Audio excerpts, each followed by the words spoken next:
Chapter 101, Deserve to be Killed. Deserve to be killed.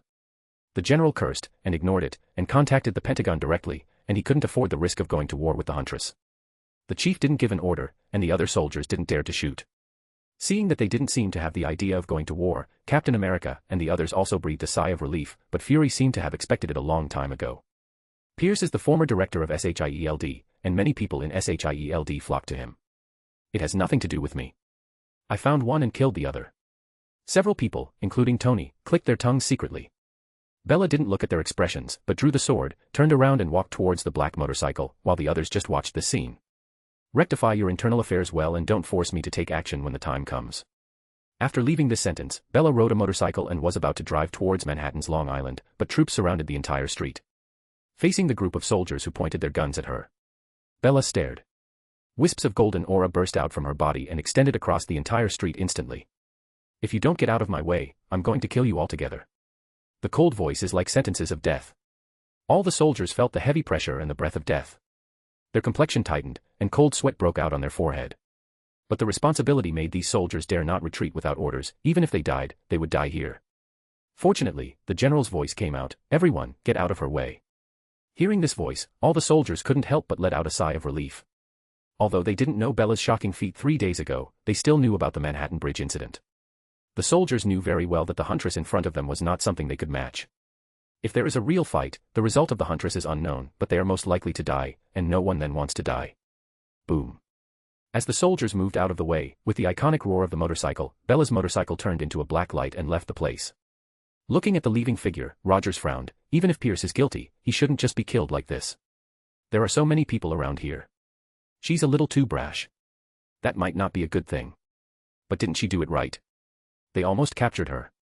Don't you know what Pierce wants to do to capture her? Whether it is to control or to study the secret of her power. Mentioned here, Tony paused and glanced at the expressionless Fury with some profound meaning. Continued, no matter what kind, brainwashing, experiments, and research cannot be avoided.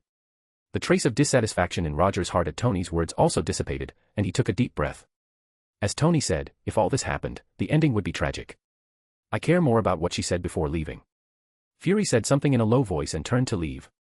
A few people were left frowning. The chief of the World Security Council was killed in the street, and was killed surrounded by the army, which caused a big wave of exaggeration by politicians of the country, including the high-level military and others. Some people advocate that the Huntress must be severely punished, and that killing important officials in the street is a provocation to the country. Some people also objected, showing evidence that Pierce once wanted to take away the Huntress who fainted because of crushing the meteorite. Through this unconventional means, there was an ulterior purpose, and everyone knew what the purpose was. They also wanted Pierce's idea, but they didn't have this chance at all. Pierce found an opportunity to do something, but failed. No one cares about if he is dead. They care more about whether they can use this opportunity to make some tricks. For example, the power of the Huntress is restricted. She has to give control of her power so that they can handle it. The final result is still nothing, and secretly set up a science and technology department that specializes in researching how to restrict the Huntress, and the parliamentarians of the country will speak out to condemn the Huntress for killing key officials. Bella doesn't know this. At the moment, she has come to the company of AOL in Manhattan Island. Stretching out her hands, the 2 gunfires, which she hadn't used for a long time, appeared. A massacre unfolds. Bang. Bang. Bang. Boom. The result was obviously one-sided. The sound of gunfire, screams, and explosions made the building noisy. The top floor of the building. Hell, how did she end up in this place?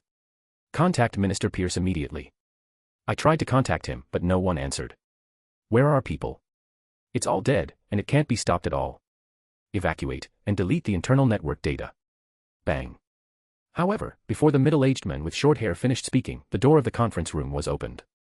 The 7 or 8 people present suddenly turned their heads and looked at the blonde girl in a black dress with red and white guns. At that moment, they realized that the original gunshots and screams had disappeared. How long is this? 5 minutes. This building has over 70 floors. In 5 minutes, she smashed through a building with over 70 floors, including traps on the way. No, do not want. Someone wanted to ask for mercy just now, but with a bullet, there was no chance to continue. Others were terrified, some chose to run away, and some wanted to draw their guns to fight back, but the ending was obvious. She didn't care about keeping alive for interrogation or anything like that. As she said before, if one were found, one would be killed, and if one was not found, it would be his luck. Pierce, the chiefman, is dead.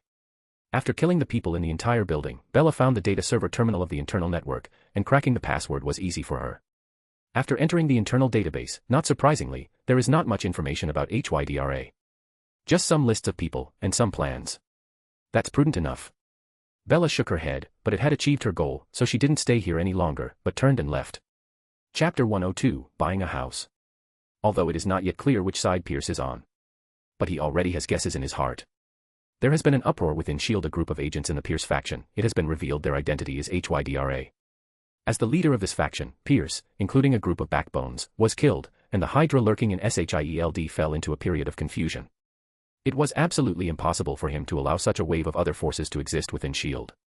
In the end, the purge plan was launched, and a storm within SHIELD completely broke out on this day. But the bad news came one after another. Fury at the moment has been convinced that there must be a big problem inside S.H.I.E.L.D. With Fury's suspicious personality, it's impossible for him not to investigate such an obvious loophole. Bella's own words may not be without truth. The interior of SHIELD is too large, including all the world. How many Hydra are there? Fury decided to clean the interior because of her words, and Bella knew it. It is impossible for her to waste so much time finding these people and killing them. She was using Fury's knife to kill people, and Fury knew it in his heart, but he wasn't angry. Killing Pierce by Bella on the street is another of her plots. She upheld the bottom line before. Anyway, there are so many evil beings in this world, and she doesn't touch good superheroes, which makes her seem decent according to the outside world. So even if she showed such terrifying strength, some people still dared to provoke her, thinking that she would not be hostile to them. Pierce was like this time. This time, it was her message to the outside world. Regardless of the Minister of the World Security Council, even the President, if he dared to provoke her, they would die. Killing Pierce was just an interlude for her. Bella's eyes hadn't long been on low-level organizations like HYDRA, they could yet make a difference among ordinary people on the Earth. But compared with those forces outside the Earth, there is no comparison at all. Contrasted with the Nova Corps, the Skrull Empire, the Shi'ar Empire and the Kree Empire, what is HYDRA? If Pierce didn't provoke her, honestly, she wouldn't bother with HYDRA. Even if all these people are killed, her attributes will not be improved a bit. It is a waste of time to focus on them. It is better to let her travel with Angie. Isn't it delicious to have a wave of outdoor barbecue? With her personality, it would be nice to just go with the flow. As long as she relaxes, she can stay at home for a day. If someone expects her to wear tights like Spider-Man every day to fight criminals, that's really overthinking. Today is a special day. Bella is going to buy a new house. The main reason is that she has made money with investments on Stark Industries, has already got the share reward. There is more than $10 million, enough to buy a house with a good environment in New York. Definitely a spacious house, it can't be worth hundreds of millions, and this includes the various built-in technologies. If she has money, enjoy it is Bella's consistent thought. Because of a little Sally, the little girl's ability is increasing after absorbing the pure soul, and sometimes the leakage of the ability intentionally or unintentionally will attract unnecessary attention. From this, Bella came up with the idea of buying a house. In the end, she spent 2 days searching for a house with a pretty good location and environment. It is a single-family house in Long Island, New York, with an interior space of 483 square meters and a private courtyard space of 61 square meters. It connected the living room on the first floor to the outdoor courtyard with plenty of natural light. The space with white as the main color presents a clean visual effect. The sofa, seat, and carpet echo each other in color to form a visual balance, and the circular mirror on the wall adds a three-dimensional sense of space. The design of the fireplace is modern design language with a little retro outline. The hall is spacious and bright, the brass metal decorations wind up in a spiral shape, it composed the art murals on the wall of irregular lines and dark green patterns, and the ceiling chandeliers extend. There is a small tea room in the corridor on the second floor, and the white tone brings a clean visual sense. It lay dark logs on the ground, which divides the space into two. The kitchen space is connected with other functional partitions in a semi-open layout. The white color tone adds to the brightness and transparency of the kitchen, and the walnut wood floor texture is elegant. The color combination of black, gray, and white is the main color in the bedroom, and the large area of transparent glass windows ensures the penetration of light. A gray leather sofa is placed along the wall, and a small amount of brass elements decorate the space. The bathroom is made of black marble with a cracked pattern. The cold and hard marble material creates a refreshing and clean visual effect. The decorative art on the wall adds an artistic atmosphere to the bathroom space. She can see the sea and the beach from the balcony. Although the overall area is not large, Bella likes it. It's just that the price is a bit expensive, $23 million. Bella is satisfied, $13 million in dividends, and the rest is naturally black money. The black money from fighting criminals for so many years is at least over $30 million, which is considered being that she didn't pay special attention to it, otherwise it would be more. Through various legal methods of operation, it has been cleaned up long ago. Chapter 103, Level Sub Sky Father. The transfer process of the house was not slow, and the stuff was given in place naturally quickly, and it delivered everything in just a few days. And Bella didn't bring much. It is nothing more than some ordinary things like clothes and shoes. After Angie learned that Bella bought the house, she expressed shock on the phone, and then yelled that she was not a good friend for not looking at the house with her. Definitely, these are just jokes. The relationship between the two is closer than biological sisters. In addition, when Bella bought stocks, she asked Angie if she wanted to buy them together. After all, Angie has a lot of pocket money. In the end, Angie didn't care and handed over the money to Bella. Up to now, although Angie's net worth is not as high as Bella's, she still becomes a rich woman. On Angie's rest day, they happily arranged the house, bought a lot of things, and had a barbecue. But Angie had no choice but to go back to school the next day. After Angie left, the house became quiet. The little Sally, who had been hiding all the time, was running around happily in the big house with a joyful expression on her face. Bella is ready to develop her own new moves.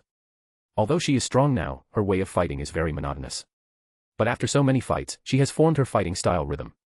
However, Moore still lacks duels with really powerful people. The only ones that can stand up to the duel with her are in Asgard, like Thor, the Hammer God, and the brief confrontation with the Demon King. But the strength of the Hammer God was indeed much worse, and Bella hammered him throughout the whole process, while the latter Demon King Mefisto did nothing at all. Bella has a general understanding of her strength positioning. She should still be far away from level Godfather, and it can initially count level Godfather as a god level. The simple basic requirement is Starburst. In addition, there is also a gap between level Godfathers, such as Odin. This old man is capable of the celestial race at his peak, and is an absolute boss. As for Thanos, the normal state should be the level sub-Godfather. As the gemstones are obtained, the strength increases until the collection of 6 gemstones is got, and finally surpasses the level of Godfather. If Bella herself wants to destroy a planet, she can do it, but when all her magic power explodes, hitting with the Excalibur to penetrate the center of the Earth from the surface can also cause the planet to explode. This is just a guess. She should belong to level sub-Godfather or so. Under normal circumstances, Thanos can single-handedly hammer the decadent Fat Thor, and she should be confident that she can do it too. It is very difficult to change the fighting style after it is formed, but she can increase her means. But all changes remain the same, and all methods are based on magic power. Bella uses the knowledge she has learned to manipulate magic power, and she thought of a theory. Electron collision adding magic power. When electrons collide with atoms, the interaction between the incident electrons and the electrons and nuclei inside the target atom is Coulomb interaction. Momentum and energy can be exchanged between the electron and the target atom, and the total momentum and energy before and after the collision are conserved, respectively. Manipulate these two forces through magical transformation and collide to generate enhanced kinetic energy through her manipulation to form enhanced energy rays.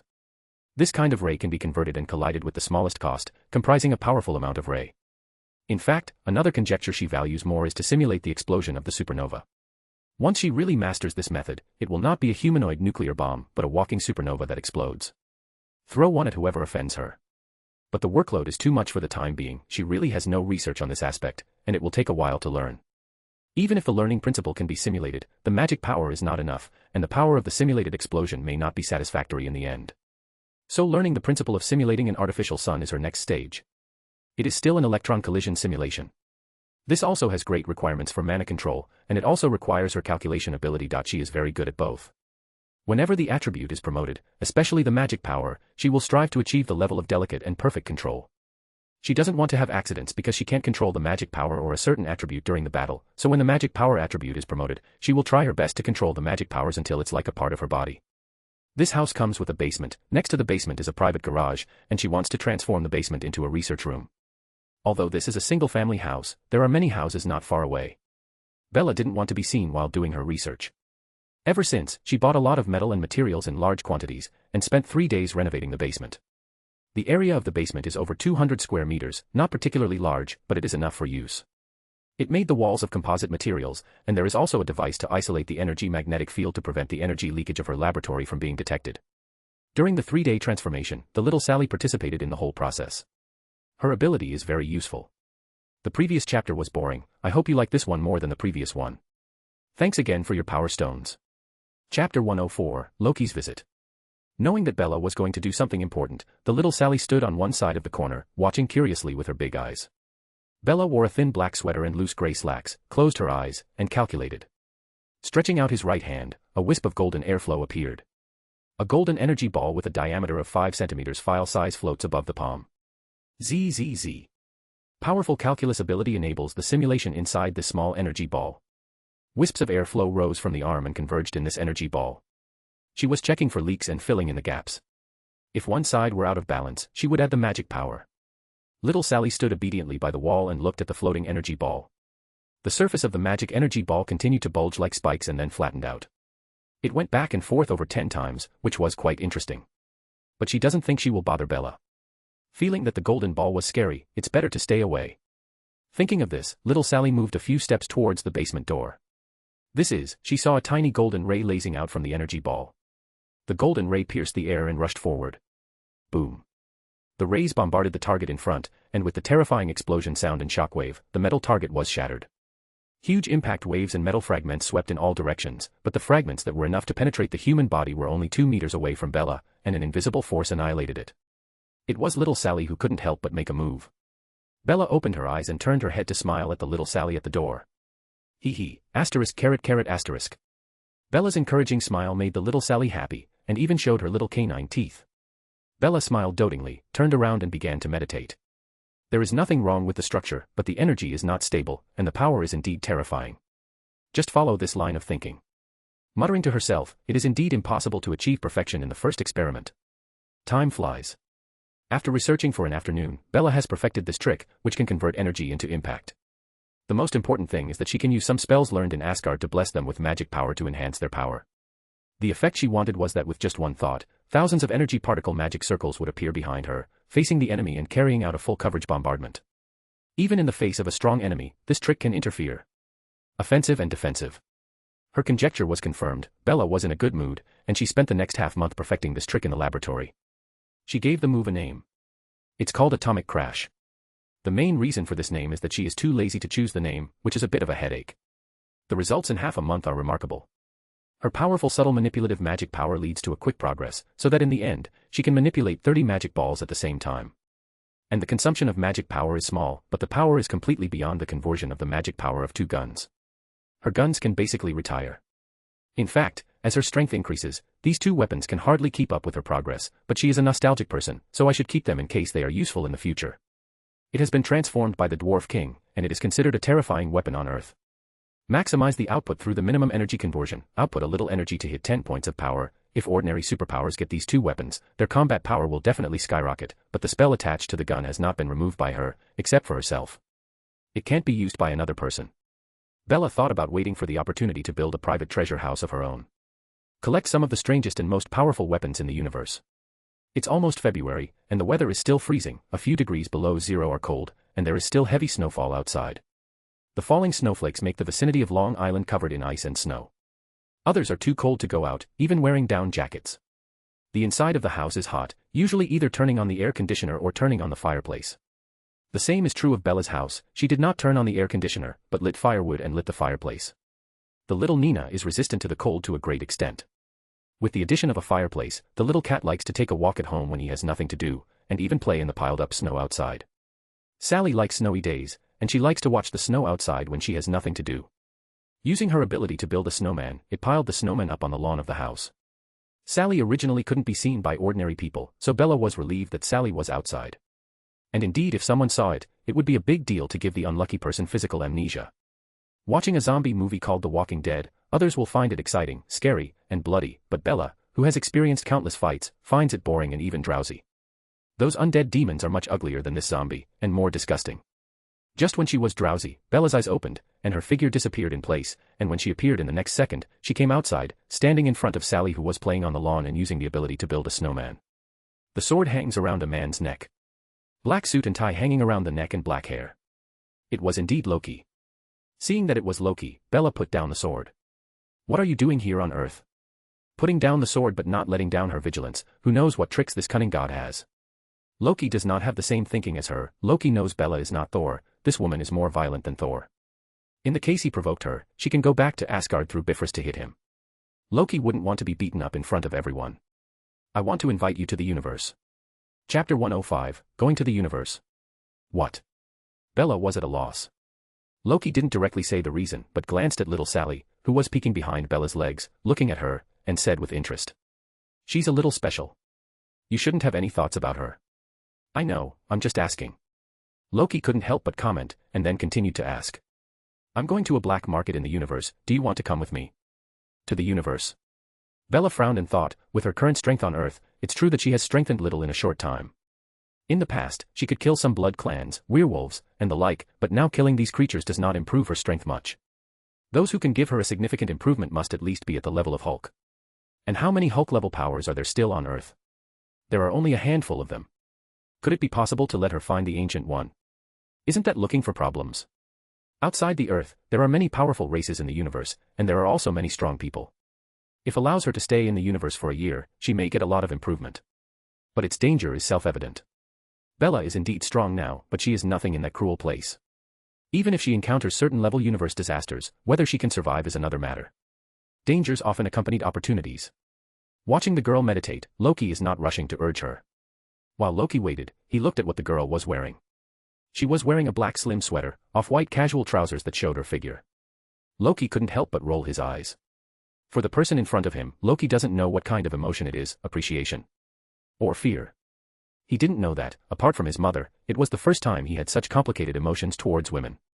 When he saw this woman for the first time, it was not her current appearance, but another equally beautiful face, but the first meeting ruined his plan. It should be hatred for this damn girl who destroyed his plan. After returning to Asgard, because of his mistake, the giants of Jotunheim family led by Loki attacked Asgard, and they failed to resist the attack.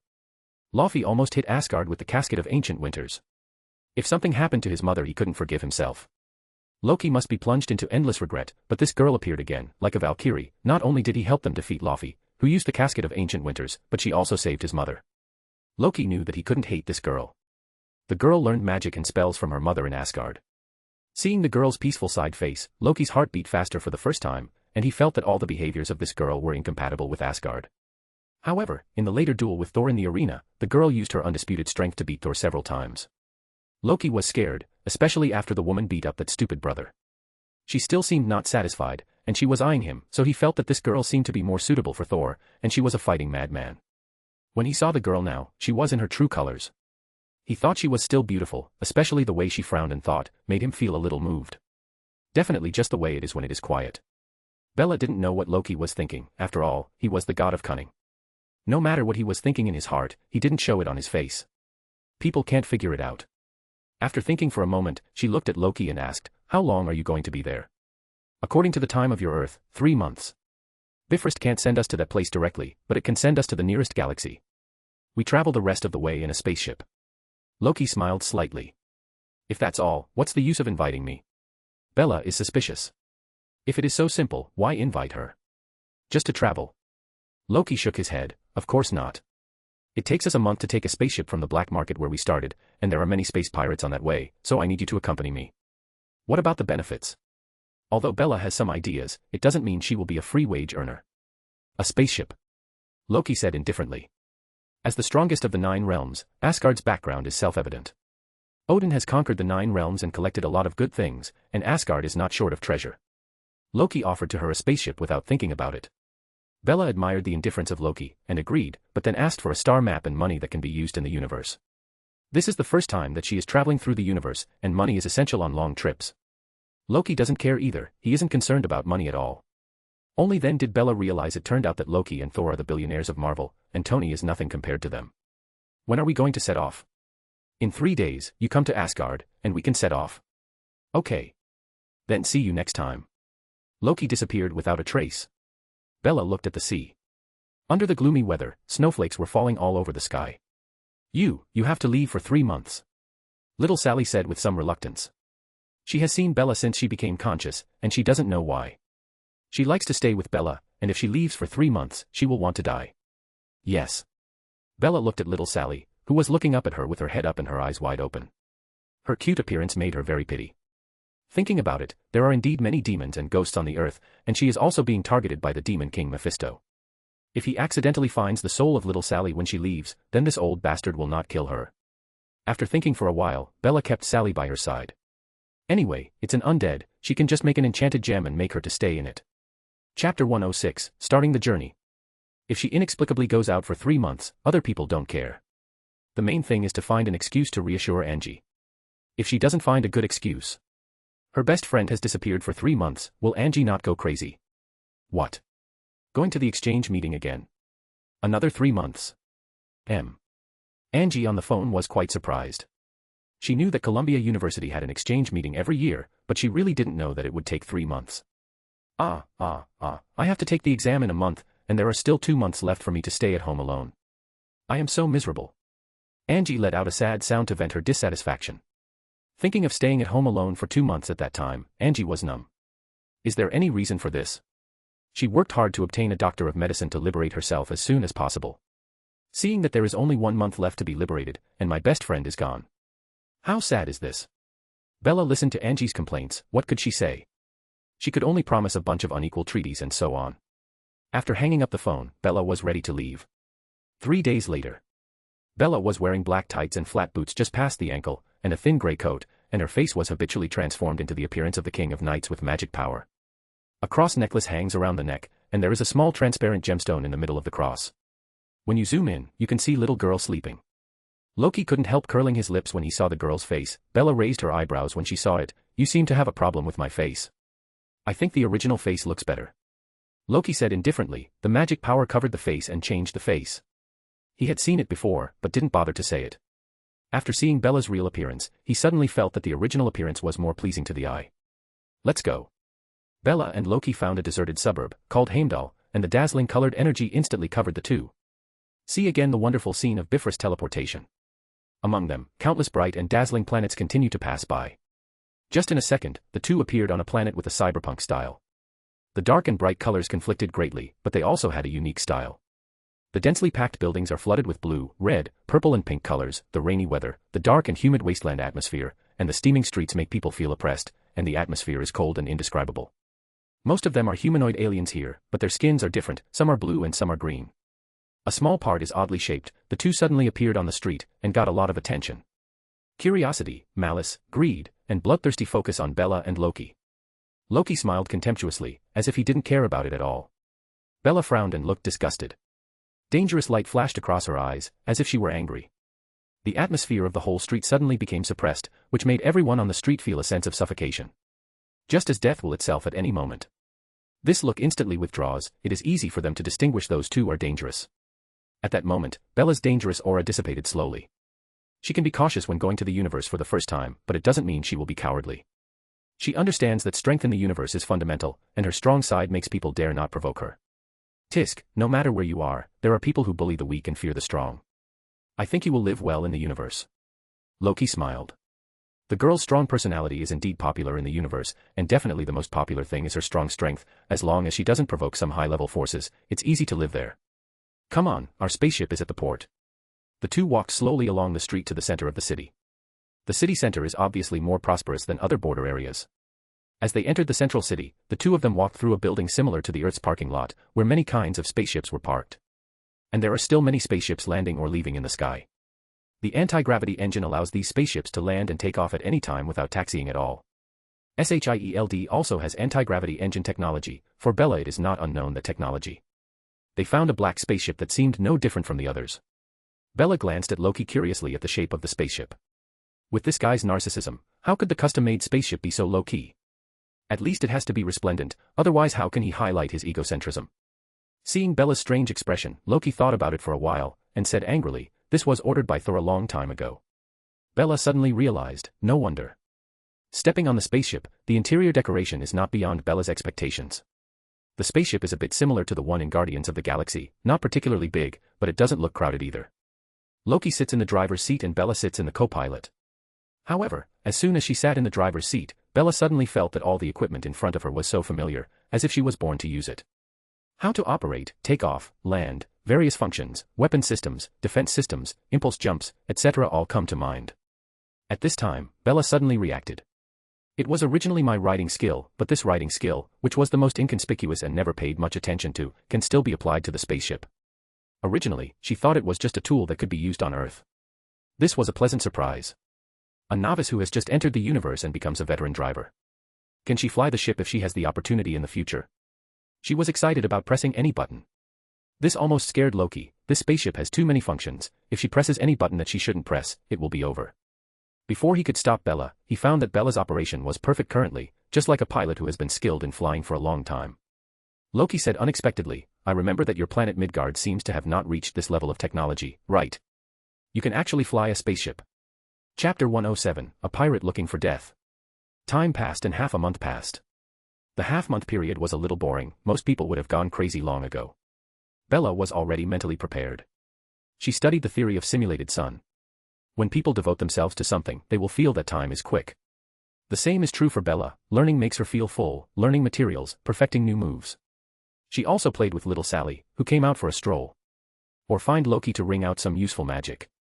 Although Loki is inferior to Thor in strength, he likes to use magic very much. He doesn't like to fight in close quarters, but his reserve of magic knowledge is like an old magician. Among them, the practical ones are reading memory and the like. On this day, the spaceship flew through the vast universe at high speed, and the bright lights in the rest cabin were shining. Bella and Loki were eating at the dining table. Whether it was Bella or Loki, their food habits were similar. It must taste delicious. The spaceship has a storage warehouse, which can store ingredients without wasting their deliciousness. A table of food, two people have a good time eating. Poor little Sally was drooling greedily, but she couldn't eat. Bella comforted, Don't worry, Sally, I promise you will be like a normal person in the future. Really, Sister Bella? Little Sally's big eyes were full of hope. Bella nodded with no hesitation. She had already found out who the person who killed the little girl was, and even found out the location. But the main reason she hasn't made a move is because of the little girl. Thinking of this, a trace of indifference flashed across Bella's eyes. Soon, 3 months is enough time for those guys to complete the experiment, and the moment they finish the experiment is the moment for this group of scum to meet their deaths. Loki glanced at her and ate calmly. But in his heart, he had a little sympathy for the guy who was being targeted by Bella. The little girl doesn't know Bella's thoughts, but she floats around happily after getting Bella's promise. Being like a normal person, she can eat the delicious food that made her drool in the past, sleep in Bella's arms, and pet the fluffy cat at home. It's almost bubbling beautifully. Bella looked at the little girl who was floating around. At this moment, the bright lights of the spaceship turned red, followed by the constant siren. The faces of the two changed. Bella's first reaction was to put little Sally back into the necklace. Loki came to the main cockpit, and at the moment the screen showed that many battleships were approaching. Large numbers of battleships. There is a difference between a spaceship and a warship from the name. Spaceships are used for travel and set up with weapons, but warships are completely different. They are used for warfare and equipped with weapons of mass destruction systems. They even equipped medium and large warships with star-killing weapons. Loki's spaceship is considered a small battleship, and it also carries a lot of weapons. It pays more attention to concealment and defense, but once it encounters a large-scale battleship is in danger of being destroyed. Loki intends to start the wormhole jump directly. However, he was reminded that the surrounding space has been locked, and if he forcibly opens the wormhole transition, he will only be torn apart by the chaotic space. The visitor is not good. Loki smiled helplessly, but there wasn't much fear on his face. Asgard is one of the most powerful forces in the universe, especially because of the existence of the Odin, the level godfather, and no force has the guts to provoke him. As a member of the Asgard royal family, as long as no one is a fool, they will not shoot him. Through the glass window, Bella saw a large group of warships approaching. The good news was that there were no large warships, and most of them were medium-sized warships. It slightly worn the shell of each battleship out, and there are obvious traces of being hit. This can flash a term in Bella's mind, space pirates. During this time, apart from studying, she also learned about the distribution of many major forces in the universe through Loki, and the most common and notorious, cosmic pirates, in the universe. A space pirate formed by a group of desperados, specializing in plundering business travelers and the like. They are like the pirates on Earth, but they drive battleships, and they are indeed more cruel. If they seize cargo spaceships, the key will be sold to the black market for a large sum of money. Falling into the hands of this group of people ends badly. Loki was forced to stop, and the entire spaceship was even absorbent under a medium-sized spaceship. A group of people escorted Bella and Loki to the medium-sized spaceship. Dilapidation, bloody smell, peculiar smell, tobacco smell, sweat smell, etc. make this spaceship look so stinking. Bella frowned. A group of humanoid pirates in shabby clothes saw Loki and Bella, led by a burly humanoid alien, over 2 meters tall, with broad bones and muscles comparable to the Hulk. And the moment they saw Bella, the eyes of all the pirates on the scene were straightened. As a humanoid race, the appearance is similar to that of humans, and the aesthetics are similar to humans. As a space pirate, they live in war and fight. When did they see such a beautiful woman? In particular, Bella is wearing tight sports pants with exquisite fabrics, black jacket, which makes Bella with exquisite facial features highlight a kind of wild style. This kind of wild style hits the group of pirates. For a moment, the greedy eyes seemed to swallow Bella alive. As the boss of the pirates, he announced with no hesitation, "She is mine." The announcement caused an immediate uproar. The dissatisfied voices of the subordinates resounded through the spaceship. "Boss, doesn't this let us have fun together?" "Yeah, it's always been like this before." "Boss, you are too partial." The scene instantly became noisy. Loki originally wanted to talk, but seeing Bella's cold expression, he shrugged and stood aside silently. Boom. Wow. 1074 power stones this week, thanks. I never expected that the novel would have so many power stones in 1 week, but it was possible. 2 more chapters this day. When I get home I'm going to work on them, so give me your power stones to cheer me up. Chapter 108, Disgusting Residue. A voice as cold as frost rang in everyone's ears, "Disgusting residue, you are all going to die." Accompanied by the roar. Bang. The violent air wave spread in all directions, centered on Bella, and the pirates who were still arguing had no power to resist were blown away, smashing one by one on the wall or on the ground in embarrassment. As the momentum became more and more turbulent, making everyone's faces even more ugly, the heavy pressure almost made them want to die. From disbelief and contempt at the beginning, to horror and shock, to the current fear and horror. Even with their strong physique and experience in many battles, they can't believe it.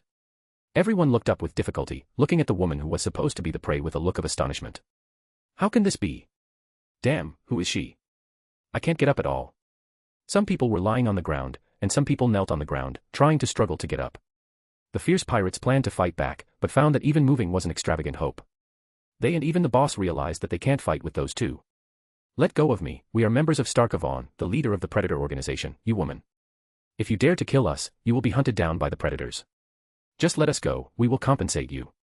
However, Bella is ready to kill, regardless of whether or not you are a predator. They saw her right hand stretched out. Dozens of golden energy balls with a diameter of 5 centimeters emerged. When seeing this scene, the pupils shrank, and everyone had a premonition of the next result. No. In the shrill and desperate screams. Whizzing.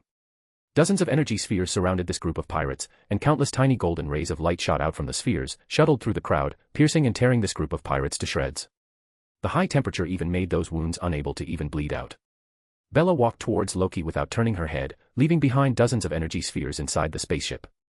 Loki watched the whole audience, and couldn't help but smack his lips, and he became firm again, never to provoke this woman once more. When the two returned to the Loki spaceship and drove out of the battleship, the dozens of energy spheres that had been left in the battleship exploded. Rumbling.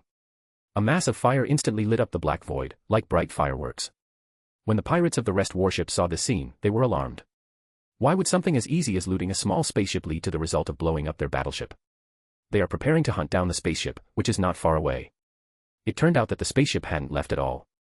Not far away, it seems that there is no intention to go at all. What does it mean? Whatever, open fire and kill them for me. The destruction of the boss's warship must be their fault. We will take revenge. The other pirates looked filled with anger and were about to avenge the boss, but suddenly, someone exclaimed and pointed at the big screen. Look, why did a woman appear on the top of the spaceship? Woman. Everyone looked along the line of sight and saw a blonde woman facing them on the top floor of the small spaceship, holding a black sword high. What is this for? A trace of puzzlement flashed through everyone's minds. Rumbling. Terrifying fluctuations erupted from the woman, the energy surged, and alarms sounded on all spaceships at the same time. Dazzling golden radiance dispelled the black void. Now the pirates knew what the woman was going to do. The sharply rising energy threshold made them panic instantly. Quick, open the defensive barrier, hurry up. Damn it, turn around, you bloody idiots. Run. The threat of death caused the undisciplined pirates to panic. The panicked roars and abuse showed the fear in these people's hearts. But it's too late. She holds the sword high. The golden ripples swelled, along with a golden torrent piercing the black void. It reflected the dazzling golden torrent in the eyes of the pirates. Damn it. This was their last thought. Rumbling. A dozen medium-sized warships were completely swallowed up by Bella's all-out attack. Only a few warships with their energy defense barriers turned on lasted for a while, but the result was still the same. As the light dissipated, the dim void became empty again, and battleships didn't even have debris left. Bella put down her sword, and her cold expression eased a lot. Bella was not at all surprised to kill these dozens of spaceships in one move. These space pirates will always care about firepower, but aren't concerned with their defense. They thought an energy barrier was enough for defense. A slightly more powerful firepower can destroy one ship, not to mention her full output. If it is a new warship of a large force, her move may not be enough.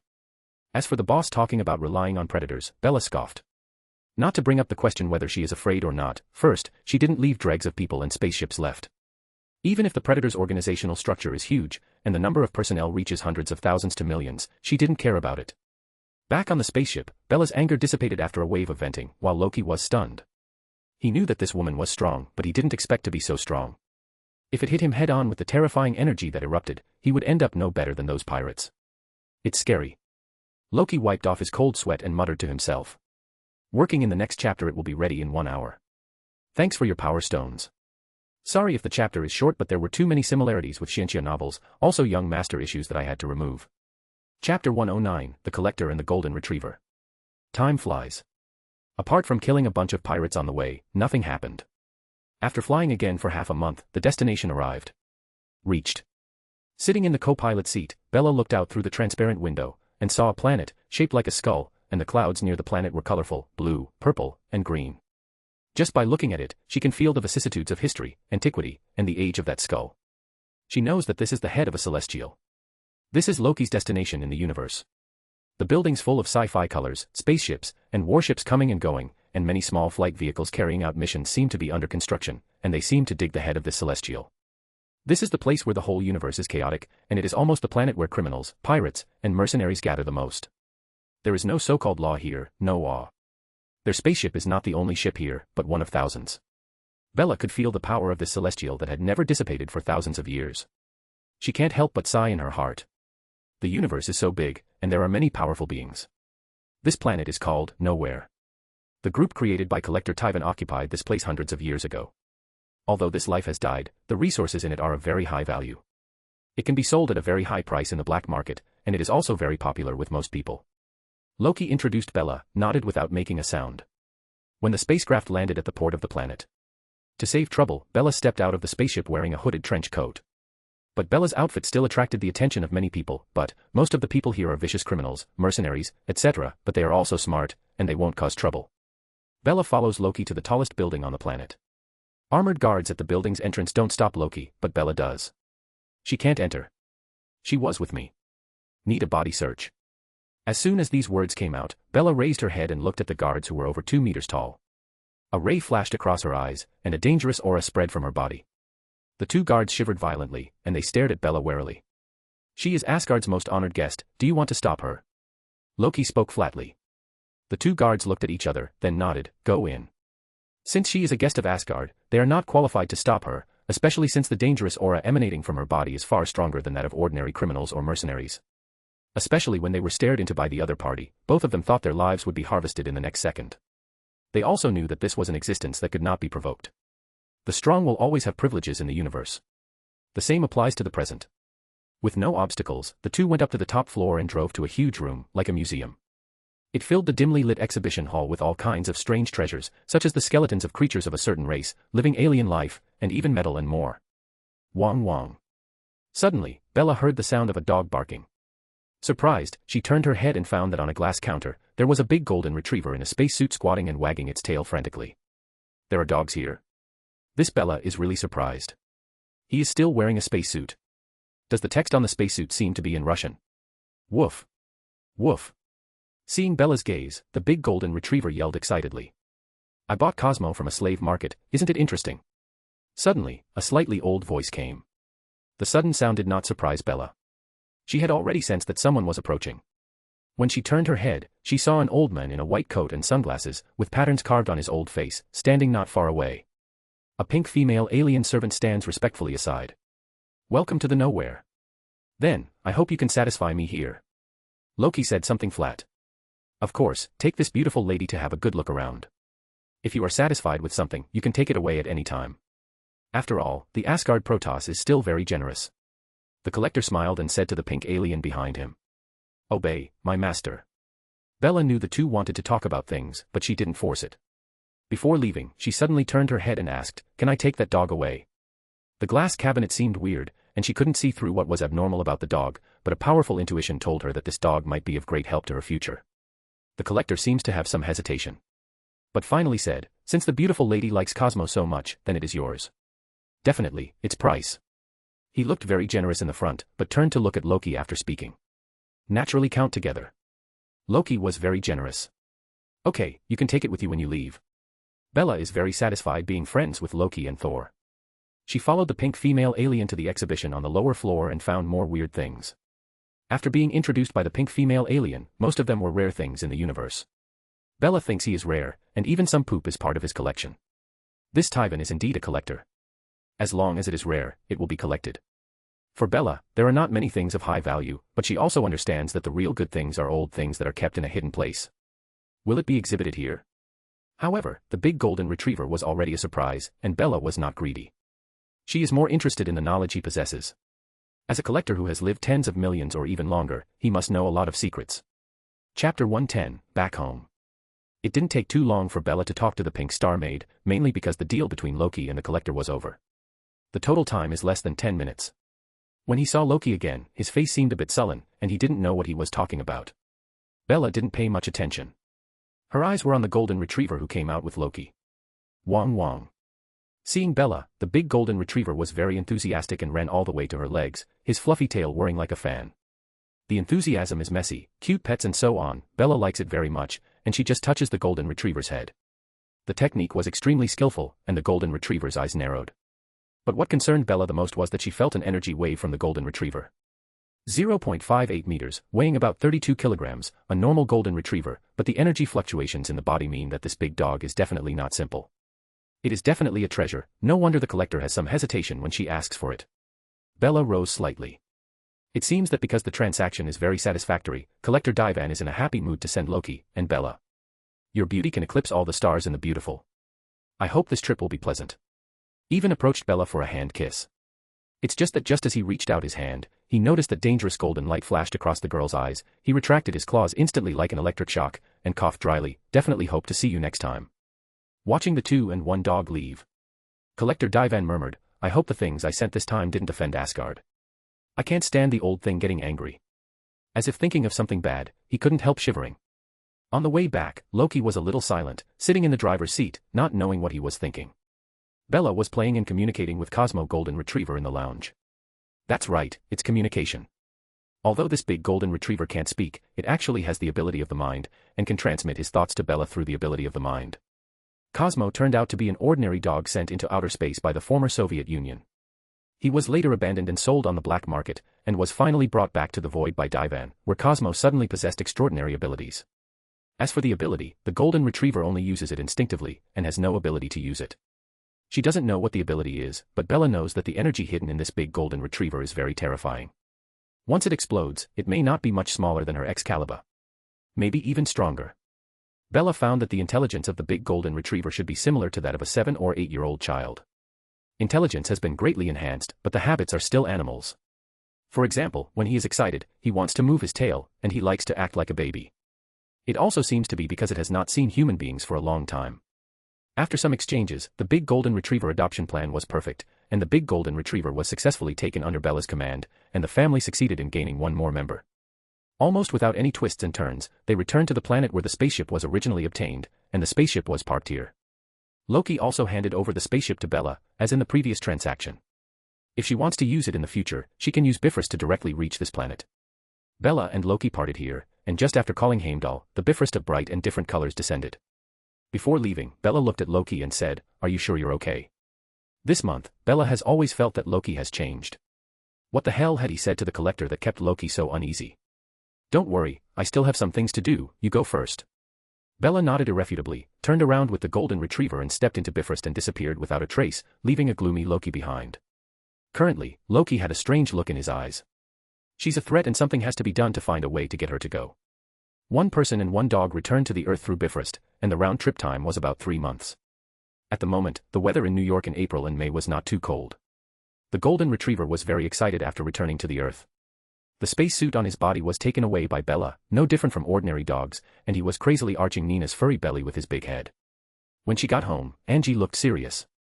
Bella looked helpless. Say, you haven't returned a single call when you've been out for the past 3 months, and you know I've sent emails every day. Have you found a boyfriend? You forgot your best friends when you had a man. Angie's serious expression changed suddenly, and her tone was full of pity. Mourned herself, covered her eyes with her hands, and wept secretly. The sad look seemed to be abandoned by her friend. Drama. Bella rolled her eyes. You still have it, is it your boyfriend's dog? Woo woo woo, you have no heart.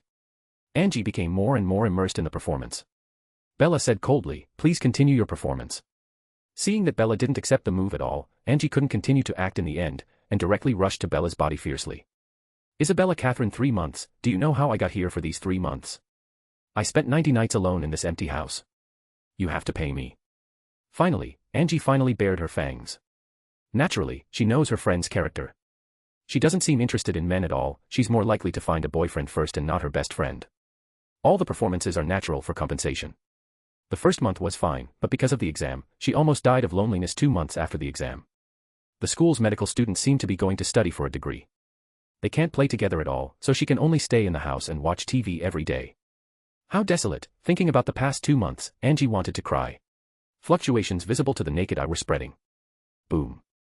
They saw the energy erupting from the tesseract, and along with the blue cloud of terrifying energy, a figure emerged from it, wearing armor, a green cloak, and a golden helmet with 2 horns. Holding a scepter, his face was strangely pale. Loki. Seeing this person, both Selvig and Fury recognized him. Although they haven't been in contact with it, through Thor, Shield still got some information about Asgard. You look surprised. Loki had a weird smile on his lips. His eyes glanced around.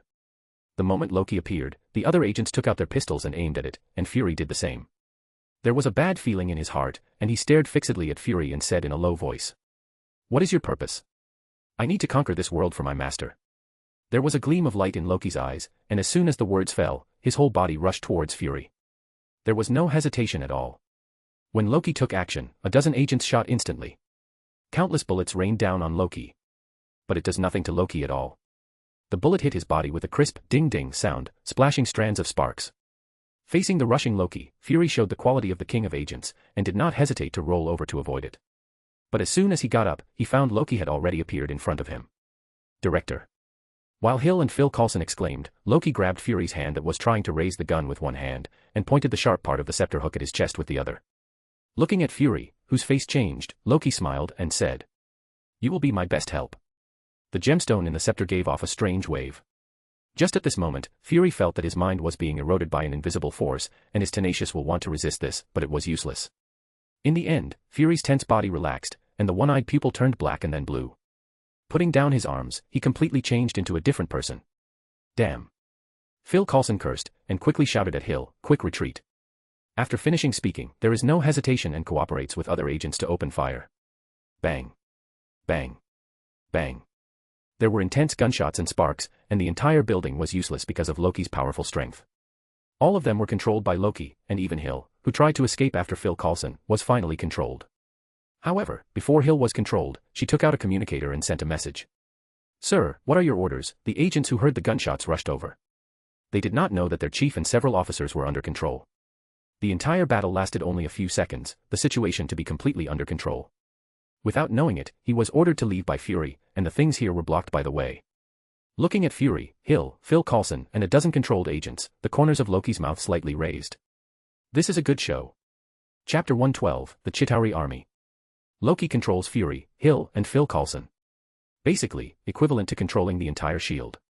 As Fury orders one after another, Loki unfolds his plan. They searched for rare materials in the world to create a gate that could open a portal. Shield headquarters, Loki was wearing a suit, looking at the middle-aged men with vicissitudes in front of him and several other men and women. There was a ray of excitement on his face. I hope you like my surprise, Bella. Hill, have you changed your color contact lenses? Natasha Romanoff, who had just completed a mission, met Hill in S.H.I.E.L.D. What puzzled Natasha Romanoff was that there seemed to be a slight change in Hill's whole body, especially the pupils, which were blue pupils and became dark blue. Does it look good? Very nice. Do you get along well with Tony? Come on, that guy Tony is too unscrupulous. He usually plays all the day, but, you know. Natasha Romanoff said with a smile. Aren't you going to see the chief? Forget it. I don't want to see him. I won't tell him. Hill seemed to be amused and left with a smile on his lips. Leaves Natasha Romanoff with a puzzled look in her eyes. Half a month later, Bella and Angie are still traveling with a dog and a cat. They have seen Oman's poetic port, been to underwater caves, and witnessed submarine volcanoes with their own eyes. They have also been to a national park in Namibia in southwestern Africa. Although it does not have the vastness of the Sahara, it has the most colorful dunes in the world. Leisurely and at ease. New York, however, was already in turmoil. In the Stark building, Tony sits on a couch, opposite Natasha Romanoff and Captain America Rogers in a brown coat. All three of them had serious expressions on their faces. You said that SHIELD might be controlled by someone. Rogers was shocked when he heard Tony's words just after arriving at the house. SHIELD is the largest institution in the world. It can be said that it contains thousands of things, and its full strength is surprisingly large. If SHIELD is controlled by someone with a bad intention, once something is done, the harm it will bring is self-evident. Natasha Romanoff said half a month ago that there was something wrong inside SHIELD, and then she was hunted down for unknown reasons, and Barton also vanished. Tony stared at the captain, paused for a moment and continued, I wanted to see what happened to SHIELD through JARVIS, but I found out that they were collecting iridium metal. Iridium. This stuff iridium is the most corrosion-resistant metal, it can resist almost all molten metals at high temperatures. Captain America was dizzy and interrupted, so, what do you want to say? They're going to make a device that can withstand high temperatures, and I don't know what this thing is used for. In addition, in the past 2 weeks, there have been many mysterious disappearances in New York, each of which has a super ability. Tony said seriously, I suspect that they were captured by SHIELD and controlled. Whatever the purpose, SHIELD may have gotten out of control. Boom. A terrifying loud noise was transmitted to the ears of the whole of New York. Tony and others subconsciously looked through the floor-to-ceiling windows and found a terrifying blue energy beam shooting out from the top floor of a building, straight into the sky. Huge energy tore out a huge number of holes in the sky. Through the hole, they can see the vast blackness on the opposite side. Roar. Dense aliens riding flight vehicles flew down from it, and even a huge amount of worm-shaped motherships appeared. Countless lasers poured towards the ground like a storm. Boom. Boom. Boom. Boom. Boom. Along with clusters of flames, explosions, screams, and cries, the entire Manhattan area became chaotic instantly. Now we finally know what they want Iridium to do. Fuck, they created a portal. Tony stood up, and lost his voice in astonishment. Tony. I'll block it first, JARVIS, the house party plan is on. Yes, sir. On the top floor of the Stark building, steel battle armors flew towards the group of aliens who were invading, accompanied by the sound of engines starting. The whole of New York fell into chaos, and the invasion of aliens made everyone unprepared. Countless alien flight devices occupied the original blue sky, and the energy lasers slaughtered people. Explosions, screams, and flames plunged New York into the flames of war. In the sky, there are more than a dozen MK armors fighting the aliens. Captain America, who had no time to change his costume after the meeting, hurriedly took out the shield of the car and rushed to the battlefield to fight the enemy. Boom. Tony shot down the alien flight machine ahead and came to the top floor of the building named Angel Fund. He saw an instrument on the top floor, and a blue Rubik's Cube released shocking energy to keep the portal open. Bang. A pulse wanted to shatter the machine, but was blocked by an invisible energy barrier. Sir, the energy barrier covering this thing is impenetrable. Impenetrable. Tony looked at the already damaged MK battle armor on the big screen. His mood became worse and worse, and his face was hideous. Rumble. Just when Tony was at his wit's end, there was a thunderbolt in the clear sky, and under the muffled sound of thunder, dazzling lightning appeared out of thin air, destroying countless alien flight vehicles. Tony looked up and saw Thor, wearing an armored red cloak and holding a hammer, landing from the sky on the top floor of the building. Thor. He had seen Thor in New Mexico, so he was no stranger. Looks like I'm a step too late. Seeing New York in chaos, Thor looked a little annoyed. Seems like you can explain it all. Loki never returned to Asgard after he went to space, and later I learned he was controlled by a certain warlord in the universe, and even had a group of Chitauri troops.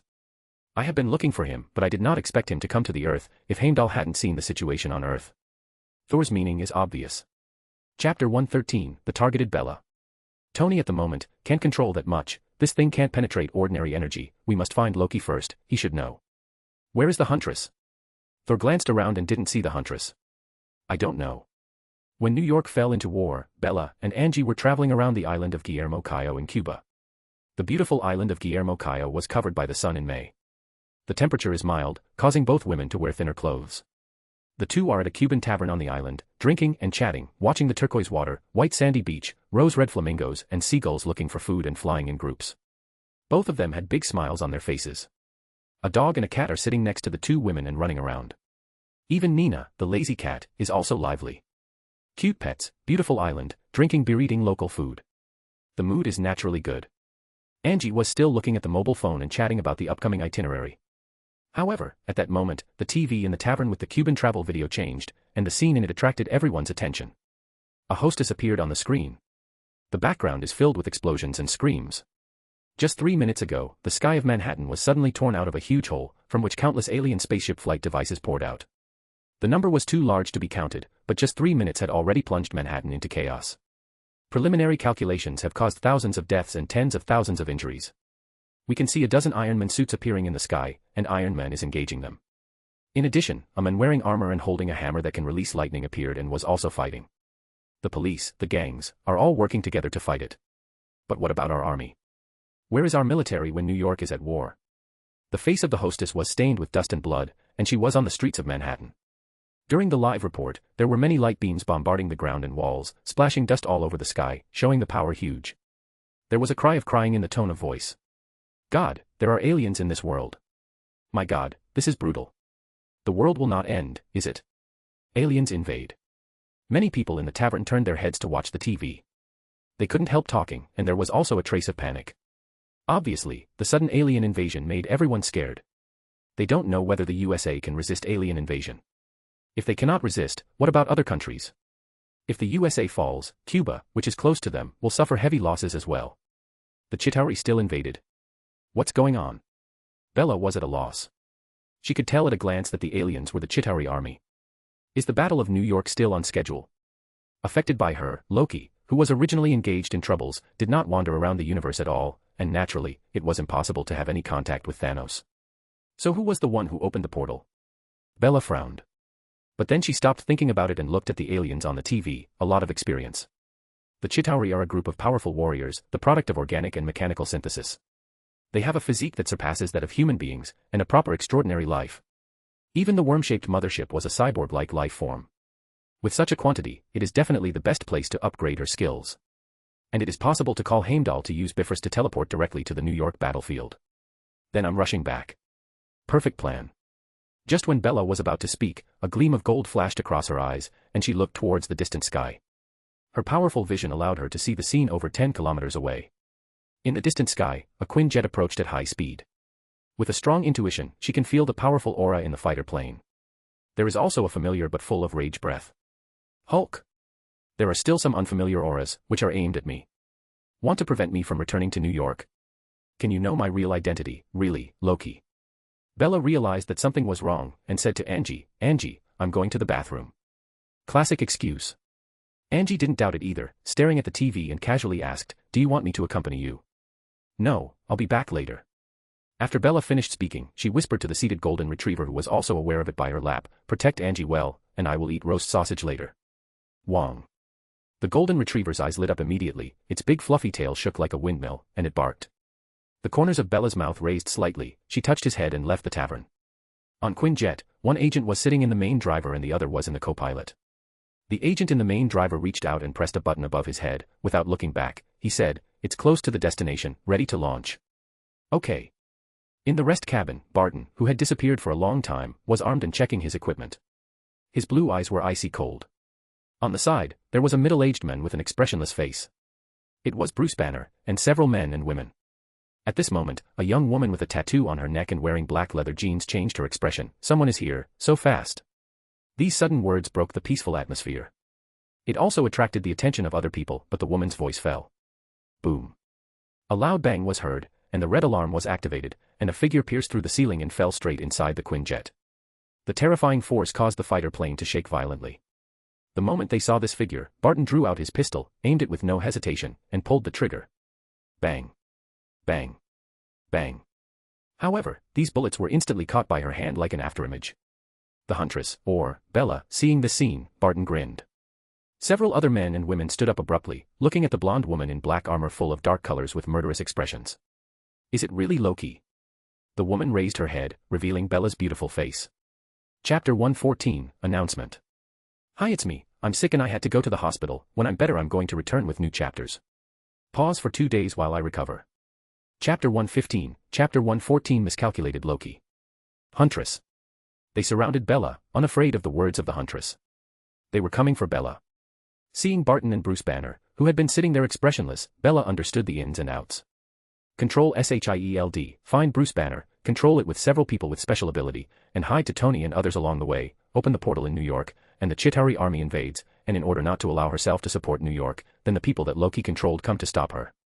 The Chitauri army would most likely invade Earth. By then, even if Bella arrives, it will be too late, and many Chitauri have already arrived.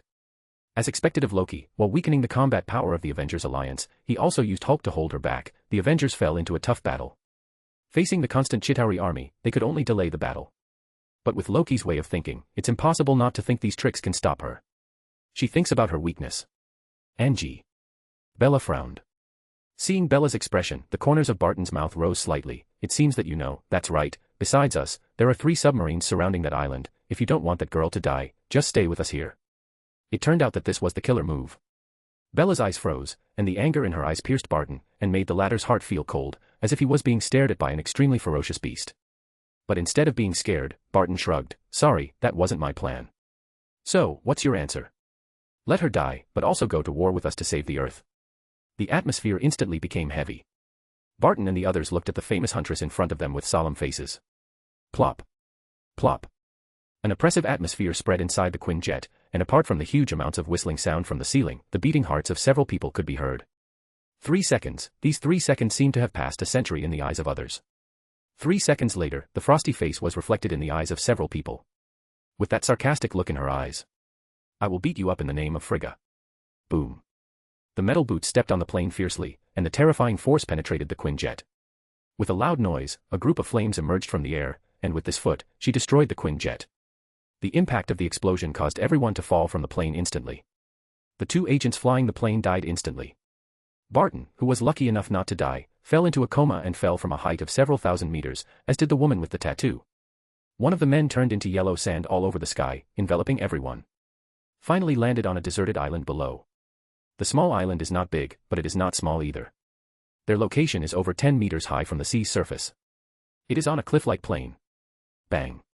Dr. Bruce Banner was unlucky because the impact blew him too far, and fell straight into the sea, splashing water all over the sky. The yellow sand gathers and transforms into a human being. He turns his head and glances at the fainted Barton and the woman with tattoos. Frowned. Fortunately, there are 2 partners, a young man with an angry face, and a fat man. The moment the 3 of them stood on the ground, they scanned their surroundings and even the sky vigilantly. But the whistling sound in their ears made the 3 of them aware that something was wrong. Boom. Not far away, the fat man was trampled on his head by a metal boot, and it stamped him on the ground. The terrifying force made the island vibrate. Under the huge force the ground cracked and even caused the surrounding sea to explode into waves. A lot of gravel was splashed. Under this kind of power, the fat man didn't faint, but wanted to struggle, and wanted to lift off her foot, but he couldn't struggle at all under Bella's strength. Let go of me, I'm going to kill you, I will kill you for the master. While struggling and roaring, there was no sign of fear at all. But after beating it, Bella scolded coldly, it's so noisy. Boom. Using force again, the force cracked the entire cliff, and countless stones fell into the sea surface, splashing water. The fat man who was struggling rolled his eyes and fainted, with blood overflowing from the corners of his eyes, mouth, and ears. Bang. Looking at the fat man in pain, Bella didn't feel any pity at all. Instead, she kicked him lightly and hit the ground not far away. It's just you guys. Her eyes shifted to the middle-aged man and the unruly man. You really don't care about your friend. The middle-aged man wore a black and white t-shirt, looked at her with a gloomy face and asked her. Bella sneered. With that golden retriever around, she could say that even if a missile exploded around her, nothing would happen. When she was traveling in Africa, she specially took the golden retriever to test his ability in the uninhabited desert. She was found to have the ability to create a protective shield to withstand the huge energy impact, and the shield, released with all its strength, blocked her full blow. Although it is in consideration that no magic power is used. But she hit with a huge physical force, and didn't even break the shield, which shows how strong the shield is. That's why she knows the golden retriever Cosmo will protect Angie. But it's a pity that the middle-aged people don't know it at all, maybe even Loki doesn't know it. When they were in Knowhere, Loki and the Collector were talking. Loki didn't pay special attention and his attention was not on the golden retriever at all. At most, he knew this dog was not ordinary, but he didn't pay much attention to it. So this is where Loki miscalculated. She turned her neck and looked at the 2 of them. Get out of my way, I don't have time to deal with both of you, New York is still waiting for me. After this battle, she doesn't know how much her strength can improve. Hello, I'm back, thanks for your words. I'll tell you a little about the reason I was busy these days. I had a car accident because an asshole crossed a red light, and it hit me, and I had to go to the hospital thanks to the damn airbags. I had no major problems, just lessons in my arm and other minor lessons. Later if I have time I will update 2 more chapters. Chapter 116, Chapter 115. What is that? They saw Bella raising her hand. Under the vigilant eyes of the 2, golden rays of light flashed on the ground, and the terrifying rays of light formed a cage to imprison the 2 of them. Not only that, a chain of magic power emerged from the ground to lock the two of them. Make them immobile. Damn. Their attention was on Bella, and they didn't react at all to the sudden chains and cages. Whether it is a middle-aged man or a young man, they want to break free from the chain, but find that the chain flashes suddenly, followed by the terrifying pain. Bella clenches her fist lightly. The chain became tense and tighter, and it became difficult for both of them to breathe, and their consciousness blurred. The middle-aged man wanted to turn into yellow sand and escape from the chains, but he couldn't do it at all. It was as if the golden chain locked their ability. Looking at the two people who still did not give up and wanted to break free, Bella shook her head lightly, slightly bent her right index finger, and flicked. Bang. Two sharp gusts of energy hit the foreheads of the two of them. This energy slammed out the two with the force of a car in their foreheads that is impossible to stop. The two of them rolled their eyes and passed out. Roar. At that moment she heard a tyrannical roar, and a figure like a cannonball exploded into the sea in the distance, splashing water. It rushed towards Bella. She just slanted her head. A muscular green arm whizzed past her right ear. Bella's left hand gripped the thick wrist like a pair of iron pincers. Kacha kacha. The terrifying force directly dented the wrist, followed by Hulk's heart-piercing roar. Roar. The endless pain made the already tyrannical Hulk even more angry. The raging anger caused Hulk's body to swell again, and his hand soared instantly. The left hand grabbed the right hand, trying to break free, and the feet kept exerting force, but it had no effect, just cracked the ground. Seeing that he couldn't break free, Hulk went crazy.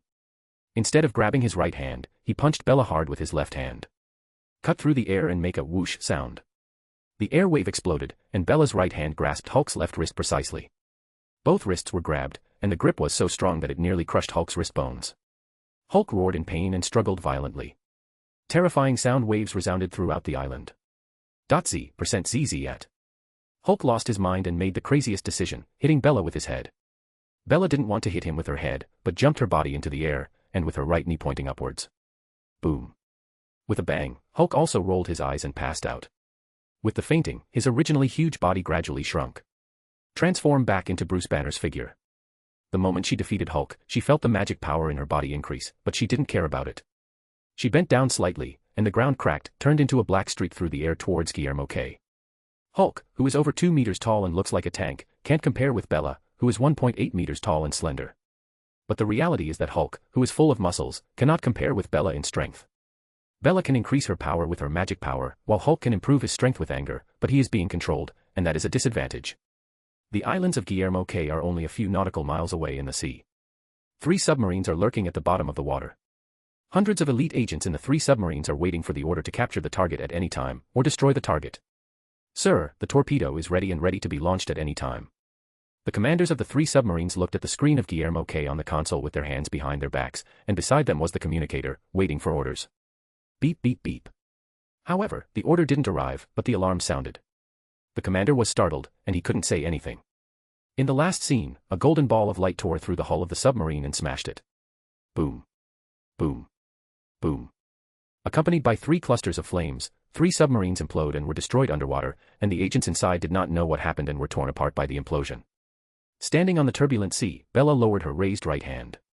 She doesn't care whether or not these agents are controlled, as long as they threaten Angie, it must wipe them out in the bud. Destroying the 3 submarines was just a backhand, so shouted. Heimdall, send me to the New York battlefield. In the next second, a dazzling colored energy column outside the endless sky enveloped her instantly.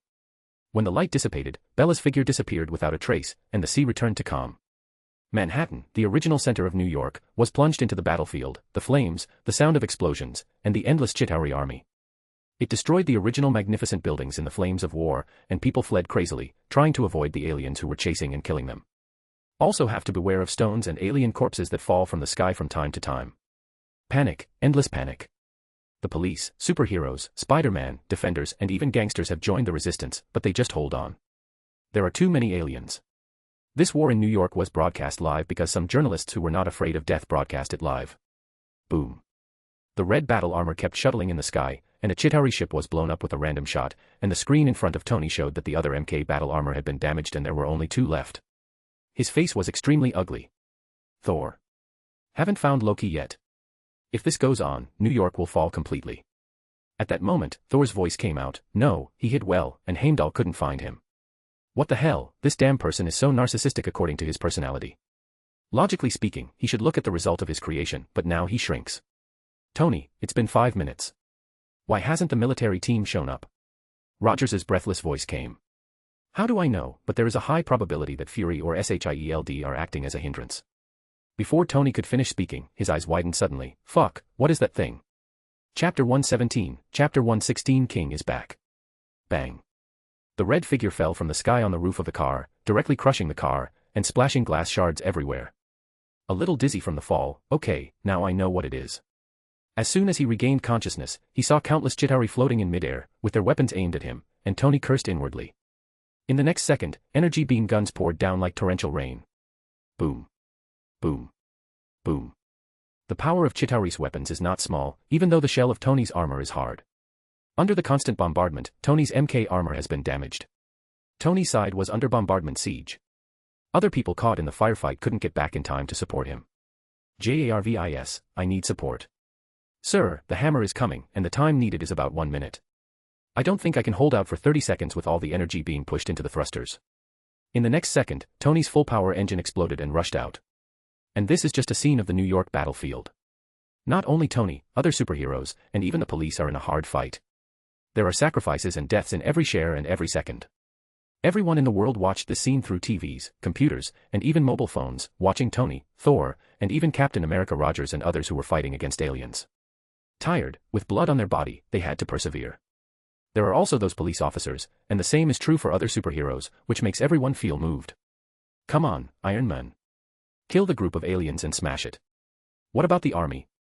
Why are there only superheroes like Iron Man and the police, and the gangsters have joined the war? Why can't you see the army? Haha, the evil god is coming. The great evil god will rule this planet and human beings. We should not resist, we should surrender. You go to hell, dirty smash. In almost a short time, aliens, which caused a sensation all over the world, invaded New York. Countless people are on the internet, and even people from other countries will go over the internet to watch the live broadcast, perhaps out of worry or gloating. But most are worried. Once New York and even the entire USA fall, what about other countries? This war absolutely threatens the fate of all mankind. Most people are worried about this, and even silently cheer for the superheroes and policemen who are still fighting. Definitely, some of them are cult/religious, or retarded against humanity. It's just that it just happened, or those inappropriate remarks were posted on the internet, and all kinds of instantly overwhelmed them swear words. In the end, the mentality of being sprayed exploded and deleted the posted information. It's just that no matter what, everyone can see that the situation in New York is getting worse and worse. Those aliens are still pouring in through the portal. The original battlefield is still in Manhattan, and it has moved to other areas. This also indicates that Manhattan could not hold more and more aliens. Tony, Captain America Rogers were also keenly aware of this point, and the top management of the USA can think of this point. The White House issues orders directly. The army is heading straight for New York, even considering launching a nuclear bomb. Tony, there are more and more enemies. We must find a way. I also know that the only way is to close the portal, but I can't find Loki. Where the hell is that damn guy hiding? Tony became more impatient. Boom. However, currently, the endless sky shot down a beam of rainbow-colored light on the top floor of a building. This sudden vision almost attracted everyone's attention. Both Tony and Thor recognized this Bifrost, and their hearts skipped a beat. It is. In the next second, they saw a figure emerge from it, wearing a black dress, black high boots, and black armor. Black gloves, 5 fingers with sharp mitts, and a black long sword stuck upside down on the ground. Long golden hair flutters in the wind. The beautiful face is majestic and solemn. Her appearance is like a king who dominates the world, her countenance seems like that of the heroes told in the epics, similar to the Knights of the Round Table. Not only Tony but also the entire New York media broadcasted this scene through cameras or drones. It has to be said that the media in the USA is not afraid of death. When aliens invade, they will stick to their posts to complete their work, and maybe they also have the mentality of becoming famous in one fell swoop. After all, once filming was completed, fame and money were assured, the only condition was survival. The moment they saw this figure through the TV and the internet, everyone was stunned for a moment, and then their faces became agitated instantly, and excited cheers and roars resounded. Haha, the Huntress, I knew she would show up, but some idiot said she would run away. She is like a king in the Middle Ages, ruling the world at this moment. The moment Bella showed up, the web server even got a bit of a freeze. It can be seen that the Huntress holds weight in everyone's heart. Even surpassed the so-called world-class superstars. Just standing on the top floor of the building appears to attract all eyes. Including Chitauri. The moment she appeared, a huge part of Chitauri's attention was on her, on the flight controller, on the wall, on the ground, all eyes were on the top floor of the building, and their masks were lifted to reveal their hideous faces. Roar. The roaring sound waved at clouds in the sky. Chapter 118, Chapter 117. A king, blooming her light. God, is the Huntress? The audience was amazed. It seems because of the appearance of the Huntress, those aliens felt threatened, and even stopped attacking because of this. Most of the attention was placed on her. This is incredible. Those aliens, how did you feel threatened? A hostess filmed in a street cafe in the distance. Because Chitauri stopped attacking, she felt a little relieved, and shouted excitedly. She seems to have seen the picture of gaining both fame and fortune in the future. On a street in Manhattan's Hell's Kitchen, a lot of Chitauri soldiers were killed by Daredevil and other members of the Defenders. All of them who were fighting not far away also reached the Bifrost. Daredevil, who has powerful senses, heard the commotion of the people about the Huntress. His face brightened. The Huntress has arrived. WTF. She's late. It's good that she arrived, there are too many damn bugs here. I can't kill them all. Jessica and the others killed a few Chitauri casually, and when they heard Daredevil's words, they couldn't help but look a little happy. Her appearance will definitely alleviate the current situation. Not only Daredevil, but even the gangsters in Hell's Kitchen, the police, and other superheroes who were fighting against the Chitauri, all of them cheered. Bella, not knowing that, who was almost regarded as the savior, glanced around. Not far from the sky, the red gold MK battle armor floated, and it opened the mask to reveal Tony's tired face. There was a trace of blood on his left brow, which caused him some skin trauma. It's a good thing you didn't miss the party. Seeing Bella's appearance, Chitauri's attack stopped, and Tony also breathed a sigh of relief. Bella smiled slightly. Looking up at the huge amounts of portals in the sky, and the huge insect-shaped spaceships pouring in from the portals, he said with a unique voice, "Didn't you find Loki? He's hiding, and Thor has been looking for him." Bella nodded thoughtfully, then closed her eyes. The super senses are all turned on instantly. At this moment, countless small voices, screams, cries, explosions, and the sound of buildings collapsing all flooded into her mind. Just as Tony understands Loki's personality, so does she. No matter whether the other party is voluntary or being involuntary, the personality will not change much, and Loki likes to show off this point. He will see the world he created with his own eyes. So he must still be in New York. 1 second, 2 seconds, 10 seconds, 30 seconds. Time passed bit by bit, and Chitauri couldn't hold back, and the war that was stopped by the source of danger, Bella, started again. And many more Chitauri surrounded the building like a net. There are even several insect-shaped warships like mother ships. Although Tony didn't know what Bella was doing, he could roughly guess it, but his heart was still tense in the face of the dense troops of Chitauri surrounding them. Tony licked his dry mouth, dropped his visor, and glanced vigilantly. J.A.R.V.I.S. Sir, the small missiles are all worn out. What's left? Laser weapon. Thank you JARVIS, this is really good news. I don't think the sir's thanks are sincere. Wow, you can hear this. It's great. Boom. Boom. Boom. Boom. Boom. Tony bickered with JARVIS to ease the tension of being in a desperate situation, but the overwhelming attack still poured in like rain. The audience around the world watched this scene with bated breath. Worried about the Huntress and Iron Man, but also confident about the two superheroes. They believe that these two superheroes will break this desperate situation. Bella opened her eyes suddenly, and she whispered, "I found it." It turned out to be hiding in the basement of SHIELD headquarters. As the sound fell. Boom. The girl grasped the sword Excalibur with her right hand and swept it towards the sky. A shocking vision erupted. The terrifying bright slash cut through the sky and swept towards the Chitauri army. The brilliant slash cut through the air and the sharp slash not only drowned the torrential artillery fire, almost all the Chitauri army was destroyed. There were shrill screams, accompanied by the horrified gazes of Tony and countless others. Rumbling. The countless Chitauri troops, including the worm-shaped aircraft warship, were completely torn apart by this powerful golden slash. The inexhaustible golden slash went straight into the sky, and all the other Chitauri along the way, no matter whether it was a flight or a worm-shaped aircraft carrier, were all destroyed. Finally, it exploded in the sky. The terrible roar resounded throughout New York, looking like a golden ocean. In the city caught in the flames of war, countless collapsed buildings, thousands of Chitauri corpses fell from the sky, and on the top floor of a building, she looked like a king in armor holding her sword. Her cold eyes seemed to tell, anything can't harm the people and the world she protects. This picture has become affecting in everyone's hearts, and it may be unforgettable for a lifetime. People don't know what to say, they can only shout out, God. But no one knows why, no matter whether men, women, young or old, the blood is boiling, and that kind of emotion erupts like a volcano. As the tens of thousands of alien corpses fell to the ground, enthusiastic cheers and screams went straight to the sky. They even flushed because they were too excited, and there was a little lack of oxygen, but people didn't care at all. Because, on this day, at this moment, everyone witnessed a miracle, and also witnessed a God, a king, blooming her light. Chapter 119, Chapter 118 Cyborg Life. A small portion of the Chitauri army was cleared over New York. But more corpses hit the ground, causing a lot of movement and damage. Thor looked up and saw this scene, the corpses falling like raindrops in the sky, and glanced at the worm-shaped aircraft carrier that was quietly lying on the street. The corner of his mouth twitched involuntarily. Wow. He worked so hard to kill one worm-shaped mothership, and at least 10 of them were destroyed with a raise of her hand. This gap. Thor, I found Loki. The Huntress told me, he's to hide under the SHIELD headquarters. When the emotions were a little complicated, Tony's voice came from the headset. Hearing the name Loki, Thor's eyes changed. Where are the SHIELD headquarters? I'll take you. After Tony finished speaking, he turned to look at Bella. Together. They will continue to appear constantly. Bella said softly, and before she finished speaking, Tony already understood the meaning. Tony nodded. Thor and I will find Loki as soon as possible and have him close the passage. Boom. After speaking, the figure suddenly flew towards the SHIELD headquarters, and Thor's figure on the street in the distance followed at the same time. Watching the two leave. Bella raised her head. The huge amounts of Chitauri army continuously emerged from the entrance of the cave, and more worm-shaped motherships poured in. Has the whole army been mobilized? There was a smile on the corner of her mouth. She didn't bother to care about Loki at all.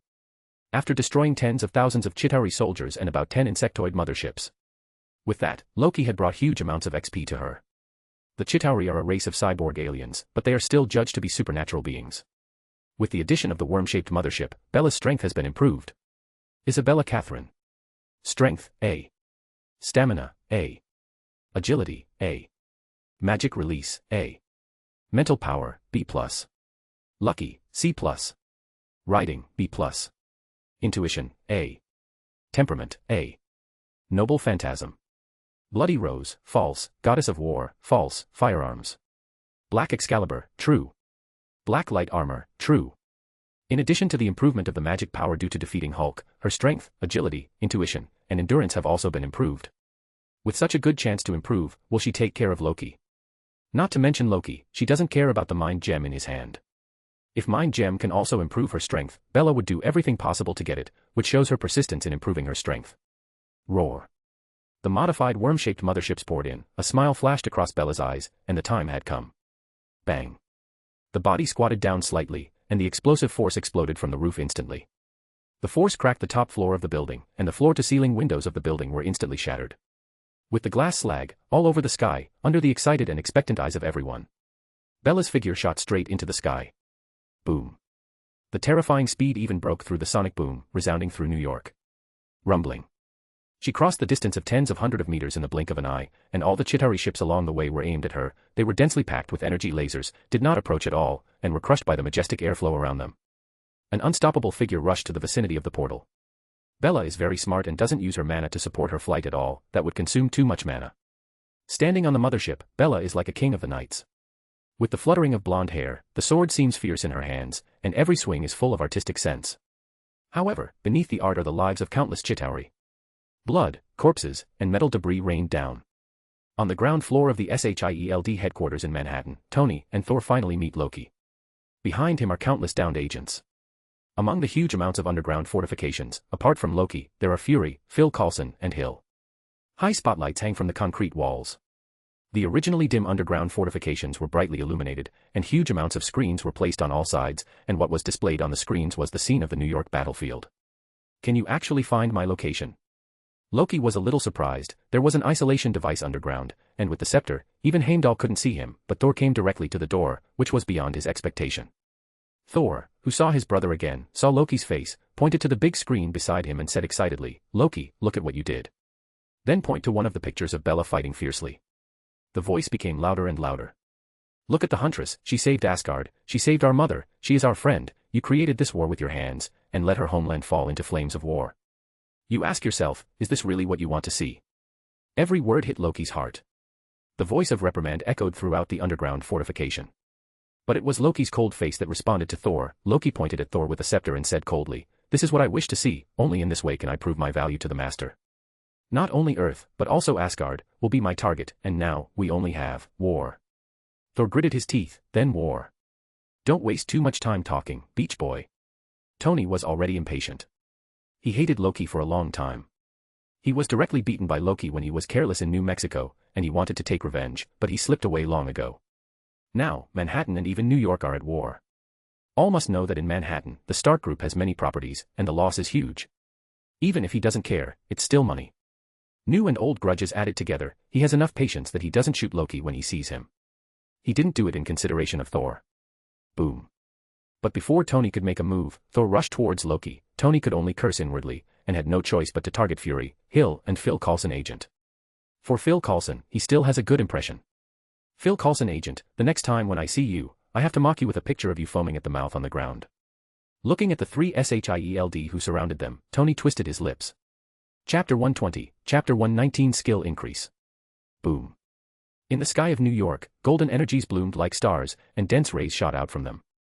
As the golden rays flashed, a lot of Chitauri soldiers were about to die. Bella was just near the portal. Any Chitauri soldier who enters is subject to a devastating attack. It was blocked for 10 minutes. And below, corpses piled up like a mountain. Since Bella blocked the portal, the pressure on other police officers and superheroes was reduced, and they only needed to eliminate a few Chitauri soldiers who were still causing trouble in New York. But it still caused a lot of damage. Chitauri, as a group of cyborg life forms, although the level of technology in the universe cannot be said to be strong, compared with the civilization on Earth, it is definitely far ahead. Energy guns, energy lasers, are powerful as a M67 defensive grenade. The rate of fire frequency is indeed stronger than that of ordinary American firearms. The most important thing is that Chitauri soldiers are semi-mechanical beings, and their overall physical fitness is high stronger than that of humans. In addition to armor, the New York Police Department uses Glock 19, Smith & Wesson 5946 and SIG Sauer P20226 pure double-action versions. Power is limited. Fortunately, the NYPD has a lot of money and has purchased many weapons, automatic guns, shotguns, and so on. It is also because of that they can cooperate with the superheroes to fight against the Chitauri soldiers for a short period. The gangsters are much more ruthless, they have all kinds of weapons. Even with all that, the casualties are still heavy, not to mention the police for the time being. There are at least 10,000 dead in the civilian population. If Bella hadn't blocked the portal, there would have been more losses.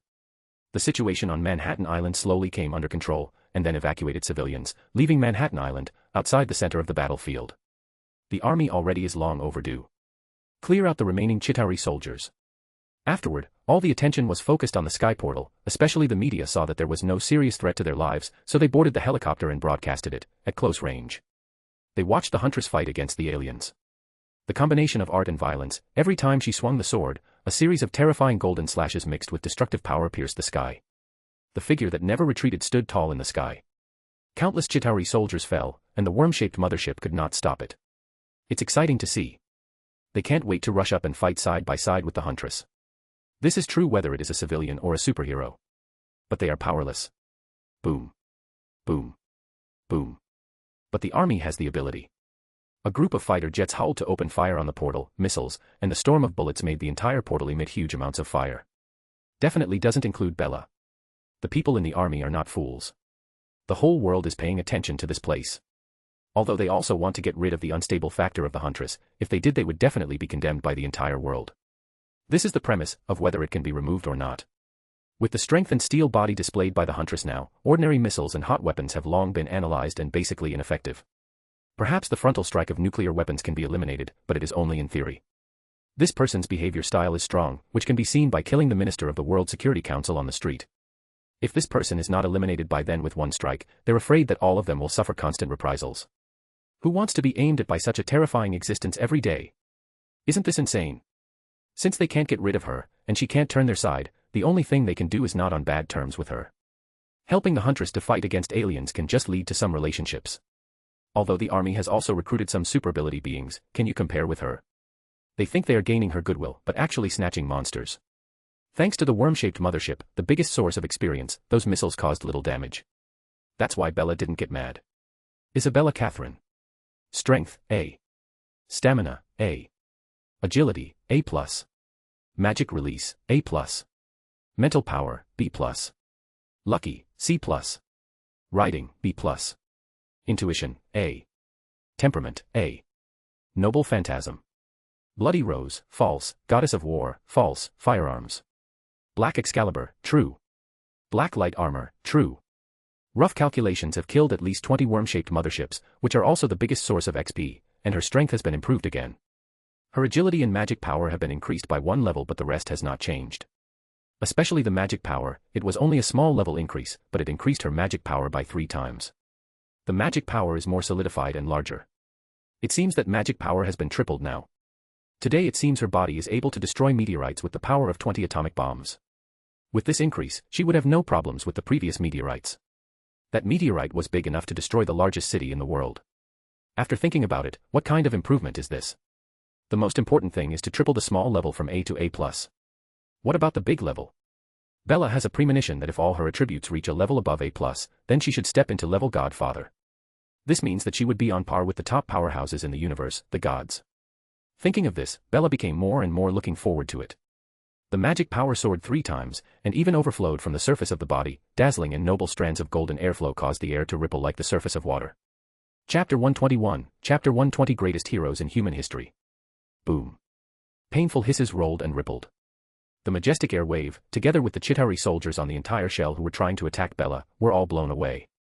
On the shell of the worm-shaped mothership, following her cold gaze, her metal boot stepped on the Chitauri soldiers that were standing on the surface and killed all of them, while her power penetrated this worm-shaped mothership. The power under her foot made the worm-shaped mothership unable to bear it at all. The half-branched abdomen began to break layer by layer, and finally exploded inside, falling towards Manhattan. Boom. It fell to the ground, causing Manhattan to vibrate violently. The last invading worm-shaped mothership was killed. Killing the third worm-shaped mothership, Bella discovered the most labor-saving method. Bella slowly floated down. With a free turn, she gracefully landed on the top floor of a building that was still in good condition. Through the portal, she could clearly see a gigantic double-wing space battleship on the other side, like a war fortress. Behind this 2-wing space battleship, a gray-white planet can still be vaguely seen. Desolate, ashen, decayed. Bella raised her head, her eyes flicked and thought, it seems that the blocked attack should make the Chitauri leader prepare to change tactics. What would happen if I went through the portal? Right now, I can survive in space. But once the portal is closed, how should I return to Earth? Heimdall shouldn't be able to see this planet, it's far away. Although I can go without eating or drinking for a long time, if it takes too long, I will still die of exhaustion. Should I take that risk? Bella's thoughts right now are whether she can directly attack with her Excalibur to destroy the mothership. If she slaughtered the entire Chitauri group, the benefits would be amazing, but how to return after entering is a big problem. It was not her intention to rush into the portal. What if the portal was closed in the next second after she goes through the portal? If she leaves, the top management of the world will happily close the portal, once they obtain the Loki scepter, and celebrate with a firecracker by the way. There is no doubt about it. Bella doesn't believe a word of this group of people's integrity. Even if they don't raise the issue, maybe Fury would try to convince them. Thoughts passed in her mind, and Bella finally decided not to take the risk. She already has a plan to go to the universe, and there is no need to take risks without any preparations. Bella will be very cautious in everything she does. The previous few times seemed thrilling, but in fact there was no danger at all. She doesn't want to go through the same thing, like the time when she fainted when she smashed the meteorite. It's better to give up on things she is not sure about. Just at this time. At the other end of the portal, the terrifying energy fluctuations instantly alarmed Bella, who was thinking. When she saw the other end of the portal, her pupils shrank suddenly. She saw the terrifying and incomparable energy blazing from the top of the wings of the Chitauri mothership. 2 rays converged in front of the mothership, constantly forming a destructive energy ball. The moment she saw this energy ball, Bella's powerful instinct began to warn. She knew that if the energy was stored up and hit New York through the portal, the whole New York would be destroyed instantly, and the Earth might be destroyed. Scoff. They really want to die. Bella smiled dismissively. The sword raised high above her head, and this sudden action was also seen by all the people who followed the Battle of New York through the broadcast of the media. Everyone wondered what she was trying to do. However, in the next second, everyone understood. Boom. They saw big fluctuations erupting around her. Instantly the erupting golden magic power was accumulating from her sword, and the energy made the nearby space start to distort. The power of the invisible caused the whole New York to vibrate. They saw the engraved lines on the raised sword shining with golden brilliance. The majestic black and the gold seemed so harmonious at this moment. From the invisible force, the broken stones, glass shards, and tiles on the ground slowly floated in midair. On the top floor of the building, Bella looked up at the sky, her hair swaying with the wind and waves. Even the sun can't compare to the golden in her eyes. Through the screen, all can see the perfect figure holding the black sword high, with unyielding and firm eyes, staring at the portal. This picture makes people feel passionate. Already she seems like a brave knight woman or a portrayal of a king. Is she going to forcibly close that portal? It seems so. She is really great. If in past times, she would definitely be one of the greatest heroes in human history. People didn't know the twists and turns, and they didn't know that the Earth was in a huge crisis. Everyone mistakenly thought that the Huntress wanted to forcibly close the channel through her power. The only way is to break the portal. If successful, then obviously New York and even the whole world will become safe. This kind of great move and decisiveness made people admire and praise even more. Everyone is cheering and shouting for this existence that protects them. Many children and young people are adoring them crazily, and even flushed with excitement. Beautiful, powerful, wild, majestic, ruthless, etc. seem to be the labels of this woman. It can be said that Bella has shown her personal heroism to the extreme this time. On the contrary, the White House and other high-level officials have already stood up when they saw this gesture, with extremely complicated expressions on their faces. Relaxed. Afraid. Maybe both. Bella closed her eyes, held up the black sword, and everyone stared at the screen excitedly. At the moment, wisps of golden particles, from the river water in New York, among the flowers and trees, also the people who were evacuating Manhattan Island but still watching. All of the floating golden particles returned to the building and gathered around her. For a moment, the whole of Manhattan seemed to be immersed in a golden ocean, which was beautiful. Chapter 122, Chapter 121, Chitauri Leader. The modern city has become in ruins, with potholed roads, ruined ornamental trees, and piled-up tiles. Broken buildings, congested and scrapped vehicles, and the corpses of Chitauri make this beautiful Manhattan Island seem like a world post-apocalyptic. On the top floor of the building, countless golden particles gathered on the blade of the sword, and the terrifying power swept across the world, driving endless gusts of wind surrounded by golden brilliance. The sea of golden particles, it forms a unique beauty of the earth. Everyone stared blankly at this scene. Praise God, it's so beautiful. Rumbling. But incomparable dangers often accompany beauty. Standing straight and tall, facing everyone's unbelievable gazes, Bella opened her eyes, with an unspeakable charm. Currently, she is like a king who dominates all living beings. The loud and passionate voice resounded through the sky. Excalibur. In the next second, as the sword slashed down, the bright golden beam rushed straight into the sky. The terrible force caused the building to shake violently and collapsed. But no one cares about that. Because their focus is on the vast and majestic golden beam.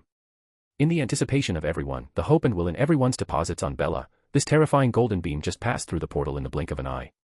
Even Thor and Tony, who had just defeated Loki and others and obtained the scepter, looked up at this scene. It's incredible. Is it willpower? Or faith? There was a ripple in Thor's eyes. Rumbling. The powerful fluctuation made the torn void vibrate. In the Chitauri twin-wing mothership, no matter on the worm-shaped mothership or the flight device, all the Chitauri soldiers and indeed the commanders froze in place, and it reflected the golden torrent that pierced the dark space in their pupils. That incomparable power brings only despair and fear. Even Chitauri, who is known for his cruelty in the universe, cannot face death directly. At this time, the commander roared, trying to open the energy defense barrier, but the speed of this golden beam was too terrifying, and it had already arrived in the blink of an eye. In the end, the Chitauri soldiers could only look desperate, and the gold reflected in their pupils became more and more dazzling.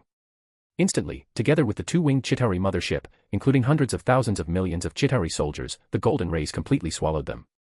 Rumbling. Terrible fluctuations spread in space, and the Chitauri soldiers, flight devices, bug-shaped battleships, and double-winged motherships all turned into dust in the universe at this moment. On the Chitauri mother planet, the men in the grey robe and the hood looks at the Chitauri army engulfed by the golden beam. The scepter in his hand smashed a hole in the dirty ground. The powerful force and fluctuation caused a storm all around. The beautiful golden rays piercing the dark void. Bang. No. Accompanied by an angry scream, he didn't feel the beauty, but felt anger, incomparable anger. Anger tinged with fear.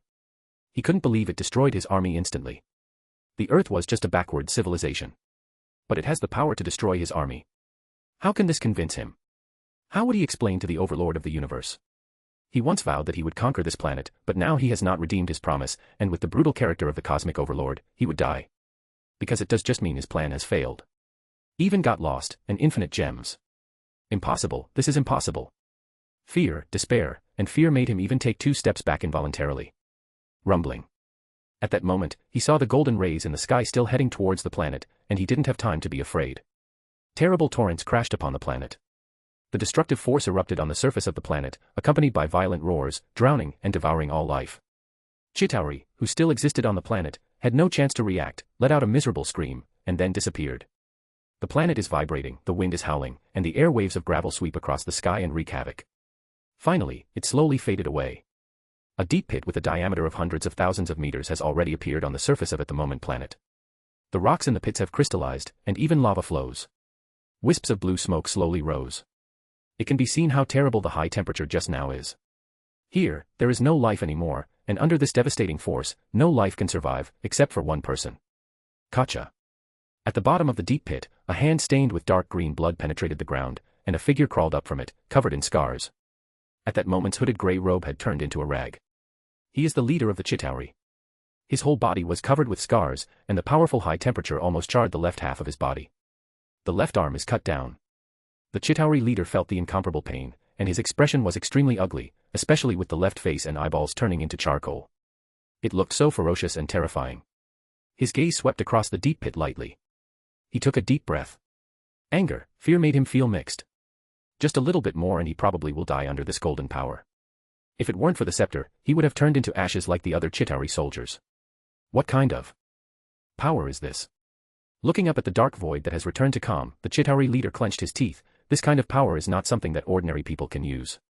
It's impossible for this backward civilization to have such technology. Is there a level godfather on this planet? Chapter 123, Chapter 122, The Tesseract. This matter must be told to that person. The leader of Chitauri thought wildly, maybe this is not a bad thing. Even because of this, he can save his life. But what kind of form of life had this kind of power? Rumbling. The terrible fluctuations and natural disasters dissipated, and the portal was closed. This made everyone who sees this scene cheer. So people thought that the Huntress used her power to close the channel, which also meant that she ended the war and the alien invasion. All over the world, in bars, at home, in restaurants, in a small remote country, etc., everyone is excited, start cheering. They couldn't help but hug the friends beside them, as well as strangers they didn't know. Everyone was cheering, screaming, and adoringly looking at the Huntress in black armor and holding a sword in the picture. She, with her power, won this war. It can be said that there may have been many people who did not know who the Huntress was before, but today, currently, she is the hero of humanity. Praise God, praise the Huntress. It's too powerful, it's unbelievably powerful. She must be a god, and even if she's not a god, she must be the angel entrusted by God. Standing on the top floor of the building, Bella was pleasantly surprised to feel her surging magic, power, and strength. Isabella Catherine. Strength, A+. Stamina, A+. Agility, A+. Magic release, A+. Mental power, A. Lucky, B. Writing, A. Intuition, A+. Temperament, A. Noble phantasm. Bloody rose, false. Goddess of war, false. Firearms. Black Excalibur, true. Black light armor, true. Strength, stamina, writing, and intuition have all been improved, and most of them have reached A+, and Bella is most surprised by luck. It even raised a big grade to B-. It can be said that the battle in New York made Bella gain far more than she imagined. Not only that, but it's almost a comprehensive improvement, and the 5 most important attributes have all reached A+. Although she doesn't have a detailed understanding of it, she can feel that it can beat the previous 3 or so. Leaving aside strength and endurance, the intuition reaching A+ makes her more sensitive to the information of this world. She seemed to be in a trance, passing time and the whole world sped up, the wind, clouds, sun, pedestrians, etc. seemed to press the fast-forward button. Everything is speeding up. Thor grabbed Loki and came to the top floor of the building where she instantly said something, but disappeared quickly. She can even see herself using the Tesseract to leave, return to the island, and come back to Angie's side. For her, it was like 3 days passed, it was as if she had experienced it herself. It's just that at the moment of dawn on the 4th day, the world changed again and rewound, and finally returned to the original starting point. A huge amount of information flashed through Bella's mind, and the sudden huge amount of data caused a trace of pain in Bella's eyes, but it disappeared immediately. She didn't care about the pain. Because Bella's attention is all on this huge data information, this information is everything that will happen in the next 3 days. This is the premonition of the future brought about by intuition reaching A+. Bella can see the future on her initiative, but what she consumes is mental power, and just now, it consumed almost half of her mental power. This seems tasteless. Muttered in a low voice. Bella frowned. Her premonition of the future seemed bluffing, but she felt that the actual effect might not be too great. It lasted for 3 days, and the consumption was too terrifying. In addition, she isn't very knowledgeable about the ability to foresee the future, so she can only experiment slowly later. But with the continuous upgrade of intuition and spiritual power, it can be compared to Sorcerer Supreme Ancient One, seeing through the future. However, Bella would rather not see it. Knowing everything, like God, is powerful, but it also loses the sense of surprise and excitement. She doesn't want to be like the Ancient One magician, seeing everything that went on in the past and the future. That means that you can also see your ending. Knowing what happened in the future, wanting to change, but the result will only get worse. When you play with time, time will play with you, and Bella knows the meaning of this sentence very well. While contemplating, New York ground forces, and departments and agencies have entered Manhattan to carry out aftermath work. Also, some F-22 fighter jets roared past in the sky. Boom. Thor caught the fainted Loki and flew to the top floor of the building, and tossed the fainted Loki aside. Tony was following Thor with a metal box and a scepter, and a Quinjet in the distance could be seen. When Thor approaches to Bella, he said in admiration, "I saw it. You have wiped out one of Chitauri's Vanguard flagships with this move. It's a powerful move." Every time he faced Bella, he would feel his blood boil. This is the fighting spirit he possesses in the face of the strong. Tony, at that moment, also approached them, put the metal box and scepter on the ground, opened the mask, revealing that face, with a trace of blood on his forehead. Tony's tired face also relaxed a lot. "Well done, Huntress." Quinjet was suspended at a low distance on the top floor of the building, and S.H.I.E.L.D. director Nick Fury, Phil Coulson, Hill also walked down. It seems that they should have regained their sanity. A group of people gathered, and because Bella could predict the future, she also knew the conversation that happened next. "Thank you very much for your help, Huntress." Fury wanted to continue talking, but Bella shook her head. "I know what you're going to say. The Tesseract is dangerous to be in your hands, so I'm leaving to take it with me. This space gem, she will never give it to someone else." Chapter 124, Chapter 123, the one lurking behind the scenes. There is no doubt about the power of the Infinity Stone. Not only does it contain a huge amount of energy, but the ability it brings is incredible, and it is also crucial to Bella's plans. Especially Tesseract is the top priority. "I warned you before." Bella stared at Fury, her voice was cold and unusual. "Don't try to pry into the power you can't control. The stone slab in the town of Texas is the same, and so is the Tesseract. When you want to snoop on these, you're sending a high-level signal of war against certain beings." Fury was silent. He also stared at Bella, not knowing what he was thinking. At that moment, Thor said, "The Chitauri are not behind the scenes leading this war. There should be a person standing behind them, and this person has already set their sights on the Earth. This time it's just a test. Next time." The words did not continue, but everyone understood the meaning here. "Originally, I wanted to bring the Tesseract back to Asgard, but the Huntress is Asgard's most respected friend, and I agree on behalf of Asgard." Thor didn't take the USA seriously at all. The most powerful country on Earth is all scum in the eyes of Asgard. If Thor hadn't been exiled to Earth for a while before, plus it was originally Loki's fault, he wouldn't even bother to talk nonsense. The so-called SHIELD, the USA, is not qualified to hold treasures of this level at all. Phil Coulson and Hill looked at each other, and it was obvious that the two of them couldn't impede this conversation. One represents SHIELD, or the interests of those politicians, the other represents a more advanced civilization, Asgard, and the last one is a superhero with super strength and prestige all over the world has reached its peak. Three-party dialogue, competing for the qualifications to hold the Tesseract and Scepter. Even Tony Stark, who is Iron Man, is smart to keep silent and not participate. But now, the Prince of Asgard, the future king, expressed his support for Bella. If Fury still insisted on expressing his opposition, he would offend not only the Huntress, but also Asgard. Phil Coulson and Hill knew it, and Fury knew it too. Without too much hesitation, he agreed, "I agree, but the attitude of the top representatives of the United States is. That's their business." Bella was extremely tough, and then continued, "The scepter, I can hand it over to you." The reason Fury is straightforward. Bella understands that Fury, as an old fox, does not want to offend Asgard and herself at the same time, especially Thor, as the future king of Asgard, is more important to Fury. It is both defense and attack. Naturally, she was not surprised. As for high-level executives, Bella didn't pay attention from the beginning to the end. Fury kept silent with an expression that "I was just standing with you." Anyway, he had already clarified his attitude. As for what the top management of the country thought later, he didn't care, but he was surprised. The scepter returned to his hand. What is this person thinking? Fury doesn't understand, but it's good not to have lost everything. As for Tesseract. Anyway, if those stupid politicians dared, they would go to the Huntress, or they would go to Thor's trouble. But in the end, Fury guessed that those stupid idiots would talk about it at most, and probably didn't have the guts to take real action.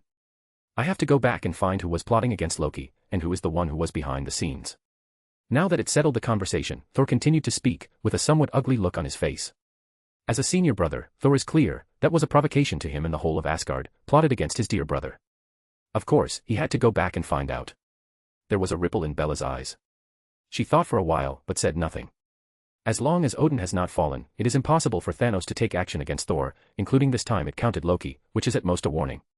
But once something happens to Loki or Thor, even if it is the Dark Lord, Thanos will not choose to offend him, even if he is old. After all, Odin, who is about to fall, has put all his efforts in raising him to be his heir.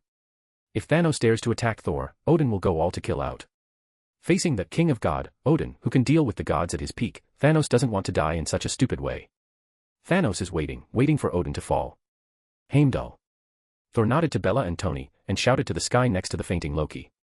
Boom. As the beam of light from Bifrost fell again, the two brothers Thor and Loki disappeared on the top floor of the building. With the departure of the two brothers, Bella naturally won't stay any longer. So she aimed with her right hand and the metal box not far away was instantly blown to pieces by her invisible power. Bang. The tesseract full of azure blue energy floated in her hand. Phil Coulson and Hill moved their lips, but they still said nothing in the end. With a thought in Bella's mind, a blue cloud appeared around Bella, and in the next second, she disappeared into it. Tony and Fury were left without speaking. On the island of Guillermo Reef, Angie was a little worried. Bella has been in the toilet for so long. Someone could bother her on the way back. Wong. The golden retriever Cosmo, who had been quietly lying next to Angie, raised his head and yelled at the door, wagging his tail excitedly, sticking out his big tongue. Bella was wearing the same clothes that will start and walked in. She patted the golden retriever's head appreciatively, and when the dog's tail was wagging almost like an electric fan, she reached the opposite side of Angie. Angie glanced furtively at the tourists who were celebrating around and stretched out her head and to stare at Bella, and said, "Did someone bother you on the way? Tell me, so I can beat up anyone who messes with you." Bella was happy that her friend cared about her and responded, "None of that, the bath line was long, so I went to another restroom." Chapter 125, Chapter 124 The Power of Faith. Future plans, just waiting to reap the fruits. Once she completes her plan, she will gain a helper with unlimited potential. Bella thought about another thing. The EX Caliber she shot was far more powerful than she imagined. According to her calculations, this magic light beam could destroy the Chitauri Vanguard army at most, and the power would disappear, but she could see that the beam not only swallowed the Chitauri Vanguard flagship, but even hit a distant planet with massive power. And it seems powerful. This shocked her extremely. She recalled the state at that moment, and her thoughts quickly turned, void transmission. The energy ball that detonated the double-wing mothership. No, the problem lies in the state at that time, that feeling. She closed her eyes because the magic power expansion after the promotion was enormous, and Bella had to concentrate on manipulating it. But at that time, she seemed to hear murmurs in her mind. Are people cheering for me? Power of will. Power of faith. After hearing this, Bella opened her eyes suddenly. Her eyes were fixed, and she was surprised. When she was fighting, she just focused on space gems and her plans, so she didn't consider it, but now that she thinks back to the state at that time, she has some guesswork. How can I have something like this? She remembered that the King of Knights made her last attack based on people's conceptions of faith, like a legend weaved out of hope, or the crystallization of the prayer named glory, and everything etched in the hearts of those who are scattered at her sword. That was as a nostalgic, sorrowful, and hallowed dream of those who were placed on the bloody hell called a battlefield, of all warriors past, present, and future. Though now, something similar is happening with the last attack she carried out, her EX Caliber. Maybe it was originally because the OG was a heroic spirit or something. But although she has an attribute template, she should not be considered a heroic spirit originally, right? Especially her version of EX Caliber, which completely increases through compression, constriction, and acceleration, is Bella's version of the magic laser cannon. Full of destructive power. What is the will of all warriors? Why does it seem like this could lead her to become a heroic spirit? Her version of EX Caliber are also talking about people's conceptions and glory and the will of fighters. The power of faith.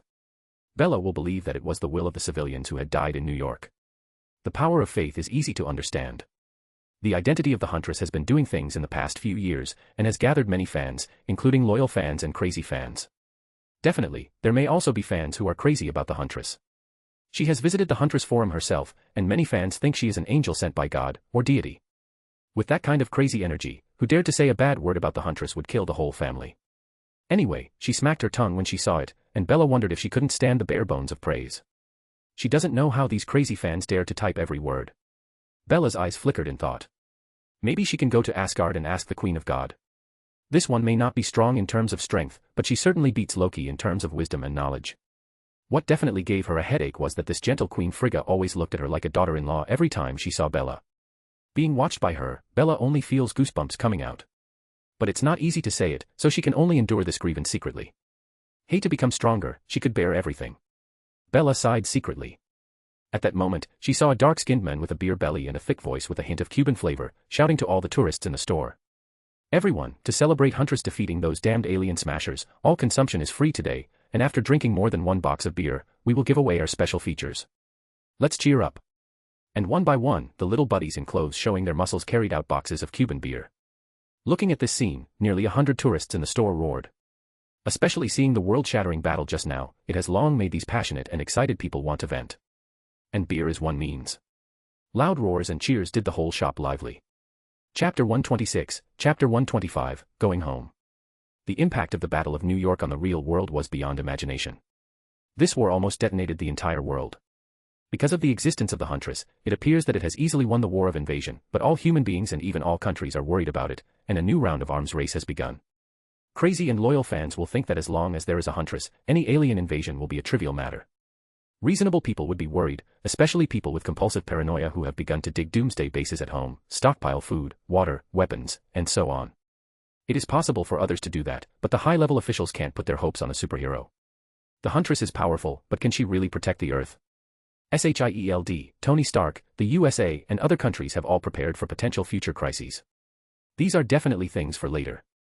Besides these impacts brought about by the Battle of New York, tens of thousands of deaths also caused New York to fall into mourning, and the USA also lifted its flag at half-mast because lifting the flag at half-mast represents an important etiquette for the public to express condolences. When lowering the flag to half-mast the event started, many people from the USA, especially the families of those who died, couldn't help crying. This day has also become a day of mourning in New York and even in the entire country. The tour between Bella and Angie is still going on, but the two left Cuba with a cat and a dog, came back to the USA, and came to Disneyland in California. At the beginning, she didn't plan to travel from country to a foreign country, but went to one place and came back to the country, which would not waste any time. After all, she herself originally had no plans to travel. But Angie's route planning is indeed relatively perfect. Disneyland is a place Angie would like to visit again. According to Angie, her family only went there once when they were 7 years old, and they basically didn't have time to think about going there after that. Now it's such an excellent opportunity to definitely look back on their childhood. She has to say that Disneyland, as the world's top park, is indeed very well planned. From the beginning of entering the Disney Special Line subway, she can feel the happy atmosphere of Disneyland. No matter from the broadcast of the subway, the colorful colors of the subway, and the Mickey shape of the subway train window, they all match the theme of Disney. She can see the Disney classic character models in the subway, like entering a Disney museum. The space of the Disney platform is very spacious, and the warm and uniform colors make people very comfortable. Disneyland's pursuit of details is really extreme, reaching to every small corner and minor scene will give you a big surprise. The structures and interior decoration, etc. are cleverly grasped from design to construction, the result is perfect. At least Bella thinks it's pretty good.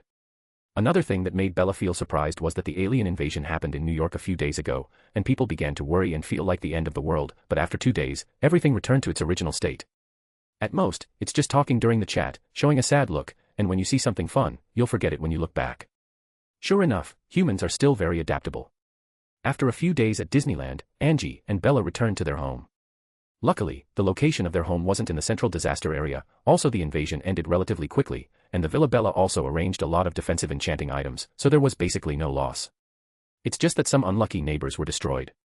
But it's nothing to the guys who can buy a house on Manhattan Island, not to mention the insurance company's claims. Anyway, the insurance company paid a lot of claims this time. But it also allowed more people to buy insurance, and the market value soared a lot, and it wasn't a lot of losses, and even made a lot of money. The next month was easy.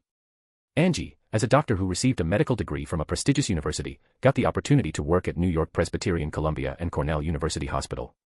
New York Presbyterian Hospital ranks first in New York State and fifth in the country. It is one of the comprehensive academic medical care service hospitals in the USA. It also related the opportunity to get this opportunity to Angie's excellent grades and mentor recommendation. It can be said that Angie's future journey will be very smooth. Angie's dream was also achieved because of her own hard work.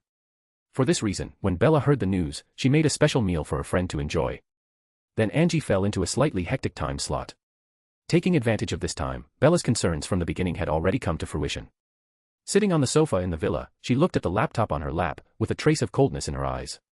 I think someone asked where Sally was, so here's a brief explanation. The little Sally would like to travel for a few days with Bella, but because of the accelerated absorption of the pure soul, she needed to sleep deeply to accept this huge soul power. Chapter 127, Chapter 126, Dr. Daniel Whitehall. That night. In a mountain range in Austria, the dark night made the mountain calm.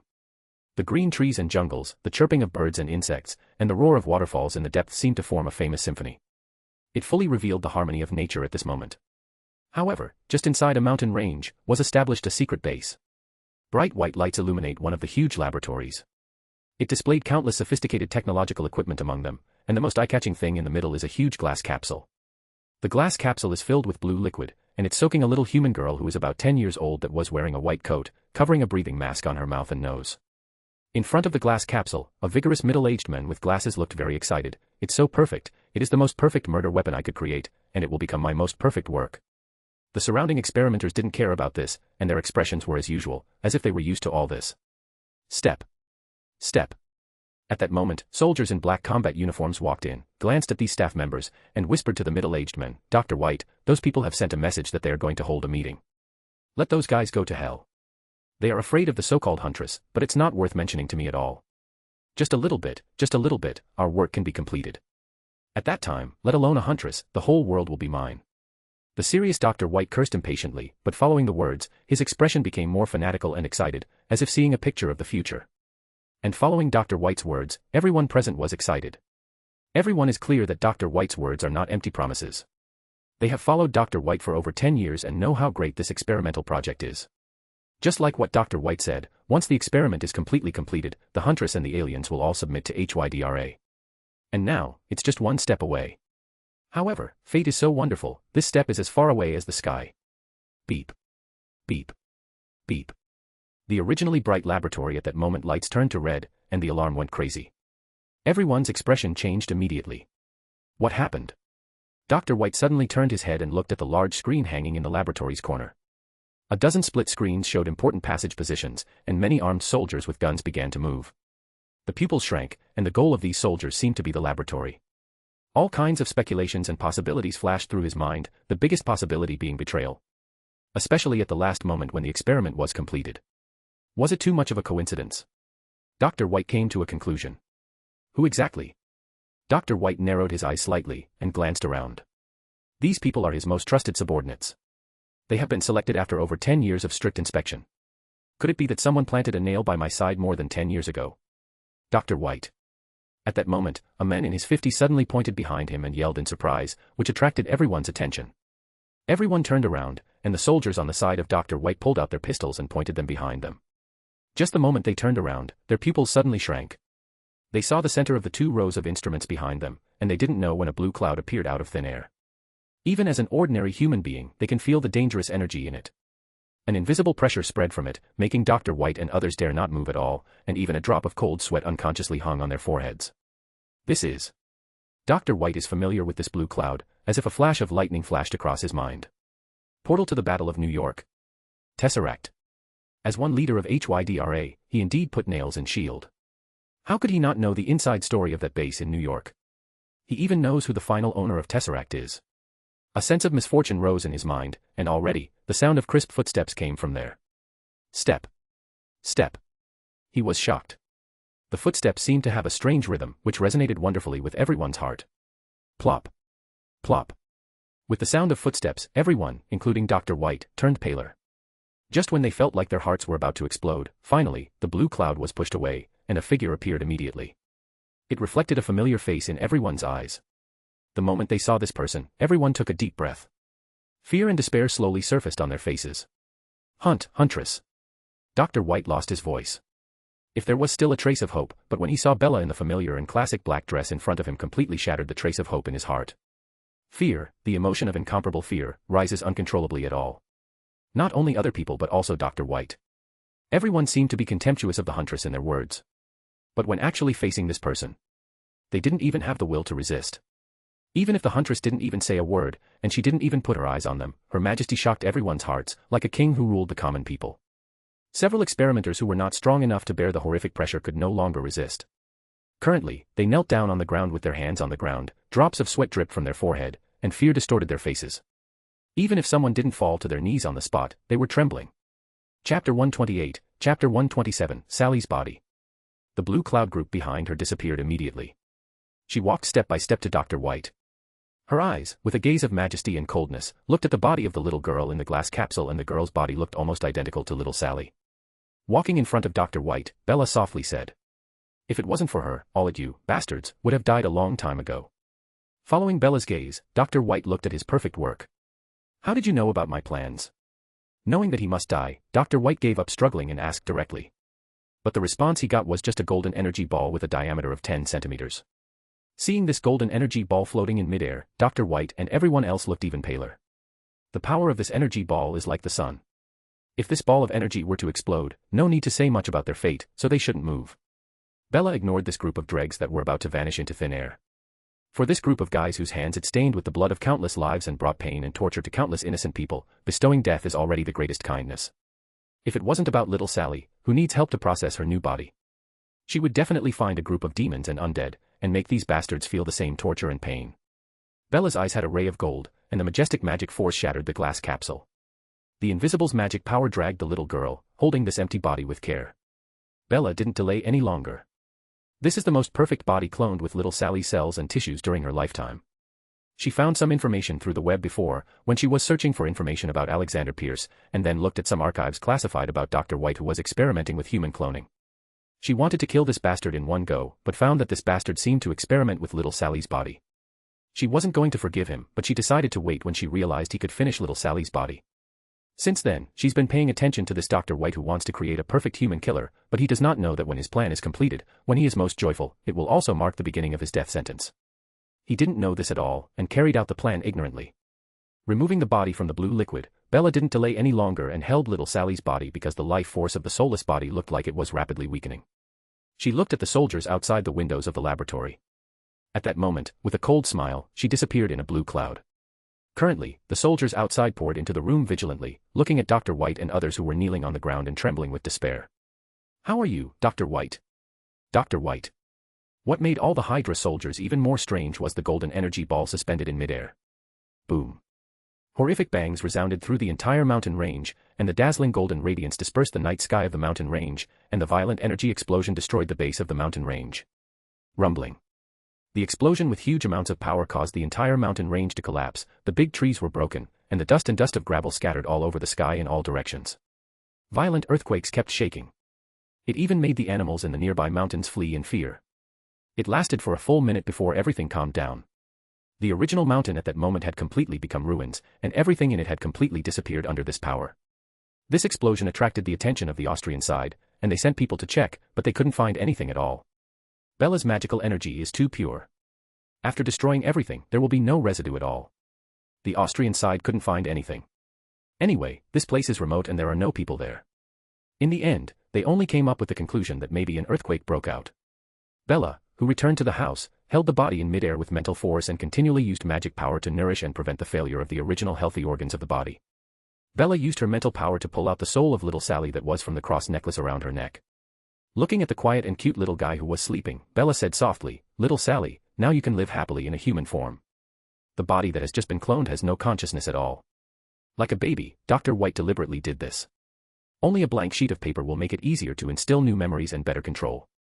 But it's also good for little Sally.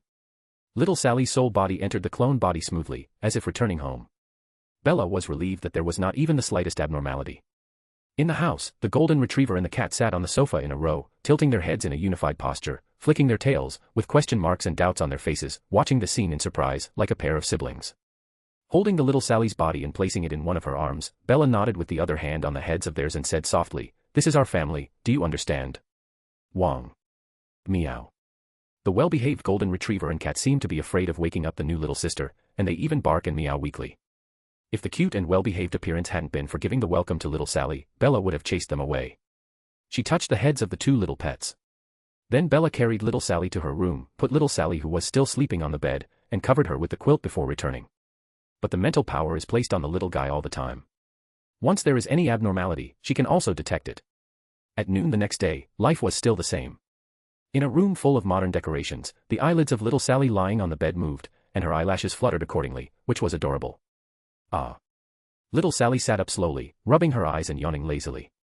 The little nose moved, as if smelling the delicious smell of food. Ah. Sally felt something was wrong. How could she smell the food? Could it be a dream? She opened her eyes suddenly and froze after scanning around. Chapter 129, Chapter 128 Tony's Visit, 1/2. Is this my sister's room? Little Sally felt something was wrong, and quickly looked at her little hand in a daze. She seems to be able to touch things. The little Sally subconsciously lifted off the bed, her little face was full of excitement and expectation, and ran downstairs with bare feet. In the lobby on the first floor she found the kitchen, looked at the familiar figure who was busy in the kitchen and with her voice trembling said, "Sister Bella." She ran over trembling and hugged Bella's waist.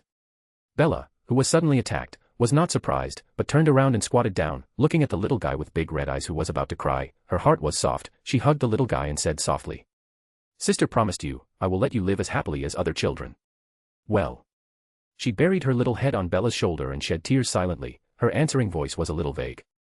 Bella knew how important it was to little Sally to have a human body. That means she can live like a normal human in the future. In the future, can I eat delicious food and go to the playground? Definitely yes, I'll take you there. Then, I can play with Cosmo and Nina too. Definitely, they must be happy to accompany little Sally. Little Sally let go of Bella, raised her little face, and grinned happily with her little teeth showing. Go wash up, I made a lot of delicious food for you at noon today. After dinner, I'll take you shopping for clothes. This day was the happiest day for little Sally.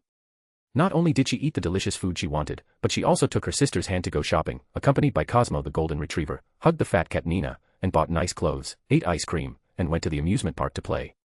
Big and beautiful, small and cute, the combination of Bella and Sally definitely attracted a lot of attention. For 3 consecutive days, Bella took little Sally almost all over New York, until little Sally was satisfied. After playing for 3 days, Bella began to prepare the identity of the little Sally. After all, Sally had died more than 10 years ago, so it was impossible to keep her previous identity. Fortunately, as long as the money is enough, basically everything can be done. Not to mention that Bella's identity is not only a rising star in the scientific world, but also a small minority shareholder of Stark Industries. After adding some money, it didn't take long for Sally's new identity to be confirmed. A few days later when they finished dinner, the little Sally was hugging the fluffy cat and watched the TV intently, and Bella was half lying on the sofa, looking at the laptop, as if she was studying something. Bella suddenly turned her head and frowned slightly. Why is he here? Beep. A crisp doorbell rang already, but it didn't attract little Sally's attention. Bella put the laptop on the glass table, and stood up to come to the door. When she got to the door, she found a pair of familiar faces, Tony Stark and the fat bodyguard Happy. Although Happy doesn't know why Tony came to this place, his initial reaction when seeing this girl is: has Tony had problems with women again? He wondered if he should tell Pepper. But then he was glanced at by this girl. It was this glance that completely overturned his thoughts. It was this glance that made him suddenly feel the danger. This girl is dangerous. Happy told himself based on years of bodyguard experience. Bella looked at Happy's face, and then shifted the view to the metal box in his hand. Ignoring the serious look of Happy, Tony realized didn't tell him that the girl who came to see today is the Huntress. Otherwise, Happy as a fanatic, might faint from excitement. Although I've seen your photos, I didn't expect you to be so young and beautiful. It's incredible. Bella didn't care about Tony's compliments, and she was immune to such compliments too much. Let's go in and talk. Bella led Tony and Happy into the house. Wow, that looks really good. Although it can't compare to my house. Tony glanced around and continued to praise insincerely. Bella rolled her eyes and didn't bother to pay attention to the pretentiousness of his words. He didn't take Tony directly into the house, but came to the balcony at the back door of the house, where several tables and chairs were placed. Bella made 2 cups of coffee, and after sitting down, she took a sip of the hot coffee and said, I'm very curious about your purpose for coming here. The tone is flat. This kind of talk and demeanor made Happy standing behind Tony very surprised. After all, a girl can be so indifferent in front of the famous Tony Stark. He has never seen it before, even Princess of Dubai who met Tony a few years ago. After all, in addition to the identity of superhero Iron Man, he is a super rich man who drives the girls crazy. Tony was naturally not surprised. He waved his hand, and Happy behind him walked over and put the metal box on the table. Then he pressed one hand against the metal box, and scanned his palm print. After that, the metal box was opened and showed inside a contract. Bella took the contract and flipped through it, then put it on the table carelessly. Seeing the girl's appearance, Tony was not surprised either. Why do you look like you aren't surprised at all? You're here on behalf of the military. No, it's just that they asked me to ask with a condition, and I can't refuse. Tony took off his sunglasses and shrugged. Chapter 130, Chapter 129 Tony's Visit, 2 halves. In the incident of invasion of New York, Loki controlled Shield, and even found out the Huntress's true identity, and he gave the order to target Bella, who was likely to make trouble. For this reason, Fury, Hill, and Phil Coulson all got this information. After being physically awake, this memory will not disappear. Tony didn't bother Bella before, because it took a lot of time to deal with the follow-up matters of the Battle of New York, and Fury wouldn't bother Bella specifically. The Huntress has been disguising her identity, obviously not wanting to be disturbed by outsiders. If all those people who wish to control her don't want to die, it's better not to get in the way of the Huntress. After all, with the decisive personality of the Huntress since her debut, beating up Tony or Fury will obviously become a reality. By that, Tony waited until Bella had played thoroughly and rested before coming to the door. Tony's piercing gaze was on Bella and sat up straight in his chair. Then, only on my behalf, as Iron Man, I formally invite you to join the Avengers to deal with possible future crises. This sentence directly made Happy, who was standing behind him, stare wide-eyed. There was a storm in his mind. Happy knows something about the Avengers, especially during this period. They directly set an area up to establish the Avengers base. Although the Avengers team did not perform well in the Battle of New York, they were superheroes or the most powerful beings among human beings. The girl in front of them has the strength to make Iron Man come to invite her personally. What is the identity of this girl? Not paying attention to the surprise on the face of Happy, Bella took a sip of coffee and said something that shocked Happy even more. I will not join any organization, whether it is a private organization or an official organization. The girl refused, and Tony just gave a wry smile and was not surprised. Sure enough, you still like to walk alone. But then he took out another contract in the metal box and placed it in front of her. Share transfer. Bella frowned. What does this mean? Sending money? Just to win her over. Seeing the girl's puzzled look, Tony smiled and said, there are not many shares, these are SHIELD's shares. SHIELD has shares in Stark. Bella is not surprised, but she didn't expect that Fury would want to transfer this share to her. With a little thought, she knew what Fury was thinking. This is Fury's reward for your contribution to all mankind this time, and rewards by the scepter, too. Definitely these are his original words. I believe you understand the meaning. Tony shrugged, picked up the coffee and took a sip, then said with a little surprise, wow, the coffee you make is excellent, what brand is it? Regardless of the exaggerated words, Bella guessed what the other party meant. It's nothing more than hush money. Although it was Loki's fault, certain forces in the USA did not dare to offend the powerful Asgard. After the Battle of New York suffered huge losses, tens of thousands of people died, and most of Manhattan, the center of New York, was destroyed. Someone has to take responsibility for this. Of course, Loki couldn't be responsible for this, so who else could be? That's S.H.I.E.L.D. The responsibilities can be bigger or smaller, the big ones can dissolve SHIELD, and the small ones are nothing more than launching some unlucky people. Bella doesn't care about these intrigues. Fury didn't want to be killed by her for all the intrigues that appear in the high spheres of influence, that's why he gave Bella his share in the Stark group. Just as Fury thought, if it weren't for today's episode, Bella really wouldn't pay attention to who was in the position of authority while they didn't provoke her. Bella didn't care whether SHIELD existed. In fact, in some respects, the existence of SHIELD has some benefits for Bella. After all, as the largest organization in the world, it hid all kinds of secrets in it. Without SHIELD, it will take some time for Bella to find something or someone. Hydra can't be a good tool for her. That is an evil organization that isn't in line with Bella's thoughts. Even if she is a murderer, she won't kill innocent people. After thinking about all that, wouldn't it be a fool if she didn't take the money? Bella naturally accepted it with peace of mind. For the SHIELD, a governmental institution. What are the Stark Group's shares? 7% of the shares. As the Stark Group with a market value of trillions, this share is worth over $20 billion. Fury is willing, Bella is a little surprised. But thinking about SHIELD, the appropriation that SHIELD asks for from the World Security Council every year, $20 billion at most, makes Fury feel a little pained. Okay, then I'll accept it. Bella signed her name, and at that moment, went from a small shareholder of Stark Group into a shareholder. It can be said that if she is just an ordinary person, she will become a high society person by now. It's just that Bella isn't particularly concerned about money, but it's better to have money than to have no money. Wow, welcome to the Stark family, cheers. Tony celebrated with coffee. Bella has turned into a shareholder of Stark, and the relationship between him and Bella is more close. I am happy now. Happy. Happy is dead now, his mind is empty at this moment, and he doubts life. Why? Why did Tony invite this girl to join the Avengers as soon as he came in?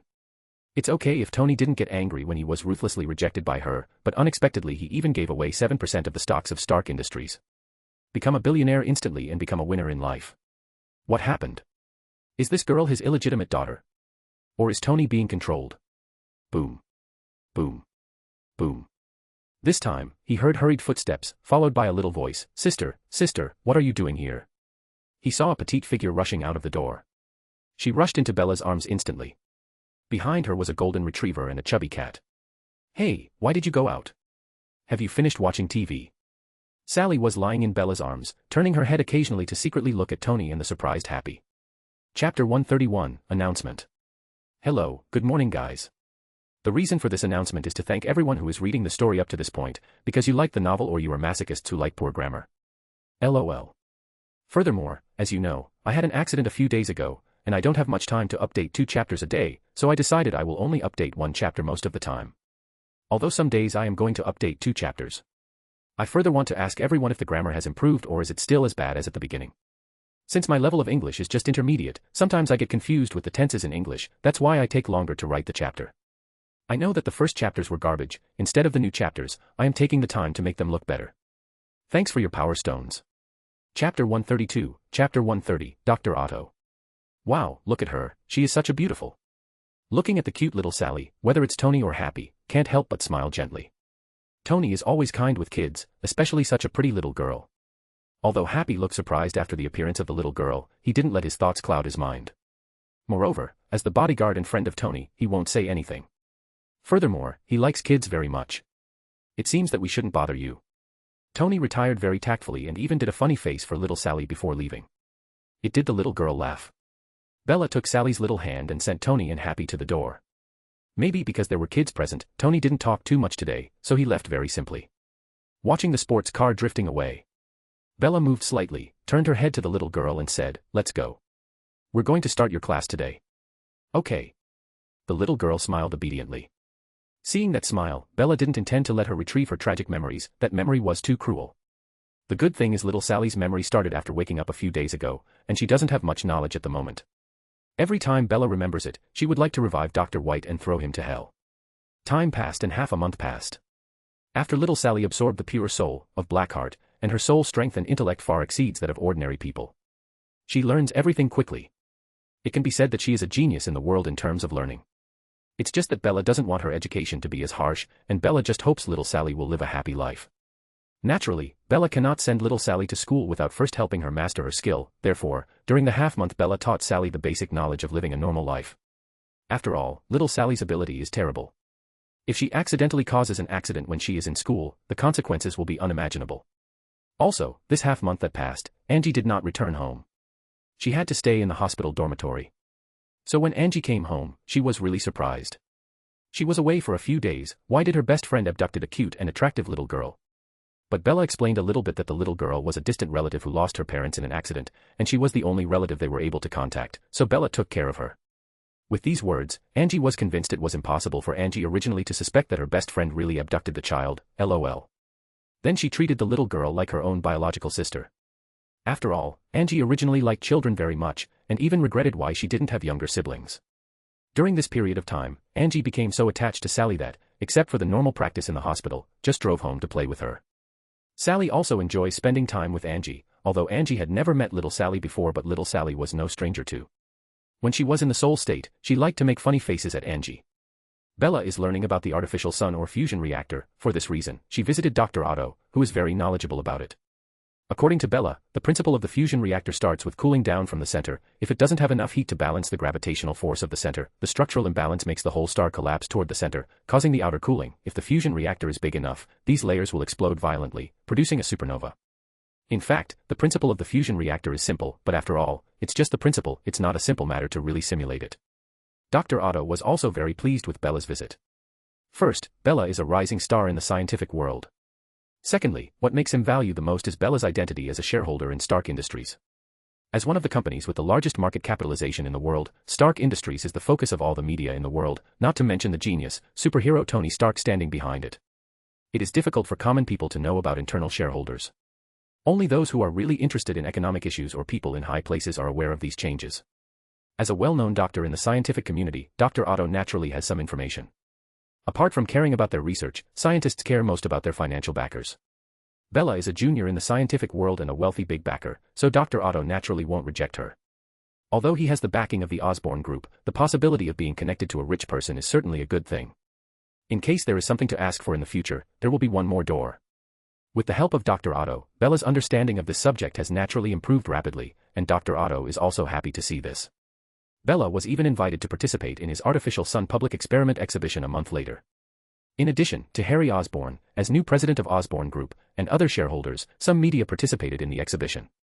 Once this public experiment on the artificial sun is successful, the entire world's energy industry will undergo earth-shaking changes, especially for Dr. Otto. He is confident this time. When Bella got the news of the invitation, she felt a slight move in her heart. She knew that this experiment would change Dr. Otto's whole life. It is also the beginning of tragedy. Bella advised that there might be variables in this experiment, but Dr. Otto, who was full of confidence in this experiment, didn't listen at all. She can only give up helplessly, and at most she will stop it when the time comes.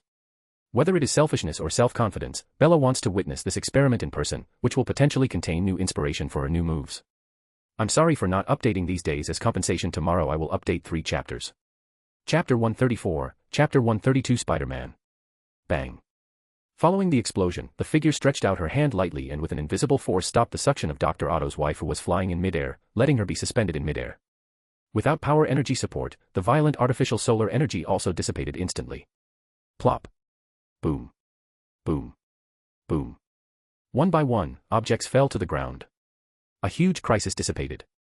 Everyone stood up from the ground tiredly, looked at the disappearing artificial sun, and couldn't help but breathe a sigh of relief. The laboratory, which was clean, has become dilapidated. The wreckage of overhead lights, metal shards, smoke, and scrapped instruments kept sparking. But no one paid attention to this. All eyes were on the blonde woman in a black coat in front of them. Seeing that familiar face and green pupils, her identity was naturally called out. Is it the Huntress? She saved us. The reporters fell into a state of craziness instantly. No artificial sun experiment or any failed experiment could compare to this woman. If someone had an exclusive interview with this famous superhero, it would bring great fame to these reporters. However, it is a pity that as Bella glanced over, their bodies became stiff, and a sense of fear rose completely uncontrollably, and they didn't dare to move at all. It's the same for a group of capitalists such as Harry. The prestige of the Huntress is not only spread among criminals, but even some capitalists are even more afraid. To get huge wealth, most capitalists don't have clean hands. Even Stark Industries, which closed its weapons research department, is the same. For these capitalists, the Huntress is not just a so-called superhero, but more like a parka. With the way the superhero has behaved since her debut, they won't be left alive if she makes a move. Bella saved them. Their first reaction was not to be grateful, but to run away. If the Huntress targeted them, they would be finished. Although they haven't heard much about the Huntress attacking capitalists, what if she has changed? Who can tell? They don't want to risk their lives. Peter Parker was so excited that he was going crazy. The moment he saw the Huntress, it was like seeing a superstar. The Huntress, I really saw the Huntress. Should I ask her to sign an autograph or take a picture? I'm stupid. Why didn't I bring a camera, paper, and pen today? What should be my first sentence? Should I tell her who I am? Peter's inner activities were very crazy, and his face became a little rosy because of excitement. Bella took a strange look at the kid in front of her, who looked like he was having an epileptic seizure. Is this the youngest Spider-Man? This grade seems to be only about 15 years old, in high school. She ignored this kid, and everyone present, since she prevented the tragedy from happening, and witnessed the whole process of artificial sun. By the way, there is no need for her to stay any longer. As for the follow-up, it has nothing to do with her. Her figure blurred and disappeared in this messy laboratory. Leave a group of people with different minds. This time there is no doubt that although the experiment failed, it did not cause too much loss, and everyone witnessed the appearance of the artificial sun, which proved that the direction of Dr. Otto's research was indeed correct. Once the energy balance and gravitational issues are resolved, truly clean and unlimited energy can be created.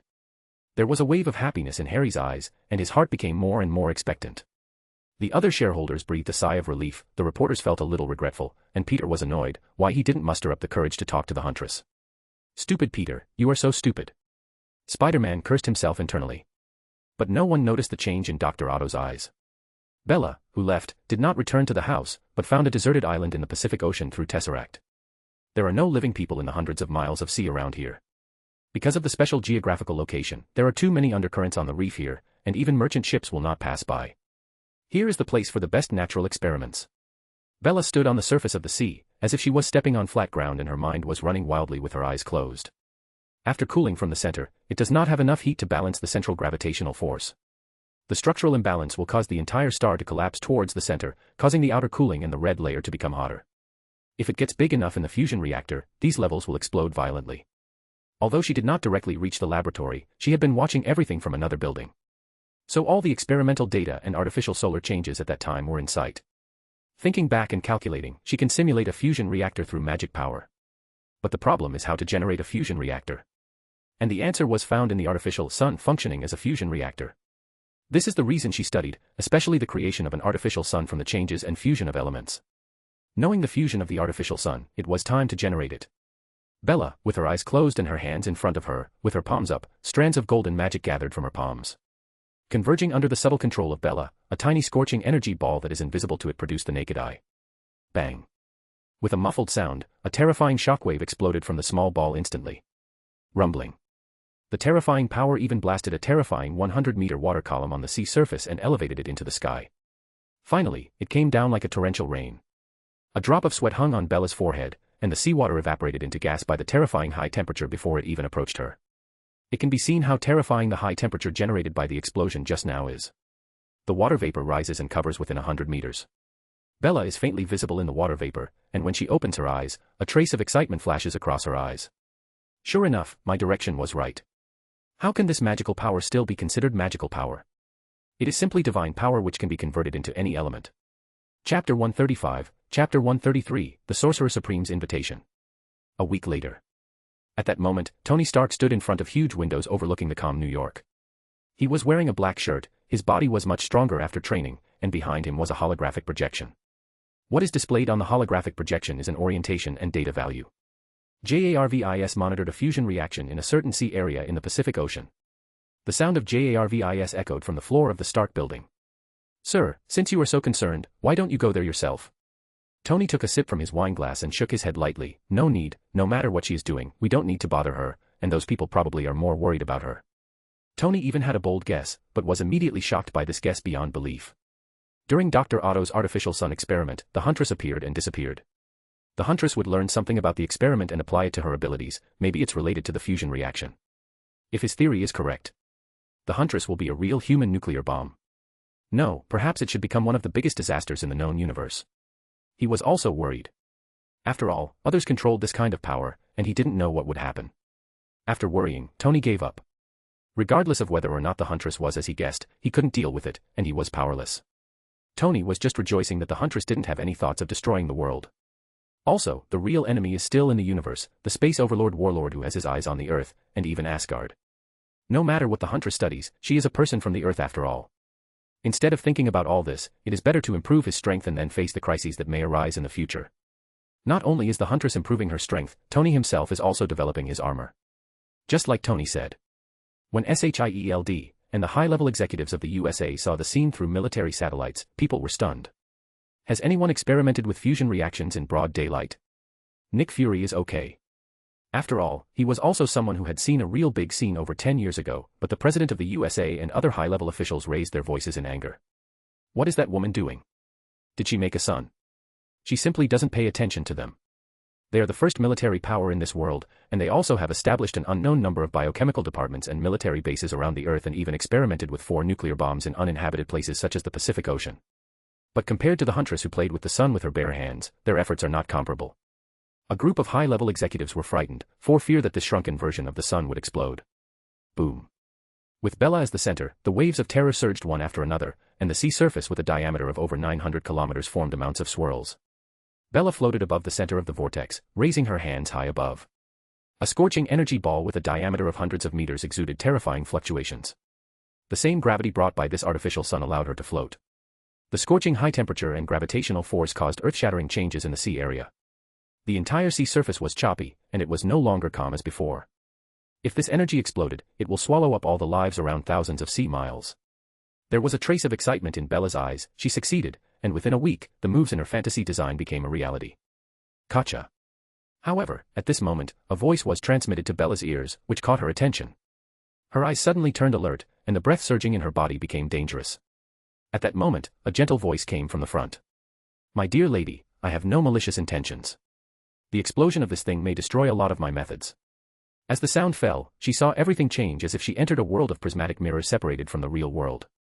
The mirrors were pushed away, and a bald woman in a hooded yellow robe and holding an ancient folding fan came over. The eyes of this woman revealed the ancient wisdom and vicissitudes of time. The face revealed a gentle smile. She raised her head, looking at the sun that Bella held high. She smiled and said, Hello, Huntress, I come from the Camartage and I'm the Ancient One. Bella's heart was shaken from the moment the Ancient One appeared. But then it calmed down.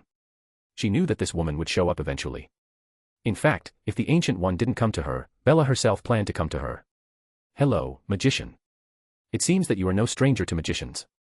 The Ancient One clapped her palms with the closed ancient sandalwood folding fan, and seemed to remember something. You also have traces of magic on your body. It seems that you are an apprentice to the Queen of Asgardians. We can have a good talk. Definitely you have to put that sun away. That can explode with a lot of power. Facing the smiling Ancient One, Bella smiled lightly and reduced the size of the sun. She is naturally proficient in using this trick, and can convert it into magic power again and store it for later use. The sun is slowly disappearing. Seeing the Huntress's calm eyes storing magic power, the Ancient One smiled and waved her hand gently and a teleportation circle appeared in front of the two of them. Nourish. Nourish. Want to taste tea? Yes, definitely. Facing Ancient One's invitation, Bella did not refuse, and walked through the portal without hesitation. She may not be the opponent of this Sorcerer Supreme yet, but she's not afraid. Also, she can clearly perceive her kindness. Chapter 136, Chapter 134, Mystic Arts. In a simple and unsophisticated hall with an ancient sandalwood floor, full of oriental atmosphere, Bella and the Ancient One knelt in front of the table. The Ancient One picked up a white porcelain cup from the table and put it in front of Bella, and poured fragrant tea from the teapot. Stretch out your hand. This is the tea cultivated by me. Try it. Bella picked up the white porcelain teacup, smelled it. It was indeed very fragrant, and then took a sip. She had to say that even a person like her who doesn't like drinking tea feels that it is fragrant. She exclaimed, "Your skills in tea-making is at the top level, Ancient One." The Ancient One smiled gently. When Bella put down the teacup, she picked up the teapot again and filled it up, and said while pouring, "You are strong at such a young age, creative as well in using your magic. I am impressed, truthfully. This girl is indeed a talent. It hasn't been long, but the power level is sub-godfather. Even if the attitude is a bit murderous, this person's approach has always been upholding a righteousness. I have seen no one like you in hundreds of years before." Bella could clearly feel the goodwill in the Ancient One's words and just smiled modestly. When the Huntress first appeared, she didn't cause waves of time, so she wouldn't pay attention. In the eyes of Sorcerer Supreme, the Blackheart and the New Mexico incident are nothing, just like children playing. When the Ancient One really focused on Bella, it's when she fought against Mefisto and discovered that the future timeline had changed. Since then, the Sorcerer Supreme, paying attention to Bella because the future became more unpredictable. The conversation continued, and the Ancient One talked about some secrets of various dimensions, such as the dimension of hell and so on. It felt like a real eye-opener for Bella. This universe is too huge. Although she has some understanding of some things and characters, it is impossible to understand everything as the Ancient One of this universe would do. Especially when she traveled to this universe. The timeline was no longer how she knew it and there were unpredictable changes. The Ancient One is different because she can see all the thousands of endings.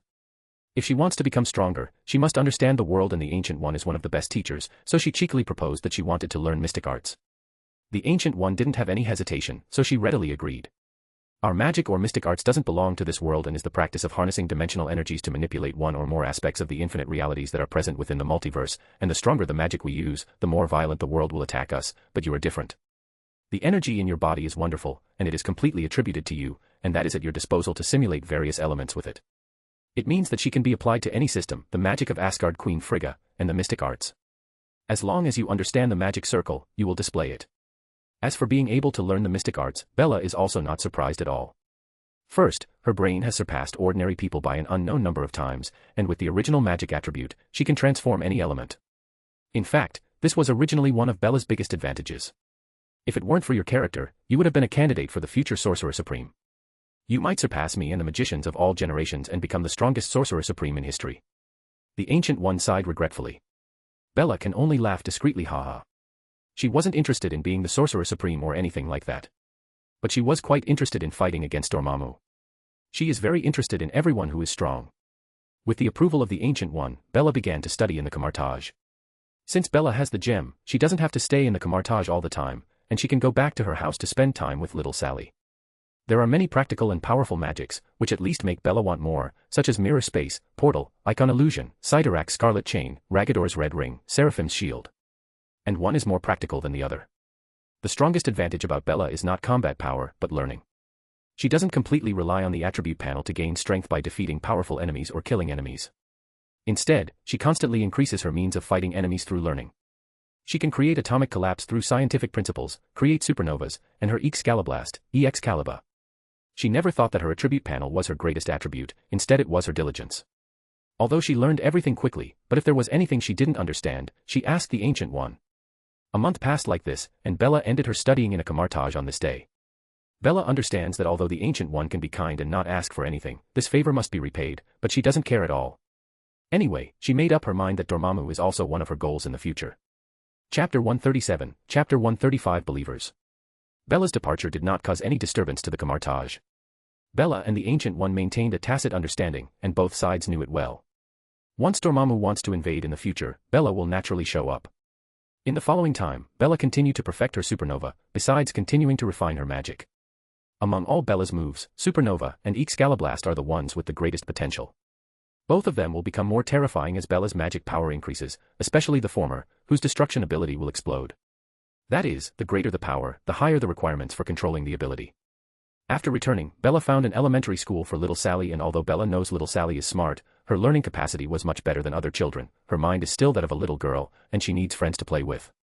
But before she started school, Bella taught common sense to little Sally. As for her skill, she has been training her so that she doesn't get out of control when she is at school.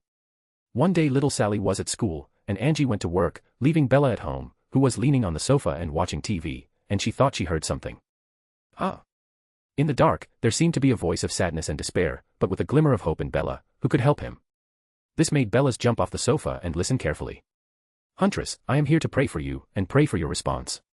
A small and pure white spot of light inexplicably appeared in front of her. What is this stuff? Bella was puzzled, and noticed that there was nothing unusual about it. She thought for a while and grabbed the light spot with one hand. Boom. A piece of information flooded into her mind instantly from the light spot. Bella frowned as she browsed through the information. Is this a prayer? What is this message? Is it the prayer of a believer in her? Does this look like the prayers and supplications of believers in the gods? Bella is really surprised. She already has believers. But one of her believers made Bella a little interested. Grand Canyon, also known as Apache County in the Arizona state. Diego was originally a teenage boy from Mexico. He was supposed to have a happy family. There is a taciturn but honest father, and a mother who is not particularly beautiful but loves him very much. He likes playing basketball and sports. Everything is perfect. However, this happy family was completely broken a month ago. When he came home from high school, he found that his home was in a mess, and his parents were bleeding on the ground. Standing in front of him was a man in a hooded sweater with a black mask, holding his mother's bag and a pistol in his hand. Robbery. This word flooded into Diego's mind instantly, but then there was boundless rage. The anger made him almost lose his mind, and he felt a dry and hot breath emerging from his body. Time seemed to slow down. The man in the hooded sweater seemed to be panicked, pointed a gun at him, said something, and was very excited, but he couldn't care less. Boom. In the end, dazzling blue energy emerged from the body, and with Diego's painful and angry roar, the entire two-story building completely exploded. Blast energy destroyed the home. The men who shot and killed his parents, as well as the dead parents, the home, and so on, all turned into dust at this moment. In the sky full of smoke and dust, Diego stood silently among the ruins, his bloodshot eyes filled with tears. But the nightmare just started at this point. The news spread that Diego woke up to a powerful energy and someone approached him pretending to be a policeman to help him, but it was all a lie. Since then, he has been caught in endless escape moments. There are people chasing him all the time, the other party is powerful, armed helicopters, all kinds of firearms have appeared. They even slandered him as the murderer who killed his parents. For this, he fled for an entire month. In 1 month, he changed from an ordinary high school boy to a wanted criminal. He fell into crisis again and again in the pursuit, and used his ability to escape time and time again, but finally, he was exhausted and about to be trapped by his pursuers. He was completely desperate. Estimated location, State of Nevada, not far from Las Vegas. Chapter 138, Chapter 136, The Fear. The previous chapter was modified in the last paragraph, so you can take a look at it before starting this chapter. From the incomprehension at the beginning, the anger, after being misunderstood and slandered as a wanted criminal, through a series of pursuits and escapes to the final despair.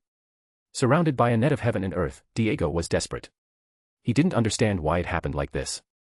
In the end, he licked his dry and wrinkled lips and prayed. He didn't pray to any god before. What he worships most is the Huntress. Among all the superheroes, only the Huntress, who is ruthless to the extreme, makes him worship and even believe in her.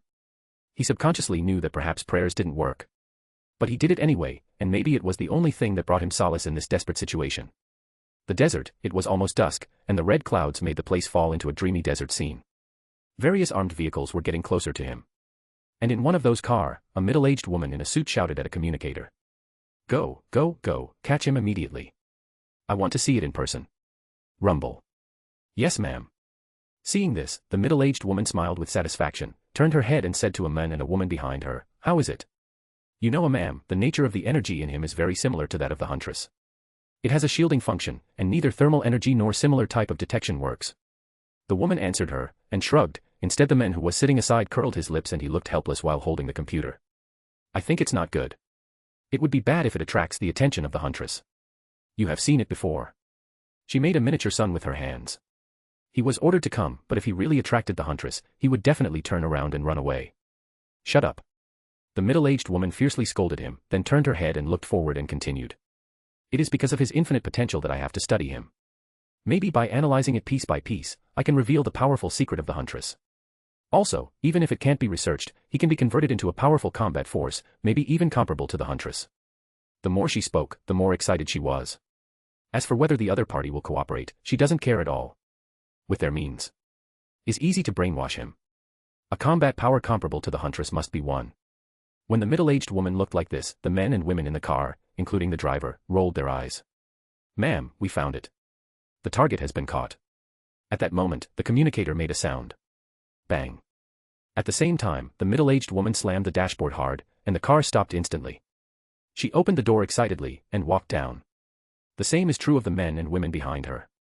The dry ground was sunburned, making an unpleasant, creaking sound when stepping on the ground, but the middle-aged woman didn't care so much. Ahead. A group of soldiers in battle uniform grabs a boy by the arm. It was her target, Diego. Diego at the moment, was in a state of embarrassment. His upper body sweater and jeans were in tatters, his curly dirty hair, his face covered in dust and tanned, his dry lips, and his bloodshot eyes making him look homeless. Diego, who is less than 1.7 meters tall, is a head short of the middle-aged woman who is close to 1.8 meters in black high-heeled shoes. The middle-aged woman lowered her head slightly, fixed her narrow eyes on the angry and unwilling boy, she gently raised Diego's chin with one finger like a queen, and said with a smile, "In order to catch you, I wasted a lot of time and energy. But you're worth it, boy." Why did you do this to me?" He had been hungry for several days, and Diego's questioning voice was a little weak, but his bloodshot eyes were still bright.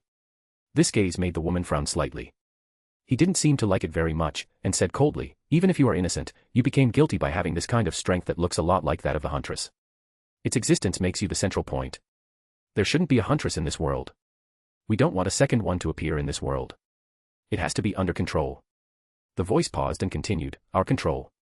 If you accept our control willingly, you will surpass the Huntress you worship and become the new protector of the earth. Hundreds of millions of people will admire you. Look at the Huntress who despises everything. Do you think she will pay attention to you? Is this really what you want to see?" Seductive words kept passing in Diego's ears. "If you resist, you will end up lying in a cold laboratory, boy. What is your choice?" Diego gritted his teeth.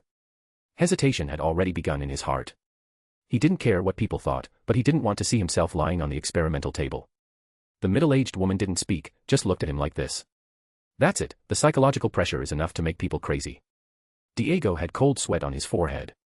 However, Diego was taken aback suddenly, and the woman who was holding the laptop behind the middle-aged woman became alert because of a sudden alarm. Drip. Drip. Drip. The sudden sound made the woman turn on the computer subconsciously, looked at the soaring data on it, and shouted in horror, "A huge body of energy has been detected." However, she couldn't finish speaking. Boom. The terrifying sonic boom sounded like thunder in everyone's ears. No matter who it was, they subconsciously looked up at the source of the sound. Their eyes widened in horror. They saw a figure like a meteor falling fiercely on the ground not far away, and the power poured into the earth and cracked it. The terrifying force even made the ground tremble violently. The dust and smoke all over the sky and the impact and spread of the air wave made the middle-aged woman have to block the front with her hands. When the impact of the air wave dissipated, they stared blankly at the approaching figure. The men behind the middle-aged woman could do nothing but lament his bad luck. "Hi everyone, I'm back and I hope there are no more delays in the chapters. Thanks for your power stones." Chapter 139, Chapter 137 Contempt. Even if all the soldiers were armed, with violent weapons, when facing the Huntress in front of them, no one dared to shoot because they were scared. The woman in front of them is one who has no mercy when someone gets in her way. But instead, Diego's eyes lit up when he looked at Bella. His expression became agitated. Did the Huntress hear his prayers? Is she here for him? It must be. When the aggressive middle-aged woman saw Bella, she felt like a rat seeing a tiger, and her aggressiveness instantly dropped to a trough. Bella ignored the woman, then she walked step by step towards Diego. Bella looked at this boy and her eyes were covered with a ray, and in just a few seconds, she analyzed the energy in the boy's body. Sure enough, it's like magic power, but it shouldn't be as good as it. She could feel the hidden energy in this boy's body. She too realized that his soul is very pure, like the little Sally. Even he can convert his energy into other elements. As for how many kinds, Bella can't see for the time being. She also knew that, like other users who awoke some ability, his energy is very unstable, but after a month of fleeing, this energy has almost dried up, which is good news because an energy that cannot be controlled is like a time bomb. After analyzing all this and seeing that there was no imminent danger for the boy, Bella glanced at the two soldiers who were holding Diego's arms, and just this one glance made the two soldiers feel like the sky was falling, and the terrible pressure hit their hearts. Even though they had undergone rigorous training to temper their tenacious will, they couldn't resist and let go of their hands, and Diego's tired body was released, and he staggered a step forward. As for this group of people, she ignored them and turned around and walked away. Bella didn't say much about the middle-aged woman who said she could surpass her, then she made a portal of blue energy in front of her. Diego looked at the back of the Huntress with no hesitation, and staggered to follow. The soldiers watched and looked at each other, but they did not dare to stop her. The atmosphere was silent for a moment, they only heard footsteps and the breeze blowing. The contemptuous attitude of Bella made the middle-aged woman furious, but she didn't dare to attack. The moment Bella was about to step into the portal, the middle-aged woman took a deep breath, suppressed the feeling of heaviness and powerlessness in her heart, gritted her teeth, and mustered up the courage to speak. Diego is a fugitive. Huntress, are you going to cover up a criminal? She thinks she is very intelligent, so she will not use organization or power to coerce her. If she is an ordinary person or even a high-level person in some countries, she can do this, but in front of the Huntress who has destructive power and an independent personality. But she dares to kill the Minister of the World Security Council in the street, completely ignores the government, and naturally, she will not pay attention to her. Since the Huntress is a superhero, if she defines Diego as a criminal. Don't they say that what the Huntress hates most are criminals? By treating him like a criminal, even the Huntress must have hesitation. As long as there is hesitation, then it can be negotiated. It's like she's in her palm. However, she made the wrong idea. Bella doesn't care about the so-called reputation at all. Apart from becoming stronger, all she does is to maintain the bottom line and do whatever she wants. It is useless to suppress her with this kind of reputation. Bella is clear about the middle-aged woman's little thoughts. She stopped, turned her head, and narrowed her eyes to look at the middle-aged woman. Boom. At this glance, the middle-aged woman only felt a shock, and a chill ran across her body, as if she had fallen into the endless winter world. Her body was tense, and a great panic and despair rose uncontrollably. This cold gaze made the middle-aged woman instantly understand. It's not that she doesn't want to kill her, but ignores her, or is too lazy to kill, but if she dares to say one more nonsense, it ensured her death. Grunt. She swallowed her words and finally shut up. Bella was not surprised by the middle-aged woman's performance. This kind of person is naturally smart. If she is not smart, she cannot sit in her current position. Bella didn't kill these people, because she was in a good mood. Withdrawing her eyes, the portal swallowed Bella's figure, and Diego followed. The moment the portal disappeared, the middle-aged woman collapsed on the ground, panting while clutching her mouth. There was still a touch of lingering fear on her face. Anger and unwillingness filled her heart, but she didn't dare to say anything, or even do anything. Damn. After they passed through the portal, they arrived at an uninhabited deserted island in the Pacific Ocean. Diego watched this scene in astonishment. He did not expect to come to an island instantly from the deserts of Nevada. Sandy beaches, trees, deserted islands, lapping seawater. The rows of seagulls flying across the sky. Is this the beach at sunset? Diego had never seen such beautiful scenery before, and after a month of fleeing life and death, his mind was relaxed, and he felt as if he had passed away. Tears fell uncontrollably from bloodshot eyes. Parents once said they would bring him to the beach when he graduated from high school, and he came, but the family has completely passed away. Step. Step. Bella walked to the boy's side, following his gaze to the horizon of the sea. It's not your fault. She knew what the boy was thinking. He was an ordinary high school student who gained power, but the price was that it ruined his family overnight, and he was even hunted down and slandered as a criminal. This kind of bitterness is unbearable for most people. At this time, Bella was suddenly startled. He seems as if he were a protagonist of a fan fiction, and she is like her mentor, LOL. Chapter 140, Chapter 138 Servant. When the sunset glow slowly dissipated, the night swallowed up all the light, and a bright moon filled the sky. Goo. Hearing his abdomen cry, Diego finally came back to his senses, clutching his stomach. The strong hunger caused a little pain. Blushing, he dared not look at the Huntress beside him. No one wants to be embarrassed in the presence of a beautiful girl. Furthermore, the Huntress is the object of his admiration. He would rather not make a fool of himself. Bella didn't mind watching the boy recover, bent her index finger and tapped lightly on the sea in front of her. Boom. A column of water burst into the sky above the sea in front of them, then a big fish came out of the column of water. Then she raised her other hand and several branches floated towards them. As if controlled by an invisible hand, the branches were piled up and ignited out of thin air, and some branches cut the internal organs of the fish, furthermore were taken out of the scales, also many sharp branches pierced the big fish. A set of operations is smooth. Diego was dumbfounded, looking at the big fish floating in front of him. 10 minutes later. Hiccup.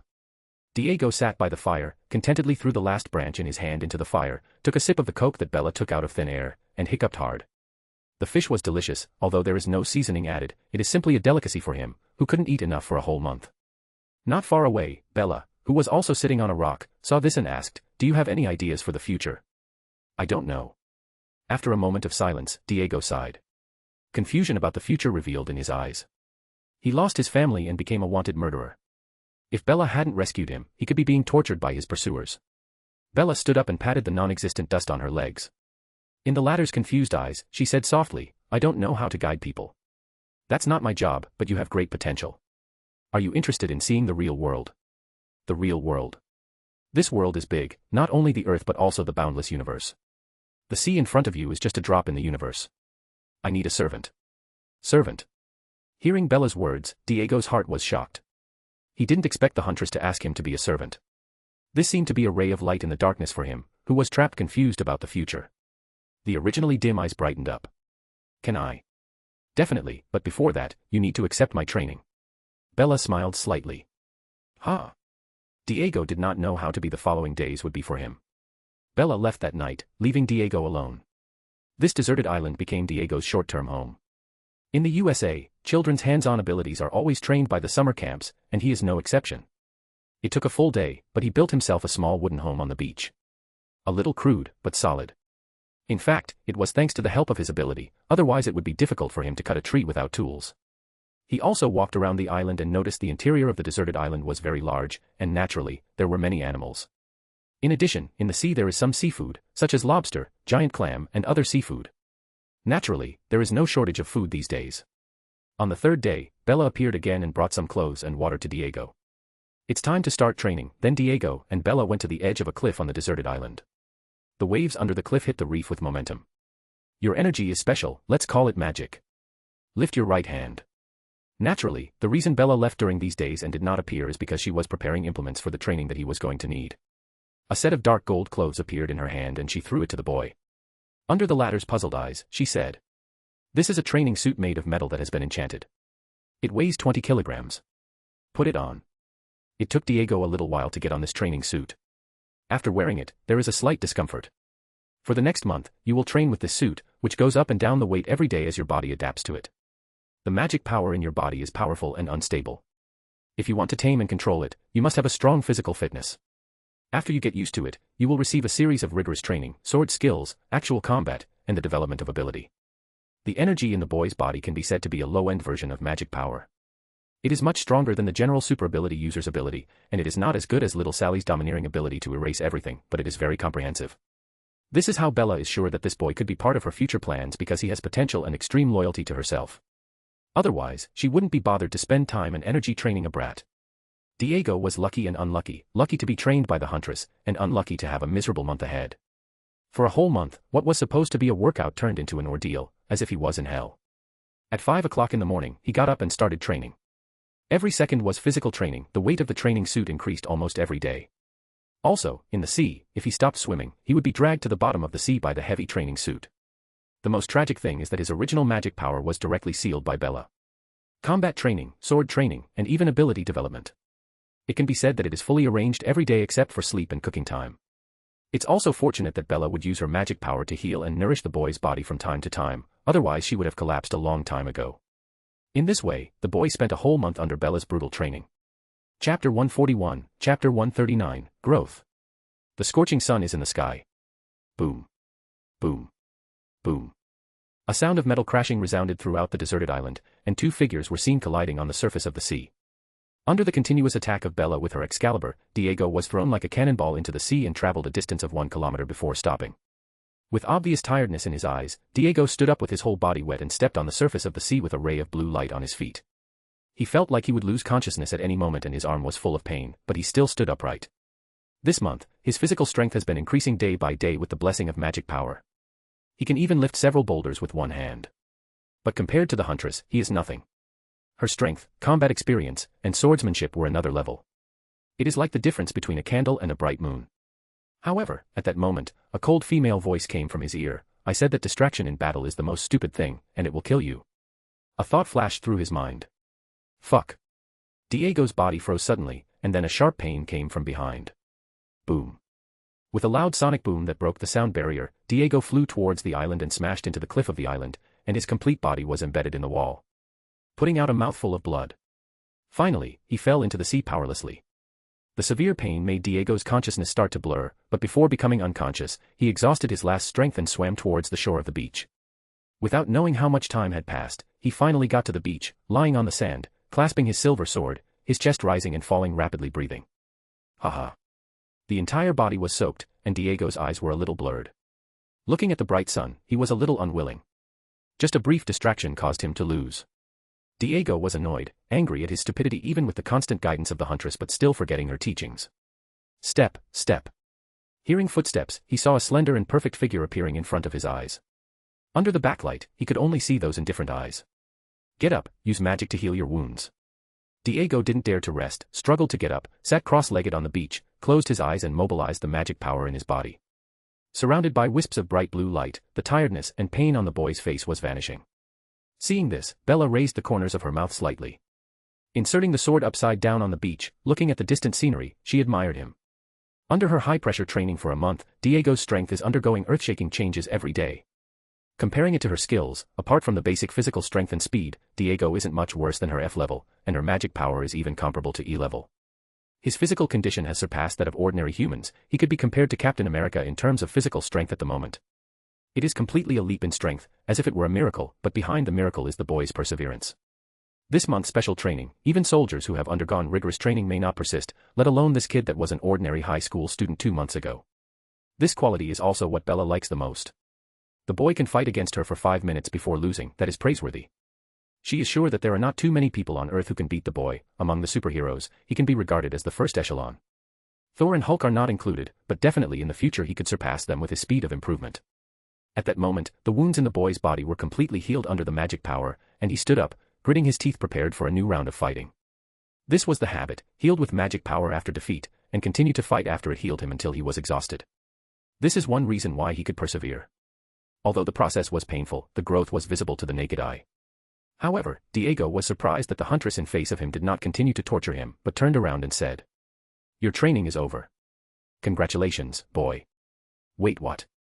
Hearing the sentence, Diego couldn't believe his ears, and looked at the Huntress in front of him with disbelief. Joy, excitement, shock and various emotions made him even want to shed tears. But still suppressed tears, said with a hoarse voice, "Really, really. Remember this moment, Diego. Remember the experience of these 2 months, from the despair, confusion, anger, unwillingness at the beginning, to joy and excitement now. Please also remember this month. This month lays the foundation for your future, and it will also become an indelible harvest for your entire life." Bella's originally indifferent voice softened a lot. The boy finally couldn't help the tears flowing down, choked and speechless. He could only nod. "I won't teach you anything else. Your way of life can start again, and you have to decide how to continue it." After Bella finished speaking, she thought the guy would be happy, but Diego froze in place. This should be what he is most looking forward to. He could return to normal human society, but remembering this month that passed, it was the Huntress who pulled him out of the endless abyss. She teaches him how to develop his magic, how to control the magic power and tells him some secrets about the universe. Diego knows she is the best mentor, not only helping him dispel the haze of the future but also allowing him to grow up. Chapter 142, Chapter 140 Assassin. In the near future, the world will usher in huge amounts of crisis. Return to normal life, learn, and temper yourself. This will be your task. You aren't qualified to follow me yet. I don't want you to die in a crisis in the future. Diego was under the black night sky, standing on a street, watching the people coming and going. Looking at the file bag in his hand that had bank cards, housing contract certificates and keys. Recalling the Huntress's words, his eyes became firm. Next time we meet, I will definitely become stronger. Without looking back, he disappeared into the crowd. In the house, Bella felt a sense of accomplishment by training a young man with great potential. Diego's potential is high. If he can persevere and become stronger, he may have the opportunity to step into level Skyfather in the future. Being able to cultivate a Skyfather is enough to give Bella a sense of accomplishment. After all, the level Skyfather is considered a dominant existence in the universe and can easily destroy a planet. Definitely, the most important thing is that, as Diego gets stronger, she will fight against him like she did with Thor to gain EXP and improve her strength. Bella was sitting on the sofa with Angie and little Sally while they watched TV, and Bella listened to what little Sally made in the school. For example, a certain child wants to make friends with her, or another child looks at her in a daze. Hearing that, Angie laughed out loud. She even joked that little Sally had the potential to become a heartthrob at a young age. The little Sally is naturally confused, she doesn't know what a heartthrob is. Bella was thinking about which brat with small balls thought he could see her little sister with dirty eyes, and whether she would teach the brat a lesson someday. For Bella, little Sally is not just a sister, rather it is as if she were a daughter. At this time, several gunshots were heard outside. Bang bang bang. Intensive gunfire, accompanied by a scream, broke the peaceful atmosphere in the rich area. Angie was startled by the gunshot suddenly, and panicked, prepared to hide with her best friend and little Sally. But Bella comforted calmly, "Don't worry, it must be some fool who wants to steal something. Robbery in a wealthy area is something countless criminals have thought about. After all, if someone can live in a wealthy area, they probably have money. If criminals rob successfully, they will get much more money than robbing ordinary citizens. But very few people do it. First, besides the elegant environment and geographical location in the rich area, the biggest problem is security. The security in the wealthy area is absolutely top-notch. The personnel are strictly trained security guards or retired soldiers, and so on. And there are various security equipment. Breaking through here is harder than robbing a bank. Definitely does not rule out drug addicts. These people basically lost their minds, are short of money, some hate the rich, etc. In some cases, the education level is low, and the family environment is terrible, and the circles they have been in contact with since childhood are all evil people, which leads to the fact that they will embark on the road of crime. Angie, who was frightened, also calmed down under the consolation of her best friend. Bang. Bang. Bang. TSK, not bad. Muffler, is this an assassin? The subtle gunshots were barely audible under the night sky, and most people might not hear them at all, but they did not differ from thunder to her ears. At first, Bella didn't pay much attention to it, but with a little concentration of her powerful senses, she got a lot of information. The assassin doesn't seem to be a vegetarian. He even mobilized more than a dozen security guards with guns to stop her. TL note. I was reading about power levels in Marvel, and I am going to change Godfather to the word Skyfather. Possibly editing the previous chapters. I hadn't noticed this error before, and if you see any errors like that, you can let me know.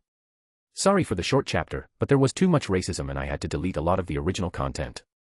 Chapter 143, Chapter 141, Gunfight. In a house not far away. Bang.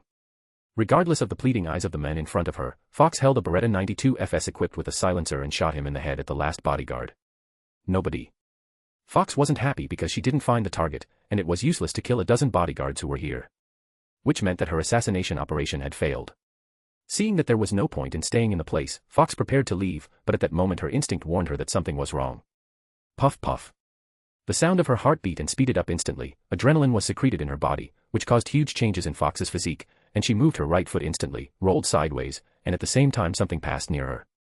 That was a gunshot. A bullet crossed near her head. However, this was not the unique shot, and the second bullet that followed precisely hit her right shoulder. Blood spattered, pain streaked across her shoulder. If Fox hadn't measured the trajectory of the bullet in advance at the critical moment, she might be dead with a shot in her head. A professional assassin. A thought flashed through her mind like lightning. The severe pain didn't worry Fox. What apprehensive her was the new assassin, who was definitely a professional. If he were not a murderer at the same level, it would be impossible to hit her instantly, let alone approach such a close distance without her noticing. Damn. Hiding under the bar in the lobby, drops of blood dripped from her right arm onto the ground. Fox cursed her bad luck. The bullet hit her right shoulder, and she couldn't move her right hand for a short period of time, especially when facing an assassin who was not inferior to her or even stronger than her. Without thinking too much, she took over the gun in her right hand with her left hand, raised the muzzle slightly, took a light breath, and the adrenaline was stimulated again and shot. The glaring white light dispelled the darkness instantly. It was the flash bomb that the other assassin had thrown at her. Without hesitation, Fox crashed through the windows of the house like an arrow and rushed out. Bang. Bang. In the middle of the shooting, Fox has more and more wounds in her body, and the hope of getting out of here alive was ending because it was not just one murderer, but there were three. What is the identity of the target? Why are there so many professional assassins protecting him? A thought crossed her mind. The other assassins didn't seem to be rushing to kill her, like a tiger playing with its prey. She also understood this. This could be her end, but she saw a house in the middle of her pursuit. She had no choice and rushed in. Since they want to kill her, then they should be prepared to go to hell together. But at the moment when she was about to climb over the wall, whether it was Fox, or the three men in combat suits following behind her, all of them hearing a sigh and a soft voice but with irritation. Why do you have to seek death? Following this sigh, the expressions of Fox and the three men following behind her suddenly changed drastically. Gotcha. Like a shattered mirror. She saw that the whole world experienced changes like a kaleidoscope. A world composed of pieces like mirrors was formed instantly. The four of them seemed to feel isolated from the real world. A feeling of great terror couldn't help rising from their hearts, and before they could react, golden ripples reflected in their pupils. Afterward, they completely lost consciousness. Fox's last thought was to regret why she took up this task, and she died without knowing why. In the house, Angie watched the comedy on the TV with great interest, and she didn't know what just happened. Just then, a funny video came on, and she grabbed her stomach with laughter. She didn't look like a lady at all. The little Sally seemed to feel something, tilted her head and glanced outside the door, but then she didn't take it seriously. Sally, who was next to Angie on the sofa, moved towards the refrigerator to get some ice cream but was held in a hug by Bella. You can't eat too much ice cream at night, or your stomach will hurt. Oh, okay. Although the little guy was a little disappointed, she was very well behaved and obedient. The golden glow in Bella's eyes slowly receded. She didn't feel anything for the four who were killing each other outside. Whether it was the female killer or the killers behind her, if it didn't affect her house, Bella didn't have any plans to pay attention to it. It's like watching TV. But when it comes to her house, when she's with Angie and the others, don't you expect her to be nice? She isn't a good person. Ever since she learned the magic of the soul in the Camartage, she can easily see the bloody aura on these four people. None of the four are good people. Kill all of them. She had a vague understanding of the identities of these people. The woman burst out with adrenaline instantly, and she seemed to be a killer from the fraternity. Those men were related to a certain killer organization in the United Kingdom. They had undergone body modification and were proficient in firearms and killing skills. But the disadvantage is that the lifespan is only a few years, and the body organs will be exhausted accordingly. Standard streamlined works. The only thing that interested her was that there was a hint of demonic aura on this female killer. Associated with demons. It seems that Diego has a mission. Bella thought about the boy who had been trained by her for a full month. By the way, let Diego rest for 2 days. After all, he has been trained for a whole month. How can she not let him relax? Bella still considers herself a kind mentor. Chapter 144, Chapter 142, Fraternity. Diego still wasn't used to his new apartment, but he enjoyed the relaxed life of the last 2 days. It's just that sometimes he can't help but miss his parents. After Diego took a bath and was about to put on the training clothes for a new day of training, he glimpsed one more person on the sofa in the living room from the corner of his eye. There was a shock in his eyes. Someone actually came into the house without him noticing. But before he could get into combat mode, he noticed that the figure on the sofa looked familiar. Diego immediately let go of his guard, walked to the living room, and shouted excitedly. Master. Wearing a gray shirt, Bella sat on the sofa, looked at the energetic boy, and nodded with satisfaction. Excellent, after returning to the city, you didn't neglect to exercise. I have never forgotten your teaching. Bella nodded, and tapped Diego's head with the index finger of her right hand, and a ray of golden radiance entered Diego's mind. The boy didn't resist, he didn't believe the Huntress would harm him, and even if she wanted to kill him, he wouldn't resist. It was a task, but when he understood the information, he was a little confused. This information is about a killer organization called Fraternity. The data is incomplete, it only includes the names of some key members, no photos, no identities. Everything about them was discreet, including their skills. The only thing known about the fraternity is the adrenaline rush, a rare ability that allows them to produce massive amounts of adrenaline, granting them superhuman strength and speed, making their reaction time when shooting seem slow and being able to do the arc shot trick. The combination of those skills makes the fraternity quite prestigious in the entire underground world. Every killer in the fraternity is an ace killer in the underground world, and few targets can survive being targeted by them. However, it is not worth mentioning for Diego. Ordinary weapons have no effect on him at all. As for the so-called the adrenaline rush and the bullet time, it is not worth mentioning at all because his reaction nerves were trained in the hands of the Huntress. The only thing that caught Diego's attention about the organization called Fraternity is that they were always adhered to an ancient and unbreakable belief, implementing the death order given by fate, killing one person and saving thousands. Is it still a righteous killer organization? Diego was a little puzzled. Why did the Huntress send him such information? Let him join this organization. Just when he was in doubt, the indifferent look of the Huntress came into his eyes, causing his pupils to shrink. I want you to find out if they are related to demons, and if they are, you can destroy them directly. Demon. Diego was shocked. During the month on the deserted island, the Huntress once talked to him about the devil dimension and knew some secrets about the devil. Understood, I will investigate from today. Diego knew the seriousness of the matter. Every time a demon appears in the world, it will inevitably cause a storm, and it seems more dangerous now because it is involved with a killer organization. Bella nodded and disappeared instantly in a blue cloud.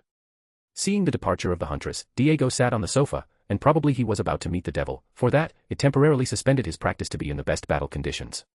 He knew this time was a test for him, and he did not want to disappoint the Huntress, so with determined eyes, he prepared for his mission.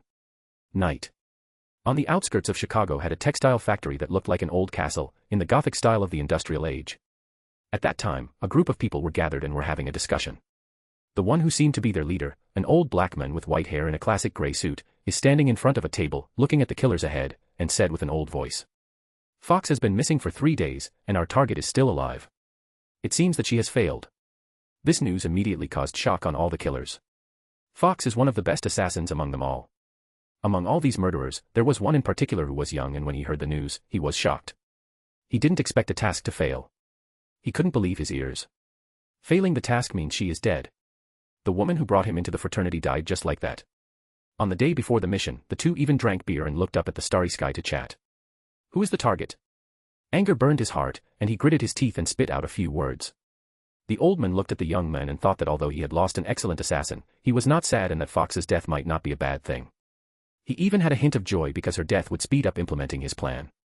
He did not express his thoughts on his face, but said seriously, "Wesley, you know fate." Before the words were finished, Wesley interrupted angrily, "I don't care what fate is, I don't believe she will die, tell me the target, who is it?" At the end, he even roared angrily. Anger distorted his rather face, making it ferocious. The killers, who were discussing it, were taken aback. Fox had an accident, and it was normal for Wesley to be angry. Chapter 145, Chapter 143, The Art of Killing. The old man ignored Wesley's anger and said, "Donald, he was a support staff member of the National Space Administration and knew many secrets. According to our data, he sold information to a criminal organization that could sow chaos and evil in the future. Wesley, destiny is woven, you." But the angry Wesley wasn't concerned with the one called the loom of destiny or what the old man told him. He only cared about Fox. He turned around without hesitation and walked towards the exit. The other killers looked at him but didn't move. However, before he took a few steps, he suddenly stopped. Following Wesley's line of sight, everyone looked towards the door of the textile factory and saw a figure standing there. The shadow made it impossible for them to see the person's face, but from his posture he didn't look like an older person but a teenager, but only his presence did them alert. Only the old man was not surprised, but his eyes were completely black for a second and returned to normal. Gotcha. The killers raised their pistols at the boy, but apparently he didn't feel any fear of being pointed with their guns. Hell, who the hell is this brat? How is it possible that they didn't notice until now? Such thoughts crossed the minds of the killers. In front of all the assassins and their weapons, the boy was not afraid, and walked forward from the shadows, showing his face. The boy ignored these killers, and his gaze was on the old man, with a sharp look in his eyes. "Son, this is a private factory. You should leave." The old man smiled and said, seemingly very gentle, "It's a pity that Diego is no longer the boy he was 2 months ago. He doesn't have the Huntress's powerful perception ability, but after training for a long time, his perception ability is not weak, and the addition of magic power makes him sensitive to certain dark auras." Diego clearly felt the rotten, evil, and dark aura in the old man. Without too much nonsense, Diego stretched out his right hand, and a silver sword emerged in his hand. The Huntress taught him this trick of magic. Bang. Bang. Bang. The killers saw the boy summoned a sword out of thin air, and they did not hesitate to shoot with their weapons. With the dense gunfire, bullets swept away like a storm. But Wesley was not included. When he looked at Diego, he felt a great fear in his heart, as if this was not a human being, but a death god. Without the slightest hesitation, he directly started the adrenaline burst and fled with all his strength. In fact, Wesley's hunch was very correct. In front of these top killers, Diego does not differ from Death God. Ding. Ding. Ding. In Diego's eyes, these bullets seemed to be slowed down by 100 times. Hold the silver sword in his right hand, and he swung a few times to deflect the bullets accurately. Even the curved bullets fired were also blocked. Make a crisp sound. Bang. Before the assassins recovered from the shock caused by deflecting bullets with his sword, the Diego's figure was slightly blurred, and he rushed over at a speed that was invisible to the naked eye. Damn. Diego turned into Death God in the factory and waved the sword in his hand. Every time the silver light shined, a life was lost. Even the assassins with their best skills, like the curved bullet and their reaction time improves with their adrenaline, couldn't do anything against Diego. Just less than a few seconds. Various killers were slaughtered. Diego grabbed the forehead of one of the few remaining killers and pushed back, and the man tilted his head unnaturally under the irresistible force. To finish him, a silver sword mercilessly pierced through the killer's chest. Seeing this scene, looking at the lifeless corpses on the ground, and the blood flowing, the last 3 killers felt fear that distorted their faces, and the 3 lost their will to fight. With no hesitation, they turned around and ran towards the outside of the factory. Whoosh.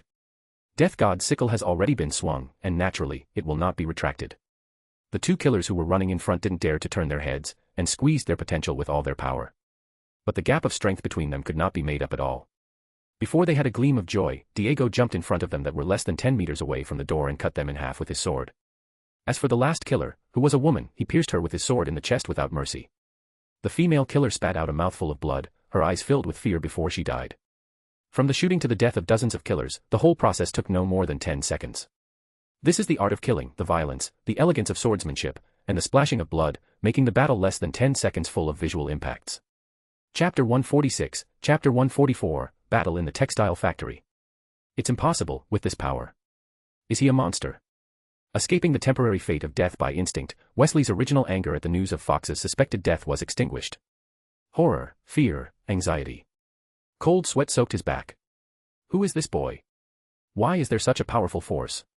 After leaning against the load-bearing beam, Wesley's heart beat due to tension. Bang. Diego came and nailed the female killer on the load-bearing beam, without looking at the expression on the female killer before she died, and pulled out the silver sword. The female killer fell to the ground with a muffled sound. Diego stood less than 10 meters from the old man, then put his sword upside down on the ground and put his hands on the hilt of the sword. Diego's body was upright, as if he were someone strong. It seems like he's doing an imitation of the Huntress's style. No matter what, the elegance and indifference in the Huntress's battle style are very adored by him. As a loyal fan, imitation is naturally not surprising. Glancing lightly at Wesley, who was hiding behind the load-bearing beam not far away, Diego wasn't planning to let him go. Among all the killers in the audience, except for the old man, this young man had the strongest demonic aura. It's just that when he wanted to do something, he suddenly felt a bit of risk. And the source of the danger is the old man in front of him. Is it worth being involved with the devil? All of your people died, but you didn't move at all.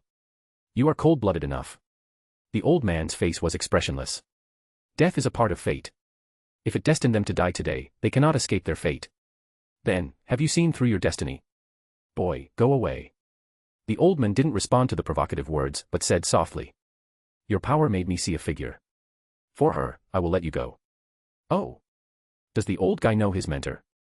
Diego raised his brows, but thinking about what the Huntress once said, it seems that she has beaten even the demon king Mefisto, and other demons are afraid of her. So this demon doesn't want to conflict with him because seems not to want to offend the Huntress. He even just watched as he killed the murderers and did nothing to stop it. It turned out that he thought he was a real fledgling kid, and let himself go after satisfying his sense of accomplishment in punishing evil and promoting good. As expected from a demon without feelings for humanity. TSK. But it's a pity. Diego shook his head. I have a task, and the order I got is. Kill all the demons.